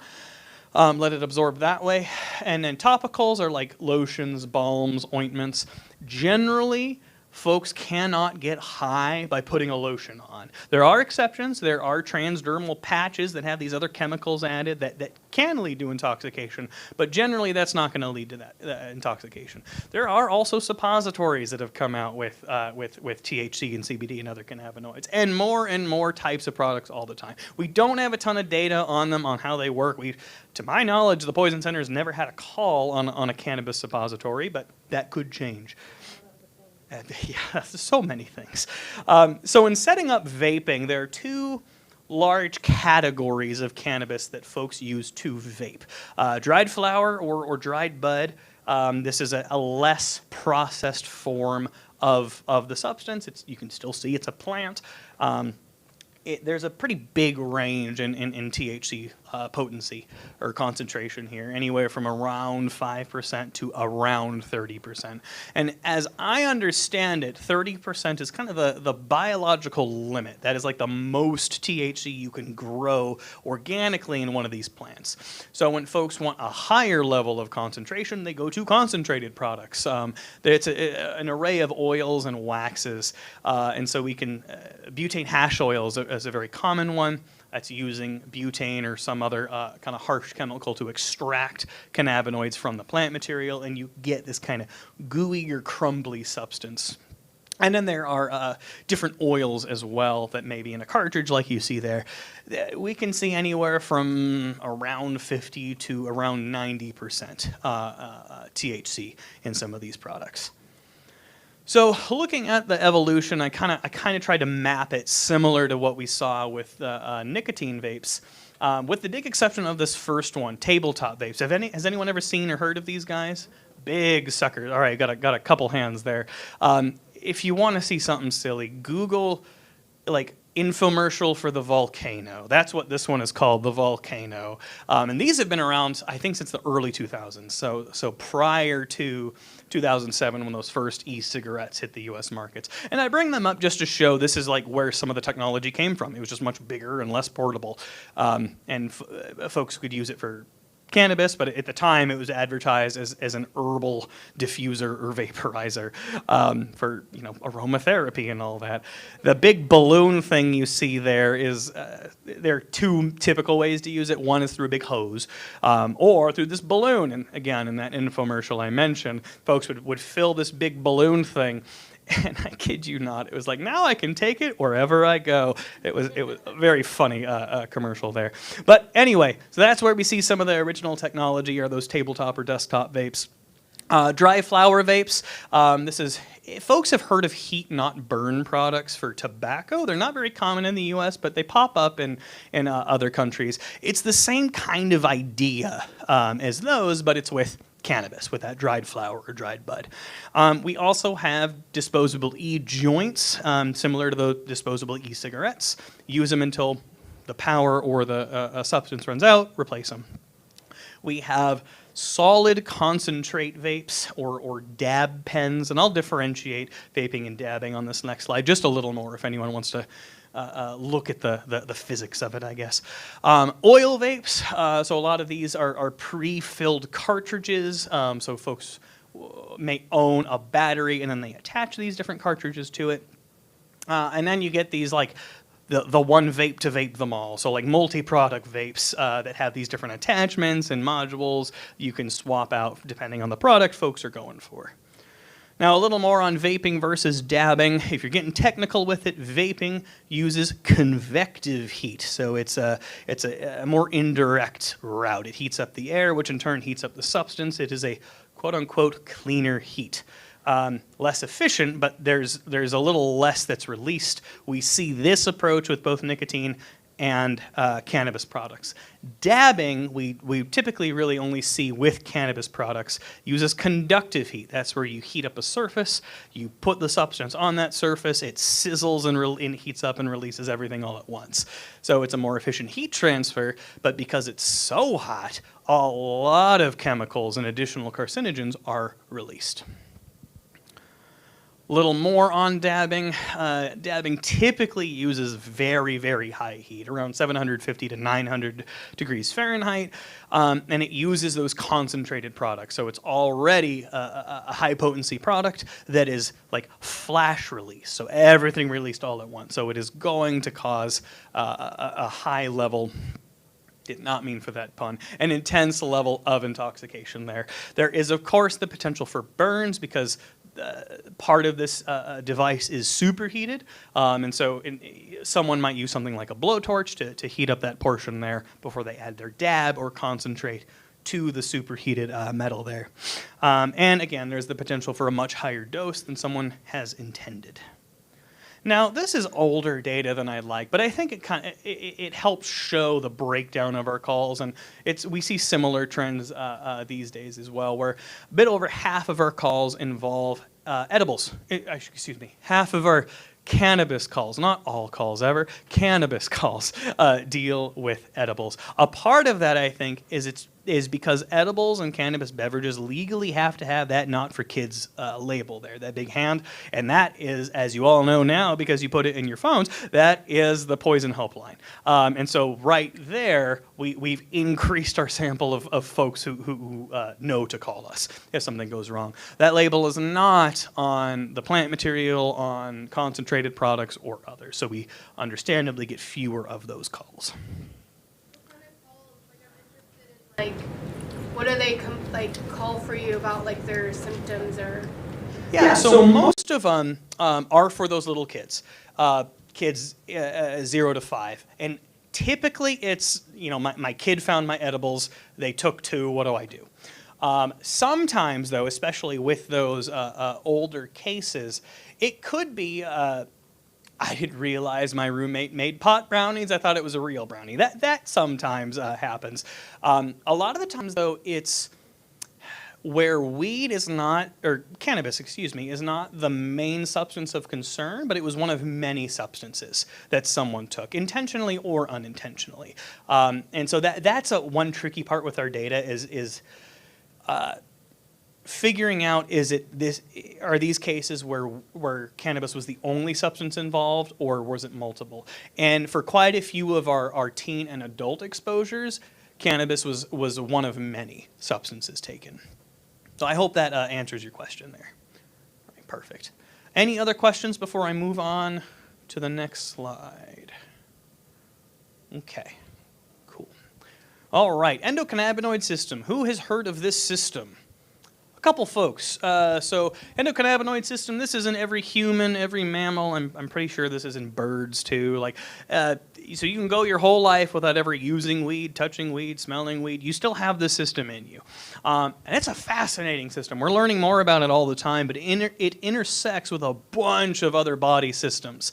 And rather indirectly influences stress and anxiety behaviors, how we learn, how we form and store memory, our sense of reward, impulse control, so on and so forth. Like I said earlier, adolescence involves huge amounts of brain development. And this system, the endocannabinoid system, is very, very, very active during this period of brain development. And the larger concern, as with any substance, the earlier one initiates use of cannabis in life, the greater the risk of developing that physical or psychological dependence there. Now, when I was an undergrad, number of years ago now, wow, that's weird to think about. When I was an undergrad, I remember taking a biology class, like a biopsych class, and the instructor said that at that time they had not found evidence that THC can lead to addiction or that physical dependence. That has since been debunked. We absolutely can form dependence and tolerance and withdrawal or to THC. So there are more and more case studies of folks who have reported heavy use, so using daily or multiple times a day or nearly every day, who have then severely cut back or quit, and they report withdrawal symptoms. Typically, those pop up 1 to 3 days after abstinence. They may peak between days 2 and 6, and they can last up to 14 days. Now, little caveat there. Funny little thing with THC, it's what we call lipophilic. It means it loves fatty tissue. So it likes adipose tissue in the body, tissue in the lungs, spleen, liver, and it kind of hangs on for a while. Doesn't mean that while those markers are there, the person is nonstop high, but it means that those markers are there and kind of cueing the brain that they're there. So when if someone who uses very heavily suddenly quits, they may not experience withdrawals until weeks or sometimes months later, once it's fully kind of cleared from their body. So just important if folks use heavily and are working on quitting, put it on their radar that they may have some stuff pop up a little later on. Okay, we're very nearly done, folks. Thanks for bearing with me here. Couple communication pointers. Now, this is communication specifically to youth, and I will say I'm not a communications expert, but I came across some of these publications and videos and found them very helpful. So if folks are trying to have conversations with kiddos in their life about substance use, maybe this will be helpful. So these are findings from listening sessions that Public Health Seattle-King County did a number of years ago. And this is merging 2 separate rounds they did. One was on vape devices, one was on cannabis or marijuana. And they didn't ask, kid, do you use? They asked, who do you trust to talk to about substances? What do you think of your peers using? Like, how many of your peers do you think use? Things like that. And when they got to communication, when they asked, what do you want? Like, how do you want folks to teach you about substances? The number one thing they said was facts. They wanted to know true, honest, unbiased facts and information on how drugs worked in the body, the short and long-term health effects, those mechanisms, what they're actually doing in the brain, in the body. They wanted to know research about risks and potential benefits. And I mentioned earlier, cannabis is a really tricky one because we are seeing examples of it used in medications. And so having that information presented in an open and honest discussion with accurate info with an adult they trusted was really huge. So maybe plopping me in front of an assembly and having me just lecture at kids is maybe not the best way to go. But ideally, me equipping influential adults with facts might be a better way to go. And then kids wanted risk messaging that was relevant to them, not this kind of blanket statement of if you smoke once or vape once, your risk of fill in the blank goes up by this much. That can be hard for anyone to wrap their heads around, let alone a teen, let alone a kid. And so an example could be to a trumpet player. You might have better lung capacity if you are able to quit. You might worsen your Your time on your 5K might go down if you really increase your vape use. Things like that. So it's relevant to that individual. They also did not want exaggeration or shaming. They didn't want scare tactics. They wanted to know the reality of something. And again, they did not want lectures. Now, I love this line at the bottom, and for those who can't see it, it says that youth are aware that most sources of information have an agenda, whether that's my agenda as a health educator or the agenda of someone who's in the industry. All right, last little thing here. Has anyone heard of the Rescue Agency before? All right, so I recommend checking them out. They've got a freely accessible YouTube channel, a lot of really interesting work. They are a marketing firm that focuses on positive behavior change. So a lot of state departments of health will hire them for like PSA-style messages for positive behavior change. And they put out this video in 2021, at the time rather optimistically titled Marketing Health to Teens in a Post-COVID World. Now, this is not specifically about substance use, but it does apply, I think. They went through and shared these 4 strategies they came up with. The first one was that it is absolutely crucial to acknowledge potential obstacles to overcoming a health behavior. But that's not enough. You also have to provide alternative ways to help overcome those obstacles. So it's not enough to say, child, I understand you're vaping because you're stressed. We then have to go above and beyond and say, let's find these other ways of dealing with your stress. Let's get to the root cause of this stress. Reframe behaviors around short-term benefits rather than long-term benefits. I gave that example a moment ago. When you talk about your risk of cancer might go in 40 years, might be up by this much if you vape right now. That is hard for anyone to conceptualize, let alone a teen. And so those kind of short-term gains or benefits can be easier to wrap our heads around. Explaining science without judgment was a really big one. Kids don't want to be like condescended to or pandered to. And then the last one is focus on the concerns of repeated use, not one-time use. And that's tricky because a lot of our messaging is if you do this behavior once, you increase your risk of doing it again, you increase your risk of this health concern. But if we focus on if a child has used just once or twice, experimentally, socially, whatever reason it might be, hearing that risk message to them, the logic is, well, I've already taken that risk and I'm still fine. So what's the harm in going more? What's the harm in using more? So focusing on that, the concern of continuous use or repeated use can be more effective there. All right, so if anyone wants, I'm happy to share these slides out, and these resources are embedded here, hyperlinked there. And then my email address is right there. So if you want a copy of the slides, shoot me an email. I'm happy to share that. And we also do trainings on a number of other topics, so naloxone trainings and opioid trainings and so on and so forth. And I'm happy to hang out and answer any questions y'all have.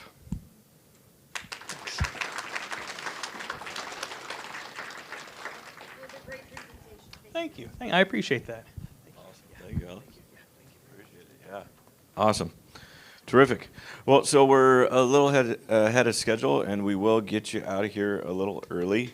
But we wanted to take some time. I'm going to kind of pass the mic around, and if you have any announcements from your agency or from your program, if there are events coming up or any other information you want to share with the group, and or comments about the day, would like you to take a moment to do so. I'll kick things off in partnership with Jamie from Be a Better You Counseling, as well as Public Health. We have our annual overdose awareness event coming up in August. International Overdose Awareness Day is August 31st. It falls on a Saturday this year. We try to have our events. Okay. We like to have our events during the week, so we actually have our events Thursday and Friday, the 29th and 30th. We will have a resource fair again, in addition to having some speakers, and then of course we go on our walk. But if you are interested in having a booth and participating in the event, please reach out to Jamie or I for more information and to fill out an application. So, did I miss anything, Jamie? Well, when the mic comes around, you can say a word or two. Anything?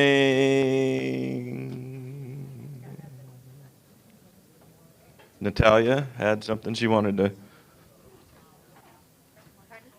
So June 27th, we have Reunification Day celebration at Neyland Park.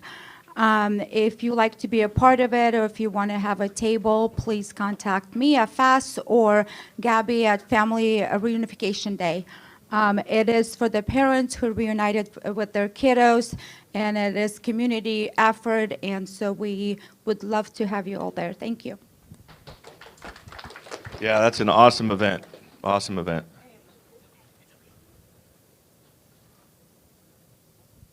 Okay, fine. Hi, my name's Alicia Otto. I'm the program manager for Recovery Cafe Mason County. We have been open just a little bit longer than a year. We are solely a peer-ran organization, meaning that all of us have lived experience in addiction, homelessness, trauma, and other sorts of vulnerable population issues. We are amending our MOU with the Recovery Cafe Network, meaning that instead of just 18 and older, we will now be able to take youth. So I just wanted to make that announcement. Youth meaning any age under 18. Yes. We provide services from helping them do assessments with detox and treatment. We do housing, education, employment, NA meetings, AA meetings, other type group supports that we've created, including women's support, men's support. We have a grief group. We are, I just lost my train of thought. We are pushing to do an open mic night starting next week, every Wednesday at 7 p.m. inside the Recovery Cafe. We're calling it Recovery on 2nd Street is all of the things that we've been doing since Jamie has moved down there now with the Be a Better You counseling. We have Youth Connections and the cafe. So that's going to be fun, and then we're going to actually take that further this summer, and we're going to get a permit for Neyland Park and do a recovery music festival for all things music and performing arts. So, yeah. Don't forget EDI is right around the corner, too. And EDI, yep. Anybody else? Any announcements? Thanks. A couple of things. We have the Mason County Substance Abuse Prevention Coalition that meets the third Wednesday of each month. Of course, this month we're meeting the 4th. So, but typically it is the 3rd at 3 o'clock. We are virtual and in person.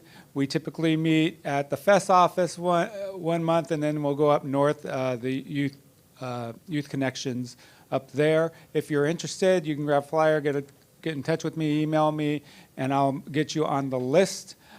We do projects like this. The next project we will be working on is with the school district and with the city, with, I don't think, well, somebody else was interested in having John Holbrook do a presentation on all the different types of drugs and chemicals that are being sold in our convenience stores. Stuff that, you walk in our convenience store and they're just like everywhere, and most of us have no idea what's in our convenience stores. Some of us do, that's why they're buying it, but anything from Whippets to some of the other infused drinks that they're selling.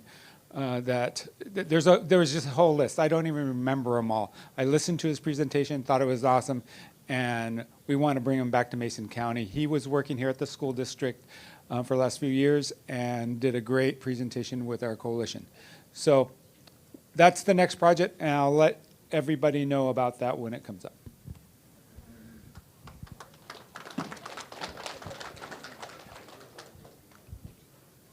Crystal? Hi, I'm Crystal. I'm from Evergreen Treatment Services, and we're having a presentation on the 30th. It was originally going to be on the 9th tomorrow, but we had to move it. If you got an email from me and you didn't get the update, let me know, and I can forward you the new flyer. So just come see me. I'll hang out for a bit. I'll get your email and make sure that you get the new flyer. Sorry if you did not get the updated version. Awesome. Thank you, Crystal. Yeah. Elizabeth? Thank you. Hi, I'm Elizabeth from Mason County Public Health, and I wanted to share that the Early Learning Coalition of Mason County will be having a family fun event at Neyland Park on June 15th, which is a Saturday, from 9 to noon. And every agency that's involved with the Early Learning Coalition will have a table set up with activities for children. And there's little prizes for kids, and it's a really, really fun time. They might be doing hopscotch or building something with Legos, but it's a really fun time, and it's totally free. And then also at that event, we are actually going to have the caravan come. So if you know any families whose children need to get their immunizations up to date and they're having trouble getting in to see a physician, they can be done right there at that event. So that's a great opportunity. And then one more thing is just to make sure everyone knows about the new WIC office that opened in Shelton. And it is in the YMCA in the back office area. So you can call the county and ask to be transferred to the WIC office. But it's really great. So for some of our clients, they don't have to travel very far anymore. So just a reminder of that. What's that? Oh, gosh, there's also the awards event. I can't remember. That's next. Dee might know. Otherwise, I'll find it. For the Early Learning Coalition. And upcoming is I believe it's next Thursday. Does that sound right, Dee? No? The 16th? Oh. Dee will be getting an award just for her dedication to early learning in Mason County. So we would love to have anyone come to that. She's done so much work, and it's such an honor. And we know it all starts early. So, and then I'm a nurse at Mason County Public Health, and I work with children that have special health care needs.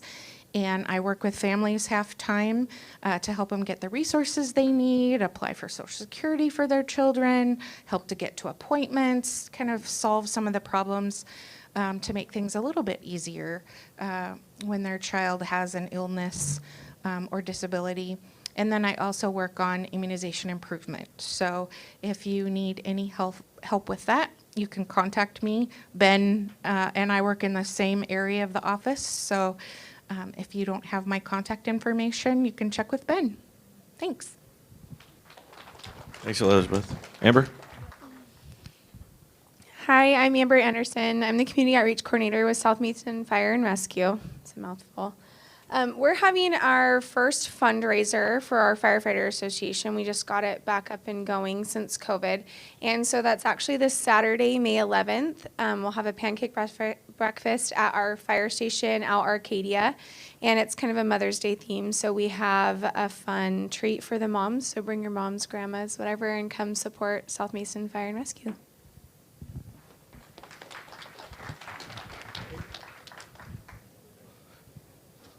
Rebecca? Hey everybody, my name is Rebecca. I'm also a nurse with Mason County Public Health, and I'm not a public speaker though, so bear with me. June 22nd, I'm planning a bike rodeo for the kids in the community. It's going to be at Olympic Middle School. It's right across the street there from the hospital in the parking lot. It's going to be from 1 to 4, so we're hoping kids bring their bikes and come down. We're going to have helmet fitting. And if kids don't have helmets or they don't fit well, we're going to have some free helmets. We're going to do helmet decorating with the Peninsula Art Association. The Boy Scouts are going to come and do bike maintenance checks to make sure they're safe to ride. We have some fire departments that will be joining us and some police departments that will be joining us for some educational opportunities. I think the hospital is going to come and maybe have a little information about when you do fall off your bike, what to do next. So they'll be there with Olympia Orthopedic. And then Ben's Coalition is actually the kids, they're going to have passports. Oh, we'll also have life jacket safety and fitting. And then if the kids get their passports done, the Coalition's going to come and serve a scoop of ice cream for finishing their passport. And it'll also enter them in a drawing to win a bike. So if you have any questions, call the health department, but hopefully we'll have flyers out soon.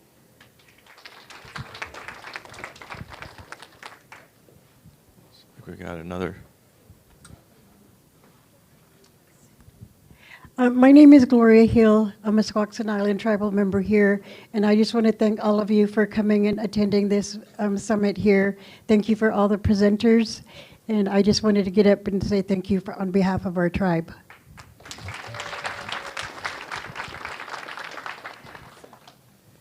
Hello, I'm Erica Barchak. I'm the program manager at the Youth Connection.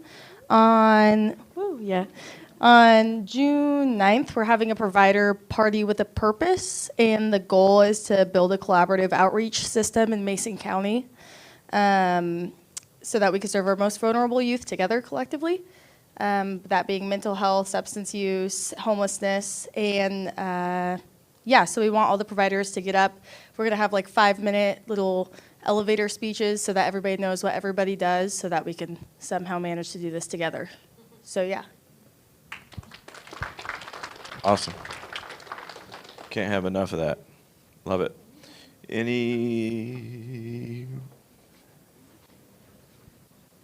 I'm so sorry to subject you to more of my voice, but I forgot to say earlier there's a big stack of Mr. Yuck stickers and magnets I put on that green table there, so stock up. Perfect. Awesome. Thank you, Alex. All righty. Well, just one other thing, too. These events, don't happen all of themselves. There's a lot of work and time that goes into these. I think it'd be appropriate to thank Shelly and Fess and her team and Ben and Emily and Rebecca and the public health team, too. Another awesome event. Before you head out, if you have the energy to help us stack a few chairs, we got to break things down ourselves. They're 6 high if you want to participate in that and or clean up anything else on your way out. But other than that, thank you for your participation. We look forward to seeing you next year. Have a great day.